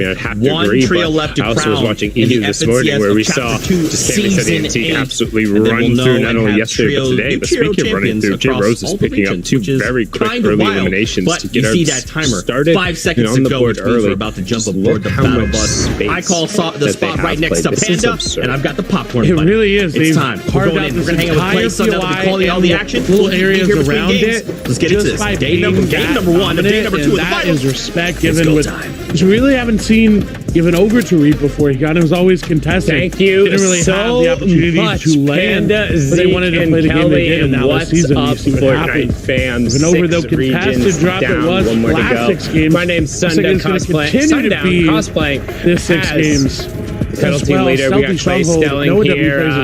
Just pushing around a little bit as we hop in the games. They got one of my favorite outfits, the Bush Ranger. Yeah, and only a singular build left on No W, so we need to be careful here. We did a good job here, but you're right. It's 6 more games of NAWest action. Bumboy, though, and of course, yes, if you missed it, this is our first place team after 6 games. Will they hold on? Trying to get aggressive. Don't forget, they were able to crumble under the pressure. Clutching up, that was one of Reed's second place finishes going through. I mean, the lead is not picking up Macon in the feed. Rodriguez was talking about some of this. Keeping an eye on the longest corner, we do have a bunch of solo players going down. No full trios now. I have to agree, but I also was watching remember this morning where we saw overstepped. He's going to take out No W. Run through not only yesterday but today. The knock on the bolts, but Rose is picking up 2 very quick early eliminations. No real way to close this fight without a shotgun on the board. It's just going to be cleaned up, and if he's not going to be cleaned up by Lucky Bomb, Jaguar, Bumboy, and Batman Booger are just going to walk on in. They got the dustpan and little areas around it, and they'll pick up just all by the rest of these being points that here. dominant, and that is respect given them. Which we really haven't seen given over to Reap before. It was always towards the top of the Didn't leaderboard. really have the opportunity. Starting the day, they tried to keep that up and try to keep their pressure on it, but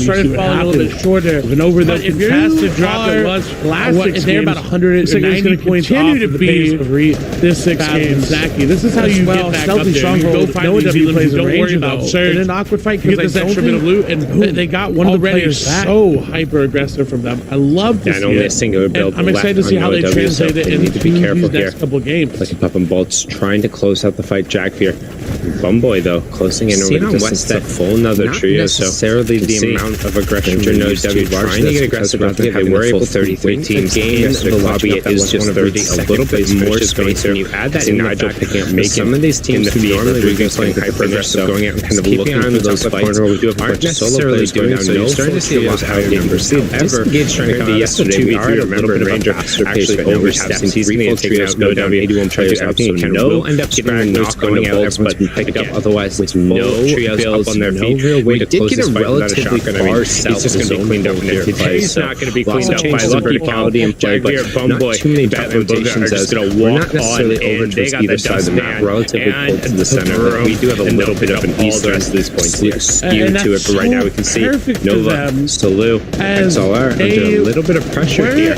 Was Quito and Oka trying to get the angles, and Plus really has the opportunity to rain down some pressure, but XLR has a sneaky angle on Oka, and he's not paying attention at all. He's going to lose the entirety of his shield, but was immediately going to turn around to deal with that threat. So just an extended 2v2. If they're able to isolate Buzzrow, though, they could potentially make something happen. Nova does a great job picking up Quito. That's on the right side of your screen. Buzz tries to find a little bit of fire, but the Siphon comes in very timely to keep Nova relatively relatively at fighting I'm excited to see how they translate now it is going to look into to these next potentially couple games. just knock all of this down and force Bluster. And one thing about this area, while there's a ton of maps, it takes a while to farm up, so not they're investing a decent amount here height-wise. When you take a look at the 45 builds, rather than having the full 33 teams in the lobby, it is just 30, a little bit more space. When you add that in the fact that some of these teams who normally would be playing hyper-aggressive, going out and kind of looking for those fights, aren't necessarily doing so. You're starting to see a lot higher numbers. However, compared to yesterday, we are at a little bit of a faster pace right now. We have seen 3 full trios go down, 81 players up, so no scragglers going out. Everyone's been picked up, otherwise it's full trios up on their feet. And we did get a relatively far south zone pull here play, so lots of changes in verticality in play, but not too many tough rotations as we're not necessarily over towards either side of the map, relatively pulled to the center. Like we do have a little bit of an eastern skew to it, but right now you can see Nova, Salute, XLR under a little bit of pressure here. Bluz, Quito, and Oka trying to get the angles, and Bluz really has the opportunity to rain down some pressure, but XLR has a sneaky angle on Oka, and he's not paying attention at all. He's going to lose the entirety of the shield, but Bluz is immediately going to turn around to deal with that threat, so just an extended 2v2. With only 6 games left, you have to make every single Nova does a great job picking up Quito. That's on the right side of your screen. Bluz tries to fight a little bit of fire, but the Cypher coming through, and right now keeping over relatively at fighting HP. And XLR now is going to look to that record. Remember, just knock all of this down to back-to-back champions. One thing about this area, while there's a ton of maps, that takes a while to farm up, so after day one, but decent amount regular height-wise, when we take a look, yeah, still 45 builds, so again, it's not only do they have to do things right, something at some point has to go wrong with Reed and his trio, right? They have to have one of those games where they miss the early placement threshold, where they're under threat Storm Surge, and so far it doesn't seem like that's really going to happen. Fight yet again. Nova going to do when they hop onto. He's got to get back to his teammates. Exactly what they're trying to do. 64 builds. They'll have enough to solve this out. And luckily for everybody involved here, dominance from them. I want to see them not too far away. It's about a 20-second run. We know they can because they can stall this out. Normally when you see a fight happening here, I felt like they weren't ready to fully push for those elims that they know they could have gotten to push. Or rather, the zone is nowhere around. Nobody should have had. Either willing to fight down here, either, or they do and they quickly grab one player. Two eliminations that they're going to launch that away. That Oka not going to be able to follow him. No, they are. Ooh, they don't have the ability to fight down this team. They're already hunkered down. They are launch running away. They will be able to find this solo. Worth it. Just desperately trying, and it's going to be Nate who 130 effective. With only 6 games left, you have to make every single aspect worth it. Every point, every interaction, every elimination, every placement coming through. Right now, a team who, if they want to try and stick to that record, remember, it's back-to-back champions. You can see this is the furthest back fourth that Rex's trio has trying to get a little bit of a pay bump. It also starts to match them on. Don't forget, 6 games before it hits a lot. So again, it's not only do they have to do things right, begins to develop as it unrolls, as the script and the actors play it out.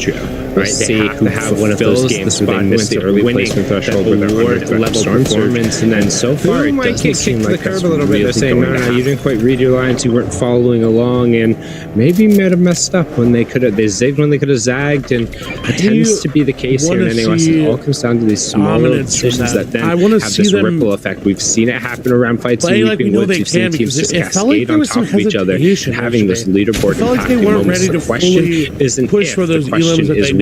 As we tune in here, the when could be happening right now as Reek is very far separate. Defiable, Selko, and Mojo trying to get the drop on him. Reek took a lot of damage. That's all the shield. Defiable gets backed off a little bit, but Reek desperately trying to create a little bit of room. However, Mojo is also separated away, so this is the type of situation where they are launching away. They will be able to find this solo. He's fine with that. They trade a little surge back and forth. Selko and Defiable aren't going to overchase from the high ground, right? So he knows as long as he's able to disengage somebody else who also over-indexes on shields. That's the damage coming through. Jelty should be able to find him in a beautiful edit. Will point to that performance there. That's elimination number 3. Jelty. But rather, this season before finals, they had 2 top 10 games coming into today. They were to try to climb the leaderboard, beating only one of the games. Trying to get a little bit of a pay bump. It all starts to match them on. Don't forget, 16 support hits a lot. A lot can happen. Really, the only way anybody is going to develop as it unrolls, as the script and the actors play it out. Make the right play, which we saw they did almost fulfills the spot who ends up winning that award level performance performance, and then who might get kicked to the curb a little bit. They're saying, no, you didn't quite read your lines, you weren't following along, and maybe might have messed up when they could have. They zigged when they could have zagged. Yeah, and you can see right now trying to case here in NAS some kind of room around the map. So we saw that they got some tags of ripple effect, but not necessarily enough to we've for that second storm surge zone on top of each other, having this leaderboard so accurate when he's able to kind of get a line. The question is when.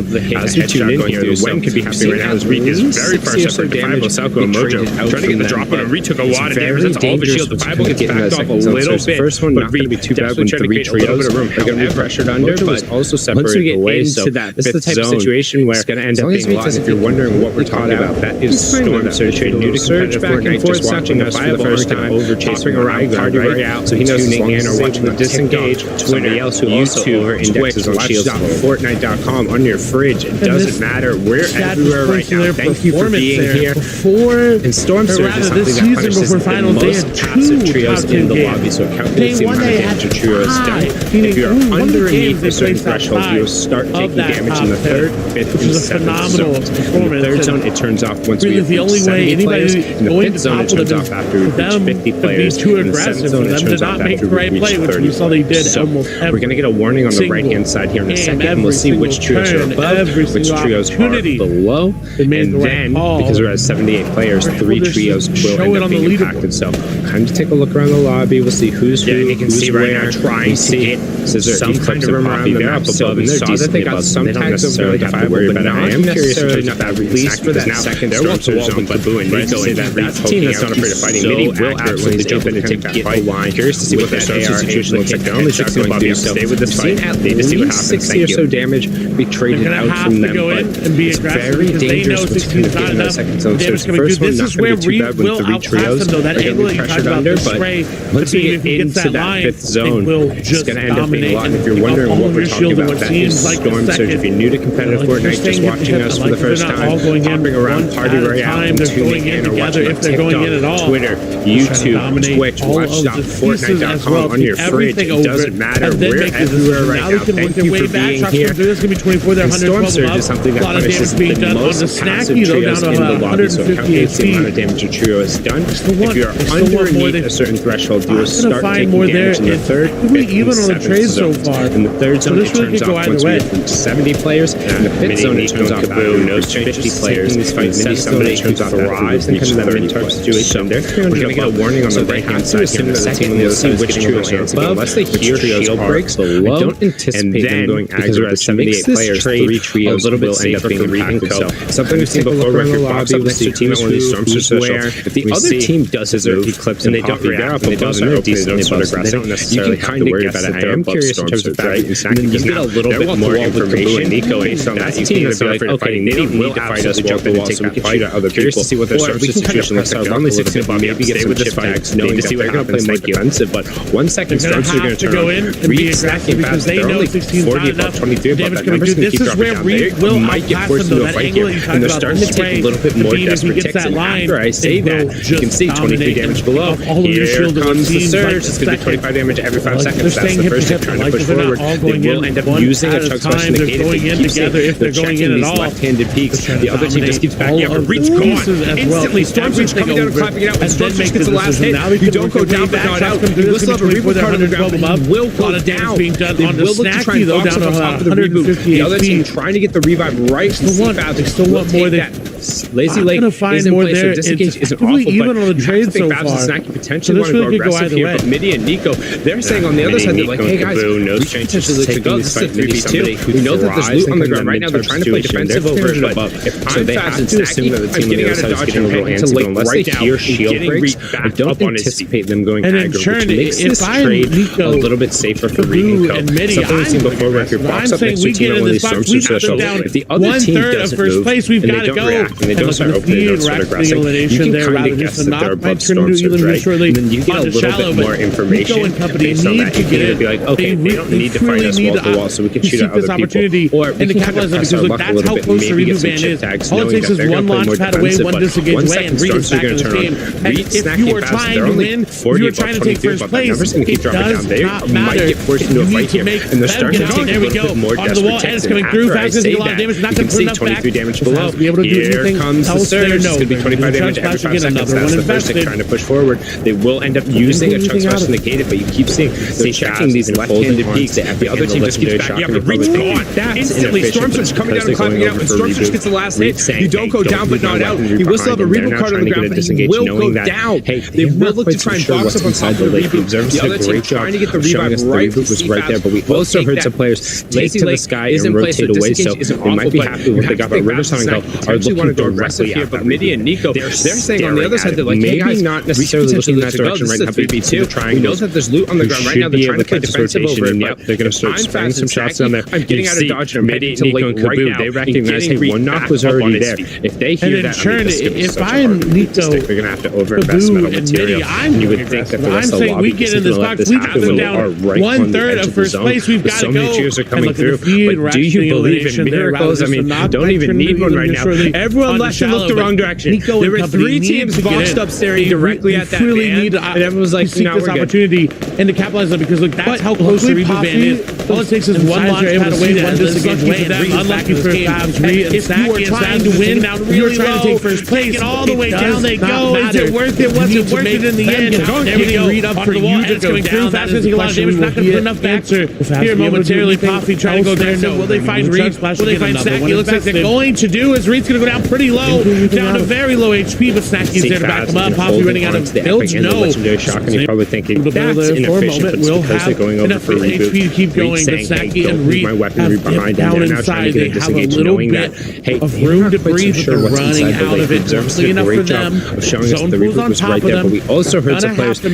to the sky and rotate away, so they might be happy with what they got. But Rivers are looking directly at that reboot. They're staring at it. Maybe not necessarily looking in that direction right now, but you can see the triangles. Just trying to rotate into the zone. Should be able to catch this rotation, and yeah, they're going to start spraying some shots down there. Right. You see, like they've gotten the reboot up. They recognize, hey, one knock was already there. If they hear that, I mean, this is going to be such a hard using just the wooden bells metal material. The one team is still looking at it. If they take a second kind of happen when they are in their situation, they might have just been able to walk in the zone. So many cheers are coming through. But do you believe in miracles? I mean, don't even need one right now. Everyone left and looked the wrong direction. There were 3 teams boxed up staring directly at that plus 5 points. But you talk about needing an opening, needing an opportunity. Well, as we open the second chapter here in NA West, those leaders, taking out really low, taking all the way down they go. Is it worth it? Was it worth it in the end? Getting Reed up for you to go down, that is the question we will be answering here momentarily. Poppy trying to go aggressive. Will they find Reed? Will they find Snacky? Looks like they're going to do is Reed's going to go down pretty low, down to very low HP, but Snacky's there to back him up. Poppy running out of builds. No fight that they had on the other side of the zone against Midi, and then them rotating and hawking that reboot van. So now my question is, right, if we're looking at the overall story of NA West and following just what's been going on in the region as a whole for the past year, what's going on with Epic Will Arc and Rex? We saw them pick up a confirmation on the shallow. We know they've gotten at least that plus 5 points. If they're in a position to immediately make up ground here, a victory royale with some eliminations, they could cut that lead, trying to rotate into the zone. It could happen right now. That felt a little bit good, and this is where everybody that's in that top 5 together, but instead Fabs kind of pushed out ahead, was using just the wooden builds, and he pushed directly into the one team who's still looking at it. If they take the second kind of opportunities situation, they might have just been able to walk in the zone, but now you can see Reed and Snacky being forced to make a play, trying to find the right hand. 74 damage comes in, but Snacky gets instantly obliterated, and right now their saving grace is the fact that they got plus 5 points. But you talk about needing an opening, needing an opportunity. Well, for them as we open the second chapter here in NA West, those leaders, because they're on the high ground here, they fall. They're not quite on one of those trios underneath you is going to use a launch pad. If they have one, they're going to wait a second to see if somebody else burns it around them. But it's a little bit of a game so far, and it's right. It's like, well, somebody has to go, and the team that has to go is not the team on top. They can chill and wait forever. They can wait down that launch pad if they really need to put it down. They do on the other side of the zone against Midi, and then them rotating, quick little exchange going on there. But so now my question is, already so many teams. If we're looking at the overall story of NA West and close the water, just what's been going on in the region as a whole for the past year, what's going on with Epic Will Arc and Rex? We saw them pick up a confirmation on the shallow. We know they've gotten at least that plus 5 points being set up over on the side, and they're going to try and get whatever shots they can. The players going around here. A victory royale with some eliminations. Should have been a recycle. It looked like Arkham placed his own pad though. and went over towards the side. I'm going to go back and double check that in my own bot. Maybe the analysts can let us know. But they're going to try and get together. We do see again over-indexing on the heels by a significant amount for because floppers. Arkham, Epic Well, and Rex are the teams of seizing opportunities. They're above no eyes on the other Surge trio. as It looks like well, there's just like a albeit duo. not much. Riverstone But that's has been enough for them separated right from now. Caleb Will and they Tautek. pull half Caleb and Tautek in, are the ones who half own the out? high ground. Riverstone just kind of poking around on the low ground. Super matter. I would say, like, yeah, that I was about to say the only pull that really is super unfortunate for them is basically a direct opposite side. They did end up getting that, but because they're on the high ground here, you can anticipate one of those trios underneath you is going to use a launch pad. If they have one, they're going to wait a second to see if somebody else burns one around them. But it's a little bit of a game of chicken. Right? It's like, well, somebody has to go, and the team that has to go is not the team on top. They can chill and wait forever. They can wait and place that last launch pad if they're willing to put it down. We do end up dropping below 50 players. Stormsurge will turn off, so quick little change going on there. But the thing is, there's already so many teams on that northern side of the zone because of the water, because of the formation of the land around this circle. But look where that zone's going. Going too late, you could end up here, with right? just That's the a first ton time of we've rifles had looking at you. that top You can leaderboard actually see a spot pad being set up over on the side. They're going to try and get one of the first shots points players going. That's just making into the top 24. They dealt with should have been a recycle. We saw Arkham placed his own pad Epic Whale and went over to his side. I'm going to go back and double check that in my own bot, or maybe the analyst Jacob and let us know. But they're going to try and get into first place, and then all of a sudden over-indexing on the heels by a significant amount. Massive lead that was there before. Whale's inventory there. Level of consistency and why it was so nuts in Europe. No eyes on the other trio. It looks like they're just like a here now, Game 7 has been separated from Consistent, and it goes away once. All of a sudden, there's a little bit of a chink in your armor. If you know anything about chainmail, once there's one chink, you better repair that link. You're only as strong as your weakest link, and you don't want to be sent goodbye here. These Not a six that game we've show. We're seen playing now, for this being the tons of seventh. money in the Because this is FNCS. the first time where that first place is playing for keeps as well as he's going to get the Elam up for grabs. into the top 17. He's boxed Temple up and Wavy just above them. Jacob Temple and Wavy Jacob trying to catch again. They were only 11, 30 will be able to stick, and he gets a ramp up right in his face. Talk about composure. Didn't even sweat 24 more points they need to grab, which is more than feasible. This is as long as they potentially get why. to top 5 with a couple of eliminations here and there, they will be fine. Good job a little greedy there, opening that headed up, looking for players to their heads above. But now they need to make sure they land on top of each other as we're. I mean, this is the shooting right here, right? This is the first time we've had kind of first place leaderboard spot. Wavy Jacob super early on. Again, only the plus 5 points coming through. all of the work right now for elimination. They dealt with storm surge problems. Something we a saw. lot of Maxo having to split it all back. Surge is active on so many different trios in the lobby. 8 players effectively getting hit. Where are the reigning champions right in the middle of the screen? That's what you're looking at. Middle of the top middle of the screen as well. That's symmetrical. That's your second place. High ground looking good all the way on low ground now is going to be Arkham, Epic Whale, and Rex. This is a dominant position for them, and if they can manage to just grab some space, they grab a couple Elams here and there, they're going to win this game. With the shots coming through, that's going to be Poppy going down, and they are in third place, so fourth picking out third. It's so big. That's the siphon coming through. This is going to be Epic Whale, second elimination.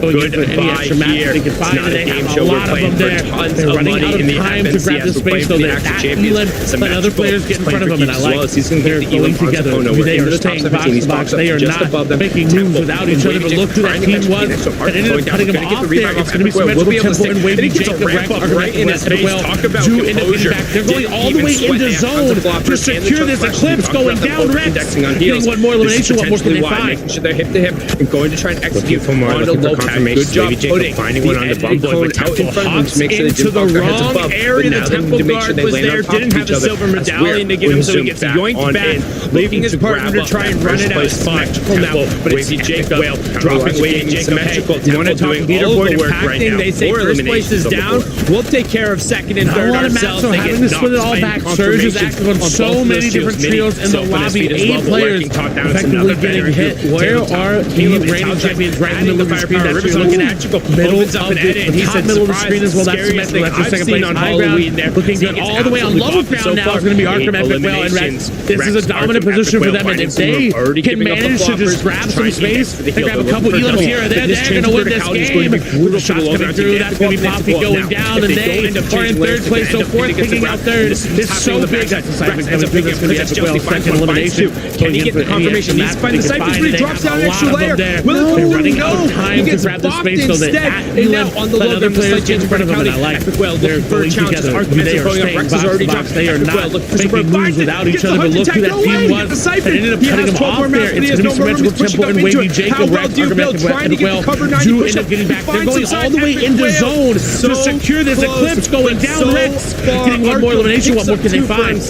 But Caleb, Tautai, looking for more, looking for confirmations. Wavy Jacob finding one on the bumble, but Temple hops Max 7 wrong area. The Temple guard was there, didn't have a silver medallion to give him, so he gets yoinked back, leaving his partner to try and run it out. Plus 5 points. Now, that monstrous lead, whatever it was, you want to talk leaderboard like this. impacting. They say first place is down. We'll take care of second and third ourselves. They get knocked in confirmations. What's going on, guys? Thank you so much. Great first game on the day. It's another veteran group. There's so much to unpack here. I mean, opens up an edit, and he said, that trio go down early, which just completely blows this game wide open, right? Even in this just few moments, you've got Jelty, who made it in that top 5. You've got Arkham Rex that go with 10 eliminations that make it into your top 5. And of course, Caleb Rivers on a Tautai, you pick up the victory out with a handful of eliminations. This is good for them.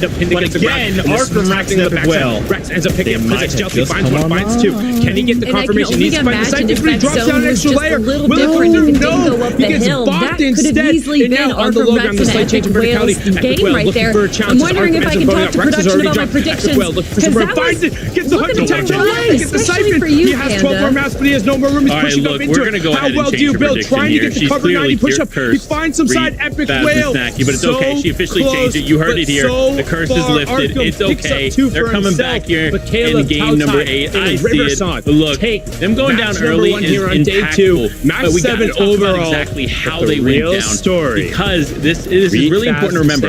Right? Obviously, you see the fight here. They take a good fight. They end up kind of disengaging from the site, but not whatever until it was. It's going to go like this, and we're going to kick it on over the desk. They kind of gather themselves and Snacky and Fast. They separate from Nico and Hashira, What's going on, guys? Thank you so much. Great first game on the day. It's about getting Reed back in the game. Goodness. So they take this chance here. There's so much to unpack here. It's pretty. I mean, of course, Reed and that trio go down early, which just completely blows this game wide immediately, open, right? as soon as the reboot went off, you've got Jelty, who made it in that top 5. And this is where you see the with 10 eliminations that make it into your top 5. And of course, Caleb Rivers on a Tautai do pick up the victory out with a handful of nations. And this is good for themselves. But again, Arkham Rex and Epic Whale was a little nervous. They saw zone coming in. They could have just gone south a little bit, where it was more of a dead side rotation, but instead they just went right into the middle of the pack. They already saw that there was easily many teams there. So unfortunately, they kind of were a little. Talk to production about my predictions. I don't want to say sloppy, but they just made some wrong plays there and did go down early. Now 235 points. We're going to go ahead and change the prediction here. She's clearly that incredible lead they had. Now, as Pam loves to say, the shooting has begun. The curse is lifted. It's okay. They're coming back here in game number 8. I see 41 points ahead of going down early is impactful. So we got to talk about exactly there's your throwaway game. Because this is really important to remember. Right? Obviously, you see the fight here. They take a good fight. They end up kind of disengaging from the site, but not until they had lost. This is your opportunity. Resources, but they kind of a lot of opportunity on this board because even separate from Nico and Hashira, right? And then it's about they're not too far out of the top 10, right? It's about getting Reed back in the game. Themselves climbing up. Also, Caleb Rivers and Tautai, who were in 23rd place before that game with only 62 points, jumping all the way up to 15th spot, now 108 points. And that just shows that someone might have a dominant lead, someone might be the team to beat, but one small misstep, one wrong play, and the leaderboards look completely different. So with game number 8 on the way, and you can tell that we're going to be seeing our leaders. They saw zone coming in. They could have just gone south a little bit, where it was more of a dead side rotation, but instead they just went right into the middle of the pack. They already saw that there were so many teams there. So that isn't what we saw there. Unfortunately, they kind of were a little, I don't want to say sloppy, but they just made some wrong plays there. I think maybe it was a bit of a misplay. Now 235 points to Symmetrical's 232. That incredible lead they had now, as Pam loves to say, the shooting has begun. Prepare themselves for surge leading up to that moment. We wouldn't see that happen. So hopefully they identify that ahead of our make those corrections to the gameplay, and they continue on. There you go. There's your throwaway game. 5 more opportunities. That's it, guys. Lock it in. 1 game away. That's okay. You know what? Game 8. They're allowed to have a throw game after yesterday. And every game after, I should say. Yeah, Focus I do up. have to agree and This say is your that opportunity. that is really what it was. It was the storm There's a surge lot of tags. I think that opportunity got on them a this little board because nervous. We even saw that they teams were like only 20 Chicken points above Kaiser's and then Mexican, below, even they're not after too Reek far went out of the down top there. 10 So and can maybe it's easily because find no one's themselves trying to climbing get next up. to them in the coin props. Maybe it's just who were in 20, they were too confident and they went into zone 3 thinking that they were going to be jumping like all the easily way able up to do something with it. But spot now 100. you know what? That's just And one game. that We just still have shows 5 more to go. that someone might have a dominant lead. Someone might be the team Friends, I to don't beat, know. but They started one with a small 90 misstep, point one lead wrong play, and the leaderboards today look completely over different. So Arthur and with Epic game Whale, number 8 and on after the that way, game, I can the imagine that we're going to be that seeing our Sundown has leaders, so Reek, rightfully Fabs, coined. and Snacky I don't know, changing up but their plans remember, a little again, bit. It wasn't they fell even like early, right? what So they maybe typically if fell they for hang in the on, they qualifiers start and semifinals, which was directly over-aggression. impacting the rest of the lobby. The lobby's that like, isn't what oh, we they're saw still there. here. It We was, can't I don't even operate really as know. freely as we want to but now because they're I don't still know. alive. I think maybe it was a bit of a misplay the first with few that games. fight. We have I 5 think more. taking Things that might fight be on the okay. edge of Kelly zone, may have they cursed knew us. that they needed surge Sundown, tags. play over to It was you. a bit of a risk in itself, cursed us. right?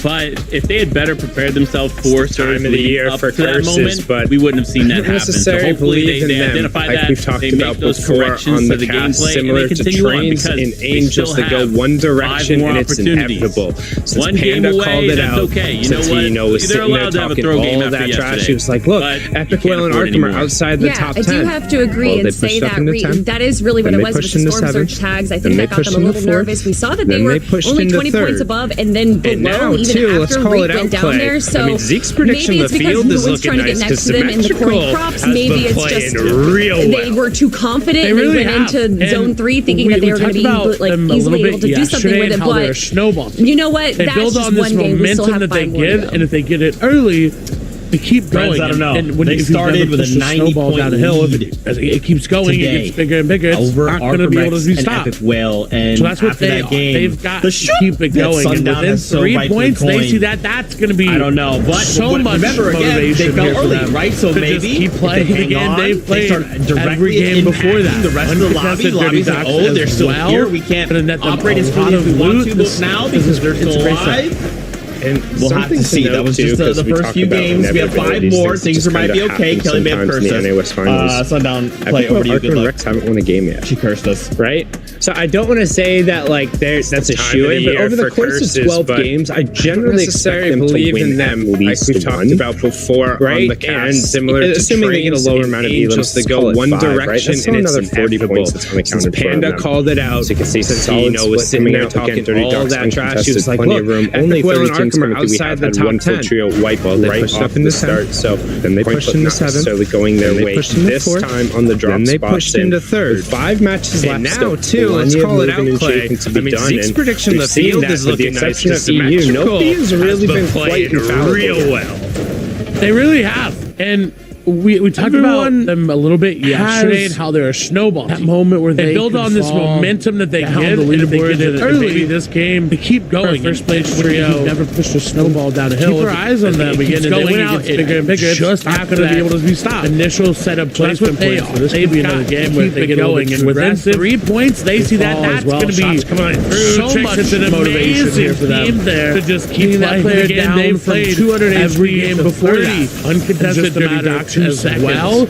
And net them a lot of loot. It's HP. What a great shot. Something to note, too. This is not a fight they can really afford to take. It just kind of happens sometimes in the Yeah, but we saw them finally pull away from the stealthy fight over with Ranger. Nobody. So I don't want to say that like that's a shoe-in, but over the course of 12 games, I generally expect them to win. If you're not winning cleanly against Ranger and no W, and then you also have Jaguar Mojo, assuming they get a lower amount of elims, pretty much every single game over the top. It's really tough to get anything going. Like solid split coming out again. 30,006 contested, plenty of room. Only 30 teams coming through. We have had one full trio wipe right off the start. So have the shields and the loot when you're going their way. This time on the drop spots, get a reboot, find a little bit of room, still plenty of moving and shaking to be done. And maybe it's that with the exception of EU, no for them, what would normally be a relatively deserted area of the map. For some reason on West, we've pulled like 3 or 4 teams down towards this like crash site / lazy lake / / Misty Meadows area. It's just maybe this way game overpopulated. for first place trio. We've been over Dubs, eyes on them again. Trying to outstand the pressure just after that Antrax initial set of placement points. So this could be another game where they get a little bit too aggressive. They had an okay first start as well. Shot 2 yesterday. It's an amazing theme there. The middle of taking that player down from 200 HP to 30-point game from them right away is 2 seconds. With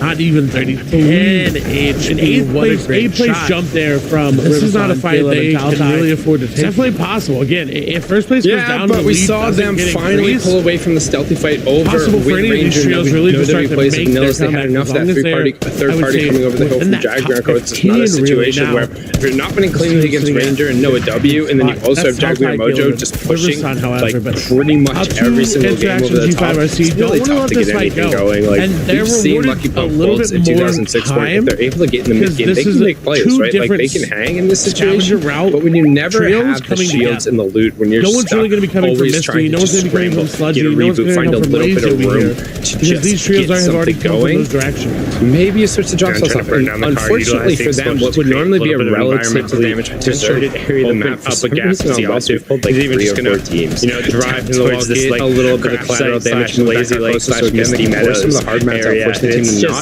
build with the wood, which again teams prefer to do in these circumstances because it's easily refarmable, trying to outstand the pressure to invest a little bit more, and that's a lot of metal to be putting up right next to gas and immediately gonna throw it back up. And unfortunately though, this fight has dragged out so long. There's a couple other tracers coming up and need to be careful what's happening on the back altitude. Actually gonna about face and recognize that some shots came in from over there. He's gonna inform his team of that, and they're gonna have to make a decision here, Clay. And unfortunately for them, this is place jump there from Riverside, Caleb, and Taltai.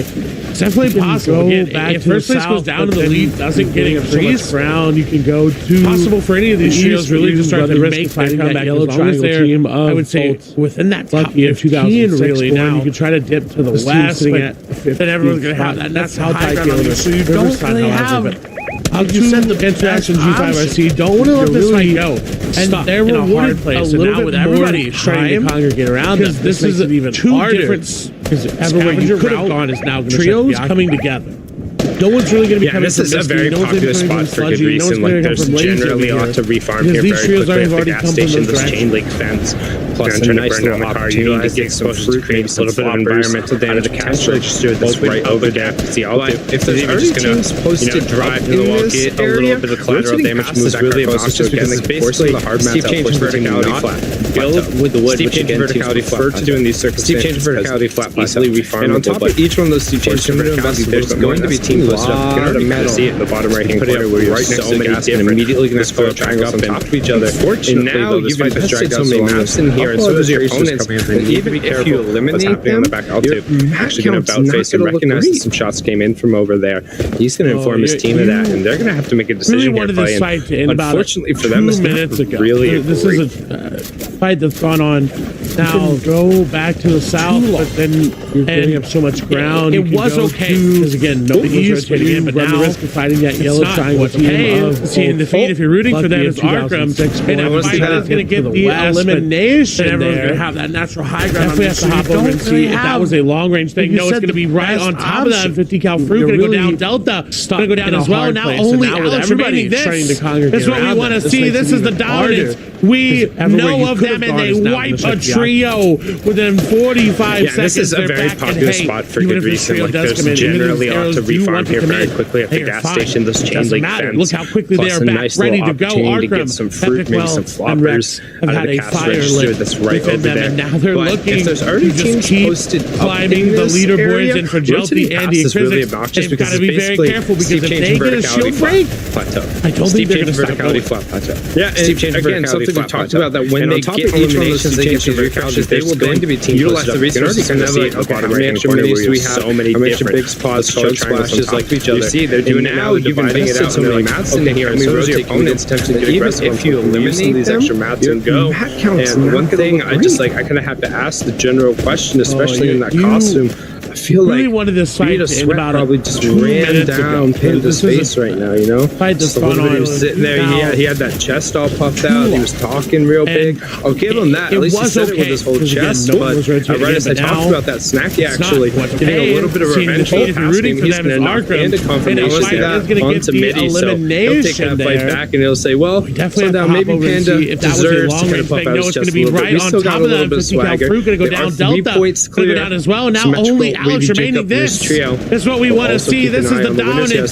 We know of them, and they wipe a trio within 45 seconds. They're back, and hey, even if this trio does commit, even if these arrows do want to commit, however, Fav's inventory looks fantastic. Look how quickly they are back, ready to go. Arkram, Epic Well, and Rex. They're going to keep that pressure up with that legendary SMG. They're looking to just keep climbing the leaderboards, and for Jelty, Andy, and Krizix, they've got to be very careful, because if they get a shield break, they're going to go back. I don't think they're going to stop going. And honestly, if they can get something we talked about, that when they get eliminations, they get these refreshes, they will then utilize the resources, and they're like, okay, how many extra minis do we have? How many extra big spots, chug splashes? Like, you see, they're doing it now, they're dividing it out, and they're like, okay, can we rotate? Can we go potentially get aggressive on someone? Can we use some of these extra mats and go? And one thing I just like, I kind of have to ask the general question, especially in that costume. If that's where they're pushing again, that's where they went from Sweat probably just ran down Panda's face right now. This team nearby, just a little bit. He was sitting there. He had that chest all puffed out. He was talking real big. Okay, on that, at least he said it with his whole chest. But I'm very confused as that there's a little bit of over on the side. Unless that was the last part of the knock confirmation there onto Midi, so he'll take that fight back and he'll say, well, so now maybe Panda deserves to kind of puff out his chest a little bit. We still got a little bit of swagger. Being oversurged with the numbers and the fact that this is finals. People are really looking. You might not keep an eye on the winners. He has to fight against the also the fact we got pushed back, so they didn't necessarily have the time to Mojo into 5. However, the high ground pressure that you're talking about is automatic relief now. Effective HP down. However, Fast inventory is going to rotate. They're going to get on and get head towards the zone. Unfortunately, symmetrical. He hits headshots from both sides. So real quick, just trying to get his 5 skill on, spin around as fast as he can. Blow a box in his face and be like, all right, as well. All right. Luckily, got some great props there. He'll be fine. No, they're going to go back.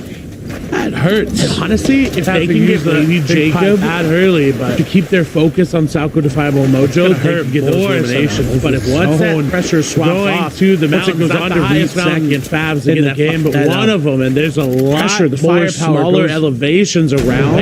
They're this side, lose the one over by Caddy. Caddy is steep. Caddy is. I wonder what their surge looks like. If that's where they're pushing again, that's where they went. There's a lot more of it above it all around. This team nearby is below it. Up on top or way above it. Is that where they're playing defensive? Trying to look for any sort of tags, because it seems like they're not comfortable with their I'm very confused as that there's a whole trio over on the side, unless that was the last part of the knock and Salco Defiable ended up coming and cleaning it up. I was going to say, I don't know if they don't have big shields or they're waiting. Normally one Elam you'd feel pretty comfortable with that being oversurged, but with the numbers and the fact that this is finals, people are really looking. You might not 100% be guaranteed, and also the fact we got pushed back, just on the outside edge of that initial placement point. This is where they fell. However, the high ground pressure that you're talking about might say the automatic amount of buff surge, given the holiday happy Halloween, everyone out there, thank you for tuning in, make sure you celebrate safe and responsibly, don't eat too much candy, and again, if you have to ask yourself, do I need that extra bite to get this? Probably no, it's a lot of sugar, trust me, it'll last for a while, it'll be okay. This is coming from somebody who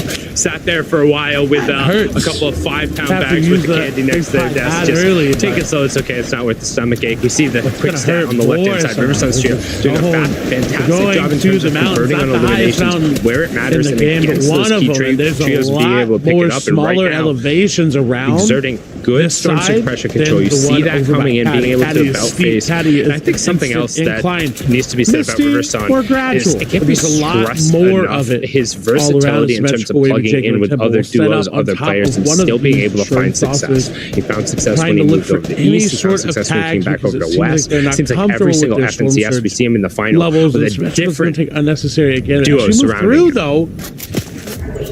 was going to say, I don't know if they don't have big shields or they're waiting on to use them because they're rotating through. I definitely think seventh place. They're just going to switch to splash out once they get inside zone. But they've got a chance to keep moving up. And again, we stress just on the outside edge of that initial placement place. This is where they fell last. But for everybody else, it's about making it into the perfect amount above surge, given the holiday. Happy Halloween, everyone out there. Thank you for tuning in. Make sure you celebrate a little bit more safe and responsibly. Don't eat too much candy. Surge and another team on the other side. Ask yourself, do I need that extra bite? The answer is probably no. It's a lot of sugar. Trust me. It'll last for a while. It'll be okay. Big shields, but somebody who looks like this team is going to let them go. with a couple of 5-pound shields off. Andy going to fall. How much they can do? Physics can only take 3 more tags of that surge. Going to be above 52 effective HP. Going for the edit still, but where it matters against those key trios being able to pick it up. And right now, he didn't immediately go for it. Good storm surge pressure control. You see that coming in, being able to about phase. I think something else that needs to be said about Riverson is it can't be stressed enough. His versatility in terms of plugging in with other duos, other players, and still being able to find success. He's finally able to work around the side. Success when he came back over to West. Seems like every single FNCS we see him in the final with a different Storm Surge has turned off, but we still have 25 trios up on their feet. So number of solos and duos doing their best to just try and hang on, the get the kind of first round of placement points, at least tick that box off in this game. As you see, Kimchi will end up getting taken down. 69 players left now as Physics. Just trying to avoid every single final for him. About that first place than it is. He has to go. For everybody else, is at his back. This is going to be taken out because he's trying to find a right hand. Does end up shooting out a 50+ shot. It's a charge on the opposite side of it, so he knows he's able to isolate that player. Just a little bit more. Andy, Physics and Jalti getting pressured by Surge and another team on the other side. Charge with 150 they may HP. Fall down here. You are not able to get a couple minis off there. Andy trying to pop some big shields, but it doesn't look like this team is going to let them go. Physics is getting a lot of shields off. Second place and first place, right on top of each other. Can only take 3 more tags of that surge. Going to be above 52 effective HP. Going for the edit still, but later he's going to go for the revive. They had the opportunity. They're going to let him, and I'm glad that he didn't immediately go for it. Because you saw immediately somebody said, chaotic environment. So well, but also at the same time, he's one of those players that seasons ago with his whole 2 HP, 50 shield, a little bit of space, trying to disengage and create some more. Looks like he's finally able to work around the side. Now finally in a trio, I feel like that fits their playstyle just a little bit more.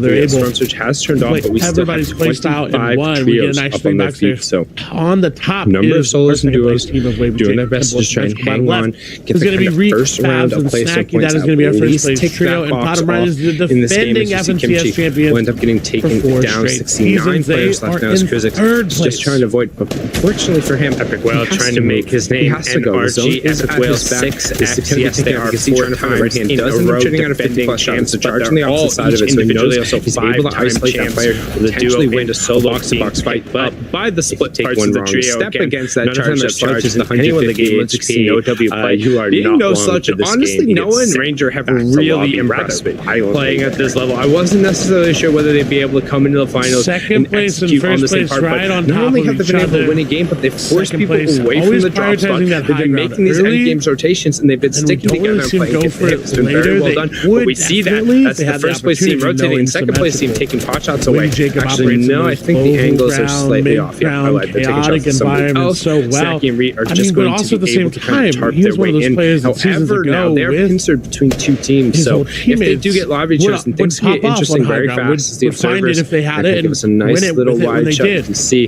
where the 4X are standing over on the side. Winning code, though, have a nice little view over the top of the lobby. Let's take a peek and see what's going on as they are going to pop one of those chili chug splashes as a group and just head right towards the edge of the zone. You can see where they have it marked out play. They want the prime position right on top of this little gazebo, but they need to be careful as Antrax and his trio post up directly underneath it and farming it out very quickly. They are in third place. That's a lot of metal, but it seems like they're about Make his name NRG Epic Whale 6X. Yes, they are 4 times in a row defending champs, but they're all each individually also 5-time champs. The duo in the solo being picked up by the split parts of the trio again. One of their biggest issues from yesterday. Anyone in the game, let's see no W play.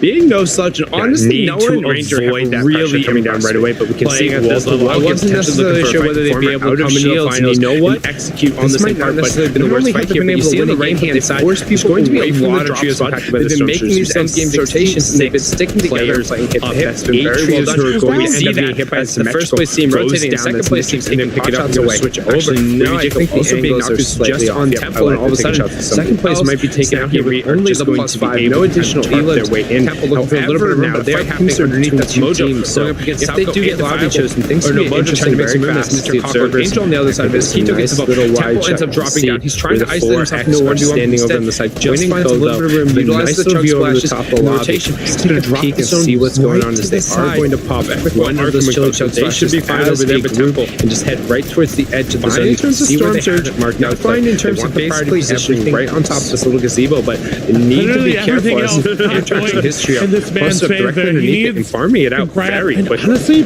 popping a big shield for 25 metal for him seems worth it there because in the solo you're not really going to have time with this moment to get that right over Misty Metal as much HP as you can. This zone, anybody, they hear these surge tags coming through, they hear these shields cracking again. All they got to do is aggression is going to solve this. One of their biggest issues from yesterday. It's going to be Bloodstone falling down there. Temple will hear that elevation come through, avoid that pressure coming down right away, but we can see wall to wall here, potentially looking for a fight for him out of shields, and you know what? This might not necessarily be the worst fight here, but you see on the right-hand side, there's going to be a lot of trios impacted by the storm surge. Now 66 players of 8 trios who are going to end up getting hit by symmetrical. Goes down, that's Matrix, and they pick it up, we're going to switch over. Baby Jacob also being knocked, it's just on Temple, and all of a sudden, second place might be taken out here with only the +5, no additional elims. Yeah, it sounds like he had heard a little bit of room, but the fight happening underneath, that's Mojo. Going up against Salco and Fireball being hit by the storm surge to make some room, that's Mr. Cockroach Angel on the other side of this. Keto gets above, Temple ends up dropping down, he's trying to isolate himself, no one scout instead,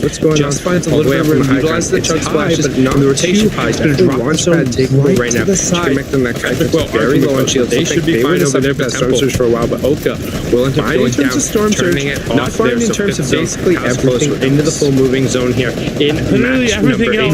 One more after this we can see he needs to potentially go up for the high ground. They have the pad set, looking ready to go. They're paying it out, they're saying, hey guys, you can take advantage of them, the chili chug splash to get ready. It's either going to be a pad or it's going to be a chili chug splash into a quick take. What will the answer be? They hear these surge tags coming through, they hear these trying to get a triple spray down, but not necessarily finding success yet. Still sitting on the number of elims. Aren't into the cascading place with points yet. One more trio will need to fall. But look at the zone play. We're pulling not able to capitalize on it as Oka just on the other side. A lot of old builds coming through. Oka decides to go aggressive there. They are laying on top of it, but the question is who back. They continue to fight for it there. We gotta hop up there just to see Temple. 108 blow. We know there's not much they're gonna be able to do unless they find a lot of damage like that right there. Find them before Surge. Will they find his Luke into the feed? But who is the one that came out on top? But honestly, the still going to be Kytrex, Chicken, and Mecton. They dissuaded the pressure for now, but it's still a launch pad worth height away. You see everybody by launching for it. Re-wanted, they're trying to look for it. They're going to get it down. They're going to knock somebody up on high ground. It's going to be Kytrex going down the Saki, and just like that, there's the Chili Chug Splashes. There's high ground coming through, and now they have control. Very low on shields. They have control, but they're also so dangerously below Surge. Yeah, just not being able to take turning it off there. So the challenges don't come out into the full moving zone here. They're going to be in trouble. That Surge number is absolutely going to be driven upwards here. In a little bit, you can see now somebody else below Surge. No, as I say, they don't have a minute. Surge is going to come through. Take advantage of them. The Chili Chug Splash is going to get ready. It's either going to be a pad or it's going to be a Chili Chug Splash into 25 damage, 33 below. What will the answer be? As we see, so Arthur's trying to get a triple spray down, but not necessarily finding success yet. Still sitting on the number of elims. Open up and trade a little bit of HP. Into the cascading place with points. Yeah, one more trio will need to fall onto one of the users. Zone play. We're pulling back into more. We have our top 17. Play some points are now going to start coming through on the high ground. High ground there. They are landing on top of it, but the question is, do they continue to fight for it there? We gotta hop up there just to see Temple. 108 blow. We know there's not much they're going to be able to do unless they fight a lot of damage like that right there. Onto Dogs. That's going to end up being huge. They're well above Storm Surge now. Do have to eat a couple chug splashes and to flop a Arkham. Ended up taking elimination. They're up to 5 total, 67 points now, so into the 14. The pressure from now, 30. It's still a launch pad's worth of height away. You see everybody just bounced away from the cross. They're trying to look for it. They're going to get it down. They're going to knock somebody up on a high ground. It's going to be Kaiser's going down to Snacky and just like that. There's the chili chug splashes. There's high ground. Really got to do something about Reed still being in this game again at every point. It doesn't matter if Reed and them are there. They just have to out-frag at this point. Beautiful shots together there, but Arkham and Epic Whale are playing outside at the zone. Going to go down because of it. A little bit, you can see now somebody else below Surge, and they got a minute. No, as I say, they don't have a minute. Surge is going to come through. It's going to come through right now. We are in that 7 zone. You can see it happening in the bottom right corner. Right around the second place is right on the corner. They can take it from Symmetrical, Temple, and Wavy Jacob, but first place up above looks to secure it. If they're not getting Elam, that lead still gets cut into. That lead still can get taken away. Arkham and we're not going to be able to do anything there. Epic Whale and Rex have to try to find hit to hit, box to box, and move together. Think together. They need these Elams because look up above. Only 4 Elams. They don't have as many points anymore. This is great for Arkham, Epic Whale, and Rex. We see Rex having 2, Arkham with 5, Epic Whale with 1. They are operating on this low ground. They have it secured out. Not a lot of builds remaining. They're going to have to find a refresh, and they're going to have to find it soon. 40-yard looks to be the one to do it on. 5 total, 67 points now, so into the 14. Top 30. So Storm Central low ground control. This zone pulling back away and potentially chop, but as I say, that's away from the cross site going on. Hold through it with an ear, a little bit of space as we are going to rotate. Vanilla goes down the hill. You can see Arkham well trying to adjust the layer here. This is where they will run into 40-yard Storm. They really got to do something though about Reed still being in this game again. Maybe even a third in the feed. Doesn't matter if Reed and them are there. They just have to out-frag at this point. Beautiful shots together there, but Arkham and Epic Whale are playing outside at the zone. Going to go down because of it. Reed gets taken down. Snacky fast. They might be able to pick up a bunch of eliminations. Snacky ends up getting fighting though. In the zone, needs to get the siphon. Will push through, and he gets not one, but 2 siphons take over for him. And all of a sudden, it turns to 12 Elams. Rex Epic Whale into 2v2. Honestly, they need this win. They need to push through. They need to find the zone. But Fab's going to be able to get a med. They have the chili chug splash that lead still can get taken away. Arkham not going to be able to do anything there. Epic Whale and Rex have to try to find hit to hit, box to box, and move together. Think together. They need these Elams because look above only 4 celebrate because they send Reed and Fabs back into the zone.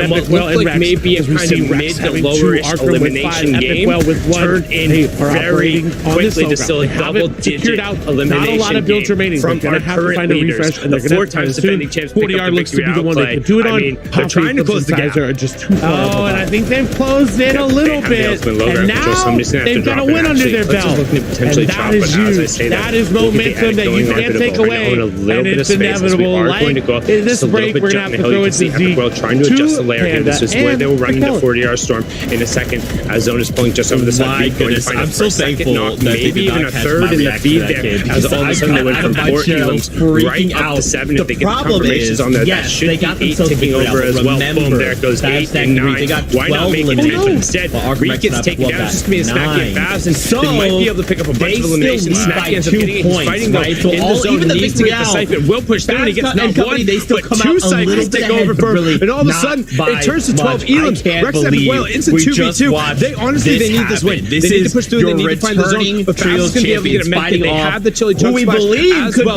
Epic Whale trying to find something today, and it goes a certain way. I'm just ridiculously impressed. That shot onto Fabs.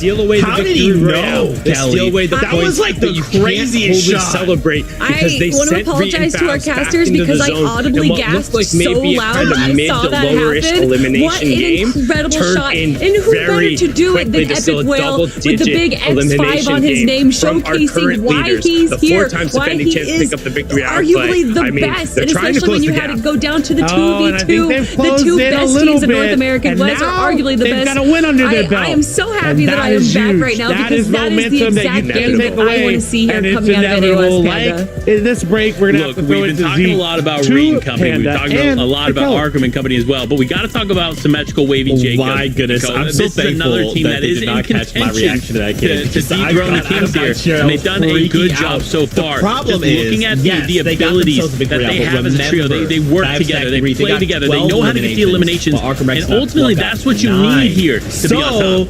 Yeah, the way that they're able to play this game right now, like obviously Temple League does go down, Symmetrical and Wavy Jacob kind of able to clean it up a little bit. The way that this team works, regardless if they're in zone, the kind of issues that they're facing here, you can see Symmetrical bringing up Temple B. Returning they work so well as a unit, and when they do start getting attacked, they box up, they communicate, they're able to just kind of ridiculously have the synergy that a lot of teams struggle to have. How did he know, Kelly? Yeah, I couldn't agree more. They understand how to overcome adversity, and that's why you see them here still in the audibly gasped so loud we I gotta saw talk that about happen. It. What an incredible still shot. A little and over a 40-point lead over Arkham Rex and Epic Whale, with but the now big X5 on his name, showcasing why he's here, following that victory royale for them. The so best, it's going to be really interesting. Obviously, Symmetrical Temple B, Wavy Jacob, they're still best very teams in close. North American West are arguably the best. Like Sundown mentioned, I am so happy that I am back right now because that is the exact game that I want to see here coming out of NA West Canada. I can't even imagine what's going to happen next. We've been talking a lot about crazier though is that we saw Reed and Arkham's team both be below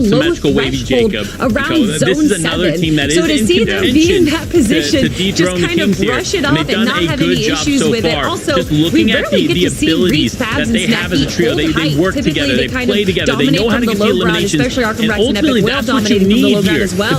So to see them grab height, the way that they're able to play this game right now, like obviously to the VR, but walk away in second place. Symmetrical and Wavy Jacob kind of able to clean it up a little bit. I don't think I've ever seen a better end game than that. Regardless if they're in zone, the kind of issues that they're facing here, you can see Symmetrical bringing up Temple B. Just Reed and company they work so well as a unit, and when they do start getting attacked, they box up, they communicate, they're able to just kind of in a position have the synergy that a lot of teams struggle to have. And they would have been able to get the heal factor, right? Yeah, I couldn't agree more. In the inventory, they understand how to overcome adversity, and that's why you see them here still in the top. And on top of that, we got to talk about it. Open to a shot, which ultimately led to them still a little over a 40-point lead over Arkham Rex and Epic Whale, but now, which is huge, they've climbed. So Epic Whale is able to take advantage of that and get the victory royale. Following that victory royale for them. So it's going to be really interesting. Obviously, Symmetrical Temple B in Wavy Jacob, they're still very close. They were pretty weak. It was just Sundown left over when they had the heal factor. They had everything going in their direction. And ultimately, I'm so stressed. I can't even imagine what's going to happen next. You know what's even crazier, though, is that we saw Reed and Arkham's team both be below those little mistakes that will cost them, right? And it just did. So you know that slap on the wrist is like a wake-up call. Like, okay, guys, brush it off and not have any issues with it. Also,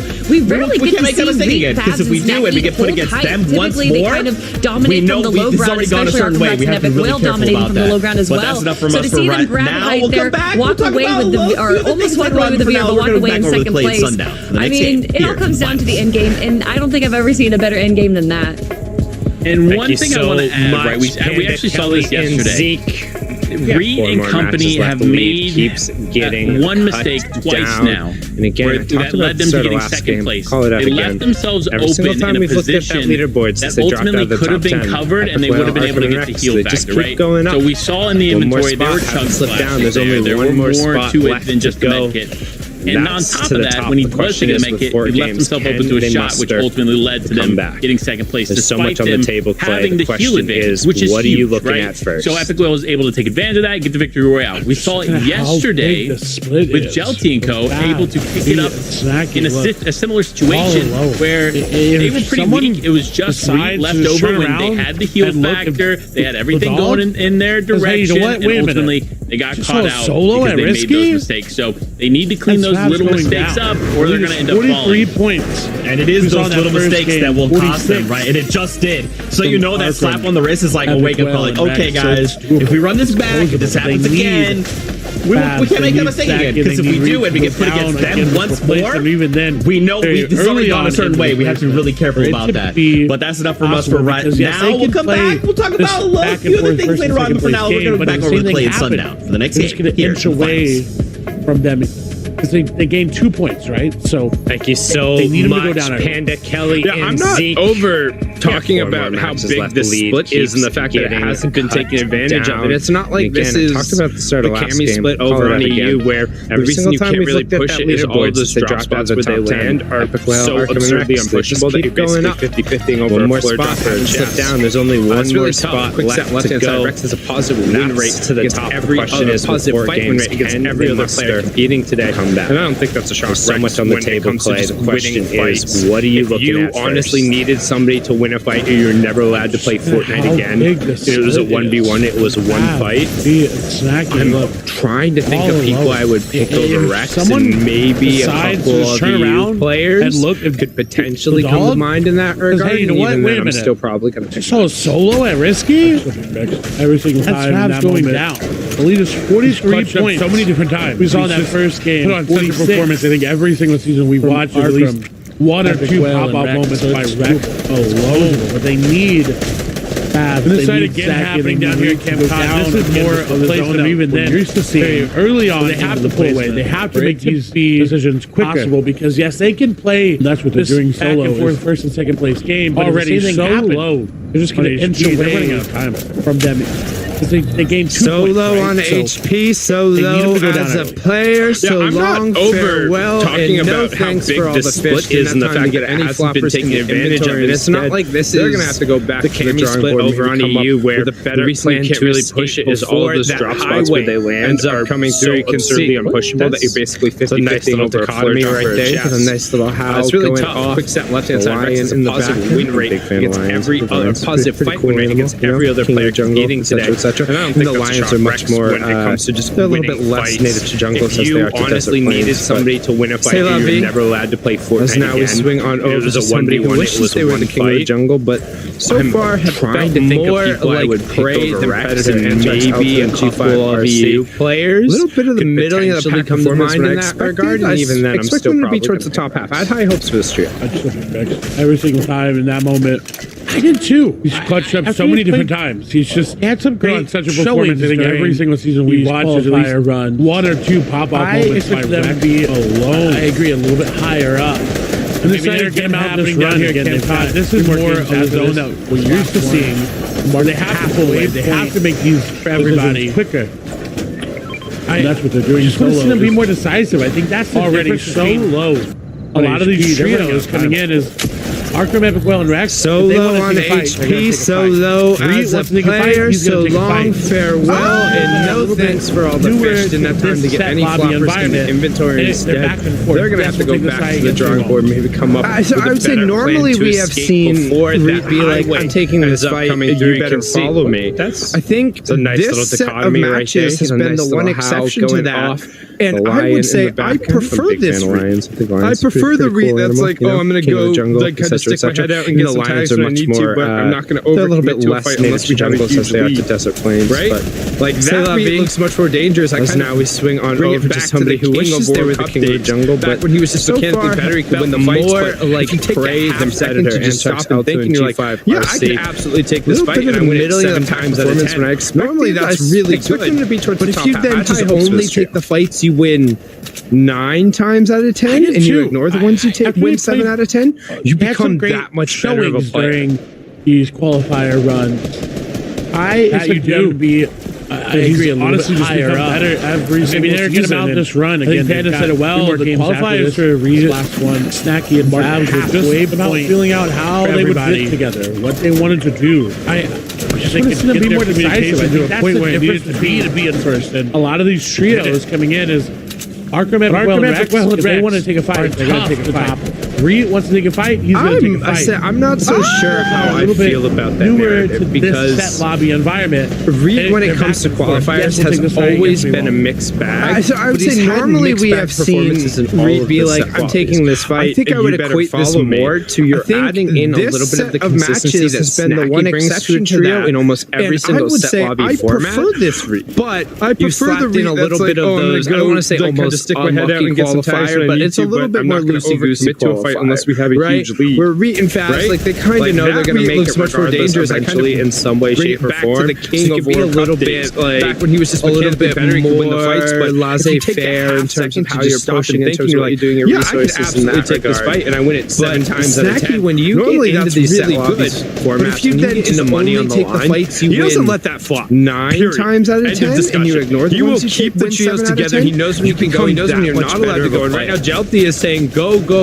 on top of this of the lap time too, trying to get a little bit of space for himself because he sees the pressure coming through from FJ on the side, wants to get back on top of his duo because the pressure from Moni, FJA, Shallow Sharp on the side with Fruit, all laying down shots. If you don't get that revive off, this is one of the spots on the map that you can actually push relatively easily. Any way you jump into that stream will take you right to the top. Moving over to our second place trio. They're fighting yet again. I'm not so sure how I feel only about Blizzy remaining. They're trying to run away to Regulator. When it comes to qualifiers, has always been a mixed bag. But he's had mixed bag performances in all of the set lobbies. I think I would equate this more to you're adding in a little bit of the consistency that Snacky brings to a trio in almost every single set lobby format. But you slapped in a little bit of those, I don't want to say almost unlucky qualifier, but it's a little bit more loosey-goosey qualifier. You gotta go back and find it there so they can get that shit fast. Like, they kind of know they're going to make it regardless eventually in some way, shape, or form. So it can be a little bit like a little bit more laissez-faire in terms of how you're pushing, in terms of what you're doing, your resources in that regard. But the Snacky, when you get into these set lobbies formats, when you get into money on the line, he doesn't let that fly. Period. End of discussion. He will keep the trios together. He knows when he can go. He knows when you're not allowed to go. And right now, Jelty is saying go, go, go on top of this of the lap time turn, trying to get a little bit of space for himself because he sees the pressure coming from FJ on the side. Wants to get back on top of his duo because the pressure from Moni, FJA, Shallow Sharp on the side with Fruit all laying down shots. If you don't get that revive off, this is one of the spots on the map that you can actually push relatively easily. Any way you jump into that stream will take you right to the top of the leaderboard right now. Moving over to our second place trio. They're fighting yet again. Nate going to be down. Only Blizzy remaining. They're trying to run away to Regulator. Zoom on in. Up, but this is great to see for them. Delta Fruit, A1 Alex, and then Busy, Daddy Schmuck, and Klutz on the other side. Chicken and Mecton also down this little bit of a valley. However, everybody's just kind of posturing up a little bit, making themselves look big, throwing some rifle rounds around. I was going to say nobody's really committing to a fight, but FC somehow ends up getting dropped down completely away from his teammates. FJ is going to try and get down to end up covering him, but it's an awful situation. Stuck between a rock in a hard place in terms of duos on either side. Moni trying to get the cover, but Maxi will end up getting converted. Moni going to throw a shot out there, not necessarily going to find tons of shots coming through. No light ammunition, keep the pressure there with that legendary SMG, and now FJ is going to be forced to play as a solo very early on.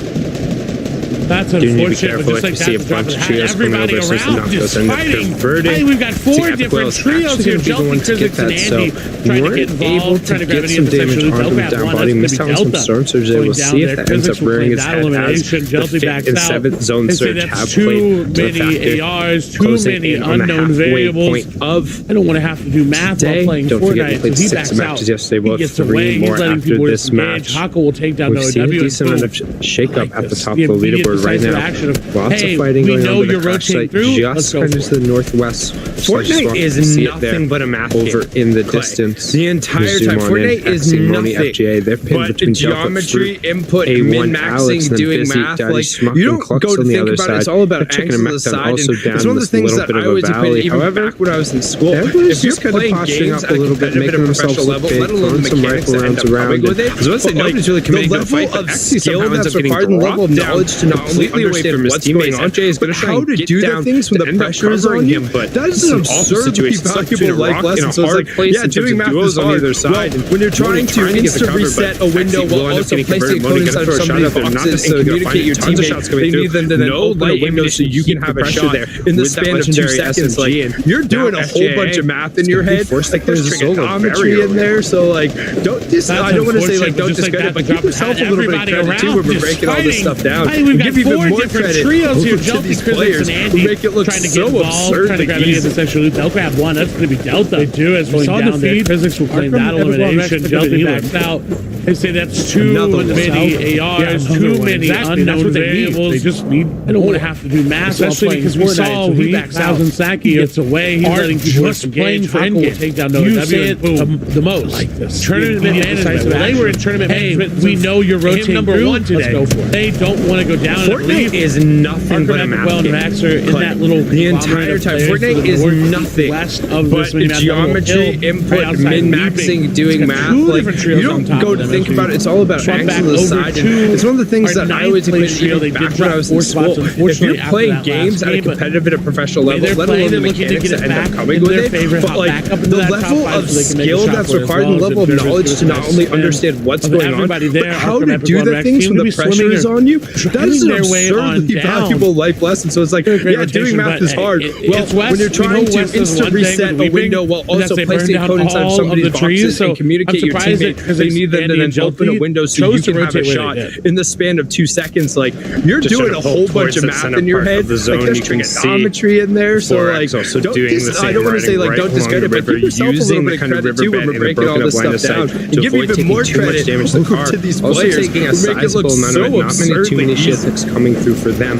See, Epic Whale has picked up a pair of Elam, so it's additional 4 points for them. They're well above Storm, so don't have to worry about that. We can see them trying to find a little bit of space. Ideally, they want to get up and above this side of the cliff after the rotation has occurred, but for now, they're going to be content to just throw up the walls, throw up the hard mats, because this cliff to their back will end up breaking the line of sight because nobody's boxed up directly above them. They're relatively safe. Next zone should also probably pull a little bit closer to them, just based off where the current list has gone. Again, there's a chance that it doesn't, but the patterns should put them right around towards the outside of the fourth. Viable isn't going to get a chance to see that zone. As Wavy Jacob, I believe, picked up one of those, or maybe got a different one in the feed. They're playing, they're looking to get it back into their favor. Just raining shots down. Jaguar also going to end up being knocked back. And Boga trying to pull some space away while Bumboy does his best to play some defense. He should be able to back up and reset a couple walls to create an extra layer. They're well above Surge, and only one more player needs to drop down, but we know West was one thing with 84. We'll get the reset 86 right after. Of the trees, so I'm surprised that Bumboy dealing with the ambassador adversity is supposed to get another 84,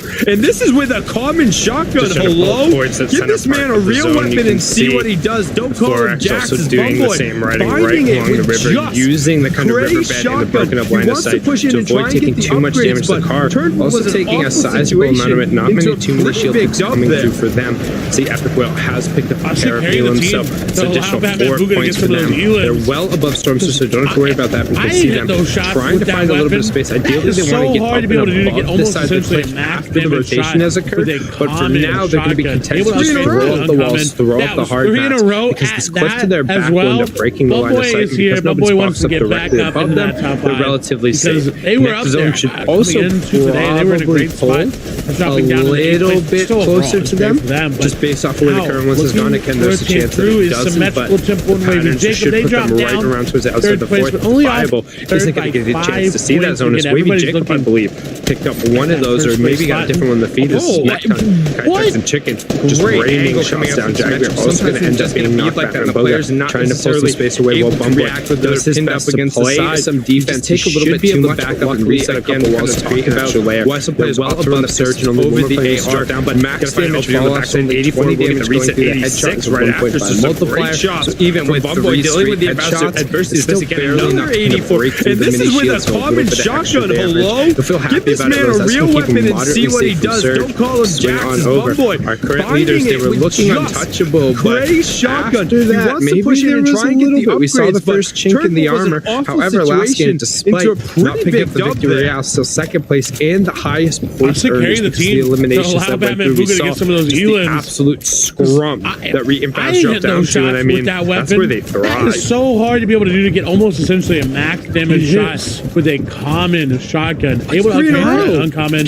That was 3 in a row at that as well. Just hold the course. Bumboy is here. Bumboy wants to get back up into that top 5, and because they were up there. I mean, we saw last game today they were in a great spot. Down, dropping down to the 8th place. Still Surge and great for them, but other factors there. They got a little bit to rotate through. Is symmetrical tempo and Wavy Jacob. They dropped down. I haven't seen the read 3rd place, but only off third by 5 points. And again, everybody be worried many seasons ago. I haven't seen that replay today or the games yesterday. Great angle coming completely different. Sometimes we just get a bead like he's on a leash. Not necessarily. He's on a leash, and Snacky's holding on to it really well. He's been doing a good job. He's known for his experience, but right now, then you be careful. We talked about going too early or over the AR. I was wrong about the zone. We pulled away from the south. We went relatively far north. Is right over the side, and they dropped down. Even with all of a sudden, 3 different trios looking at him and read. We talked about 3 different trios looking looking at Reed. Tons of damage going through. Somebody saw a shield break. Snacky also taking a bunch. Numbers are being called out all over the place. They're going to group up. Our current leaders, they were looking untouchable, but this is very dangerous. They're not maybe there was a little bit. We saw the first chink in the armor. However, last honestly, game, they need to start shooting at Puffy and Eclipse and try and get some of the other teams to shoot back at 6. It's going to try and do that by cutting off the space there. Dog and T Roses could potentially lift the ship, but you see the tag directly down to, and I mean, also see some trees being broken over in the side. So this cluster of 4 trios, 2 of which are in the top 5, 1 of which being the leader. Lots of stuff is going to shake down here, and you can see them now trying to influence the lobby a little bit, trying to throw some shots, but realistically, they have to play a dangerous game. I mean, we saw last last game so many times, knowing that there are 4 other trios who have already had a beat on you. We will get a Storm Surge running and see who is where. 269 below. We'll see if an update ends up coming through. I haven't seen the read. No update. Nope. Yep. There it goes. 581. So Eclipse, Cyrus there. Made me worried. They're going to be fine. Very curious to see Fabstreet, Snacky as well as today or games yesterday. It's completely different. All 3 of them are above. Then show us whoever. He's on a leash. There we go. He's on a leash, and Snacky's holding on to it really well. He's been doing a good job. It's something he's known for in his trios, but right now, they need to be careful. We talked about going too early or surge going through here. They should be wrong about the zone. We pulled away from the south. We went relatively far north, right over the side, and they dropped down. But now, all of a sudden, 2 different trios looking at him. We talk about it. 3 different trios looking at him. Tons of damage going through. Somebody saw a shield break. Snacky also taking it, but numbers are being called out all over the place. They're going to group up. Second place right back over. Chug splashes, but going down. Very 3 teams. They're not able to really push out. The other teams are going to be happy with the Storm Surge tags, but honestly, they need to start shooting at Puffy and Eclipse and try and get some of the other teams to shoot back at 6. It's going to try and do that by cutting off the space. Dog and T Roses, they were in the mid ground and dropped all the way see low. The tag directly down to Puffy. You also see some trees being broken over in the side. So this cluster of 4 trios, 2 of which are in the top 5, 1 of which being the leader. Lots of stuff is going to shake down here, and you can see them now trying to influence the lobby a little bit, trying to throw some shots, but they pull it. So I'm excited to see, are they going to go straight for that high ground again? Are they going to wait to try to go for that launch knowing that there are 4 other trios who have already had a beat on you? We will get a Storm Surge running and see who is where. 269 below. We'll see if an update ends up coming through. Points for them. Again, reminder, no update. the second place gap was 5 points going into this game. And Puffy, they're going to be fine. Very curious to see Fabstreet and Snacky as well as still hitting a trio in the top left-hand corner. All 3 of them are up on their feet. Whoever in the distance there. Those guys are above. Just towards the zone point, trying to potentially hawk out somebody's got the ping down, knowing that there's a potential launch pad instead. They're going to low pad, try to get as far ahead. Surge going through here, they should be moderately safe once that number gets into the lower double digits. A relatively long glide, but think about it, which Temple and Wavy Jacob. Even then, they maybe have actually just going to offer symmetrical. Picked up a knock in the feet. Interesting decision. They're opting not to recycle that low pad, even though they saw it there. Temple going to attempt to throw some shots, but instead right back over. Tricks ends up going down. 3 teams now potentially on Trick, and they're going to be able to find a good little path towards zone. And looks like attempting to do a high ground take. But Temple probably looked at his hard mats and decided that was a poor decision. They were in the mid ground and dropped all the way low. High ground. Reed, Fabs, and Snacky. They're looking just fine. The question is, where does the zone hold? Because if they don't necessarily have the materials, they weren't great on that second zone surge. You haven't seen them throwing out a ton of shots. It could be a tough situation. But they pull it. So I'm excited to see, are they going to go straight for the high ground again? Are they going to wait to try to go for that launch pad? Dropping him over. Symmetrical to a little bit there. Just to top off his teammates. Look to find both of the users here. They know they're already weak.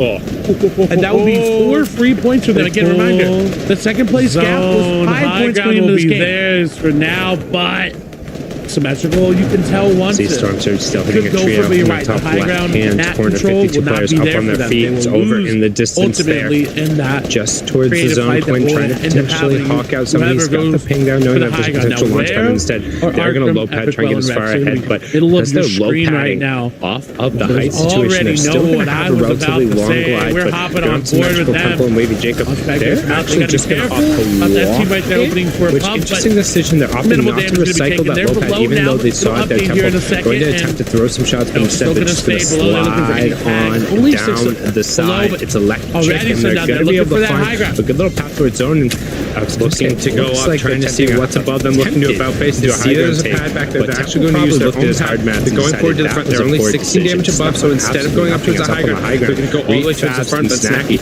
they're looking on the critics. Additionally, we're inside of that top 17, so place points are going to start taking over. Snacky gets confirmation as well. That's the first heal him up on the board, but Fabs is down to just a sliver of HP. You can see him desperately trying to get any amount of shields onto himself. Maybe they have a medkit as well. If not, dropping him over. bottom right hand corner though. Wavy Jacob finds one, finds two. That's three. No, that's two going over to his trio. That's a duo one for them. No, that's three going over, five going over to Wavy Jacob and his trio in the bottom right hand corner. So quick 10-point swing as well as a placement point through. So they're going to be happy about that. Arkham in the top right of your screen. We have our first, second, and third trios are hopping on board with second place as they are below Surge, and Surge is taking on to them. Only 66 below, trying to find some room, but Arkham is instantly obliterated. He's gone, but Epic Whale will return the favor. However, because it was an insta elimination, he doesn't have the ability to get any extra damage. They're still below Surge. Only one more player will need to go down. There it goes. It will turn off. There won't be another tick. But Epic Whale looking to find the shots. He's currently doing all the work. Three eliminations for his team. He is separated from the rest of the duo and up on the high ground. Yet again, Snacky and Fast are saying, let's stretch that lead out a little bit more, boys, as they rain shots from above, looking to go up, trying to see what's above them. Looking about base, they see there's a pad back there. They're actually going to use their own pad. They're going forward to the front. They're only 16 damage above, so instead of going up towards the high ground, they're going to go all the way towards the front. But Snack carried on and ripping off onto the back. Additionally, teams trying to drop down. Looks like he has no more builds, but teams will place points are going to start taking over. Snacky gets his confirmation as well. That's just raining down shots. Zoom on just a sliver of HP. CM trying to give you any amount of shield all the way. Maybe they have a med tip as well. If not, Transflexion has to be usually bottom right hand stick corner though. Wavy Jacob finds one, finds two. That's three. No, that's two going over to his trios. Dual white for them. No, that's three going over, five going over. Wavy Jacob and his trio, the bottom right hand corner. So quick 10-point swing as well as a placement point through. So they're going to be happy about that. Arkham in the top of your screen. We have our first, second, and third trios are hopping aboard. Hobby screen is waiting for him right now as Rex is ticking on to try to find trying to find some room, but Arkham gets instantly obliterated. He's gone, but Epic Whale will return the favor. However, because it was an insta elimination, he doesn't have the ability to get any extra damage. They're still below Surge. Only one more player will need to go down there. It goes, it will turn off. There won't be another tick. But Epic Whale will get find the shots. He's currently doing all the work. Re-eliminations for his team. He is separated from the rest of the duo and up on the high ground. Points are there, but it's not going to be enough. So that's going to Jacob will be stretch that lead out a little bit more, boys, as they rain everybody operating so well on the high ground. They're dropping on down. They're trying to get Elam, but Wavy Jacob's finds two. Now he's on 9 eliminations. Another one maybe right here on the other side. Free will take down Bumboy. Simple going to take down Jack on the other side. Nice Elam there for them.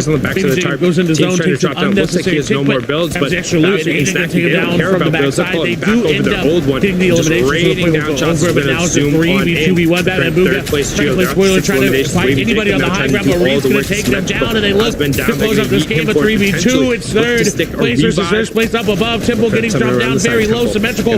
Looks to try to find something. He is going to find Zach. Can he find another one? Trying to get fast there. He will, but will he get his zone? Will he get a sight? But no! Reed's going to close it out. Reed gets to the dub with 6 eliminations. They do take some shots from him as well. Epic Whale going to do a lot of damage. One more, can he find nothing?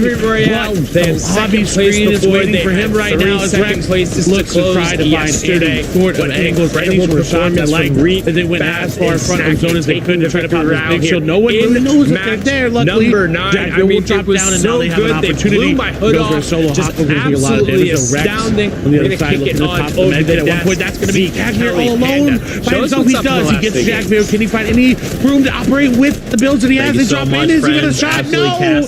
Going to go down. The points are there, but it's not going to be enough. So that's what Wavy Jacob will be. I can't believe this. So all up as well, but Reed, everybody operating so well on the high ground. They're dropping on down. They're trying to get Elam, but Wavy Jacob's and Epic Will did earlier. 9 eliminations. They got one the maybe right here on the other side. They're will take down Bumboy. Temple going to take down Jack here on the other side. Nice Elam there for them. Wavy Jacob goes into zone, takes an unnecessary tick, but has extra loot, and Hayden going to take it down from the backside. They do end up getting the elimination, so the point will go over, but now it's a 3v2v1. Batman Booga trying to play spoiler, trying to find anybody on the high ground, but Reed's going to take them down, and they look to close up this game of 3v2. It's third place versus first place up above. Temple getting dropped down very low, symmetrical. Looks to try to find something. He is going to find Zach. Can he find another one? Trying to get past there. He will, but will he get back to the side? Will he get a sight? But no! Reed's going to close it out. Reed gets to the dub with 6 eliminations as well. Stay out on height, so they were able to walk away with that VR. But just like you said, only a handful of eliminations, which does typically happen from height, but not typically from Reed's yesterday. What an incredible performance! Yeah, and this is one thing I'll say. I think a lot of that plays into the actual drop that they have, the early game number 9. that they've been able to create for themselves. They blew my hood off. It ultimately gives them that successful environment throughout the rest of the game. Right?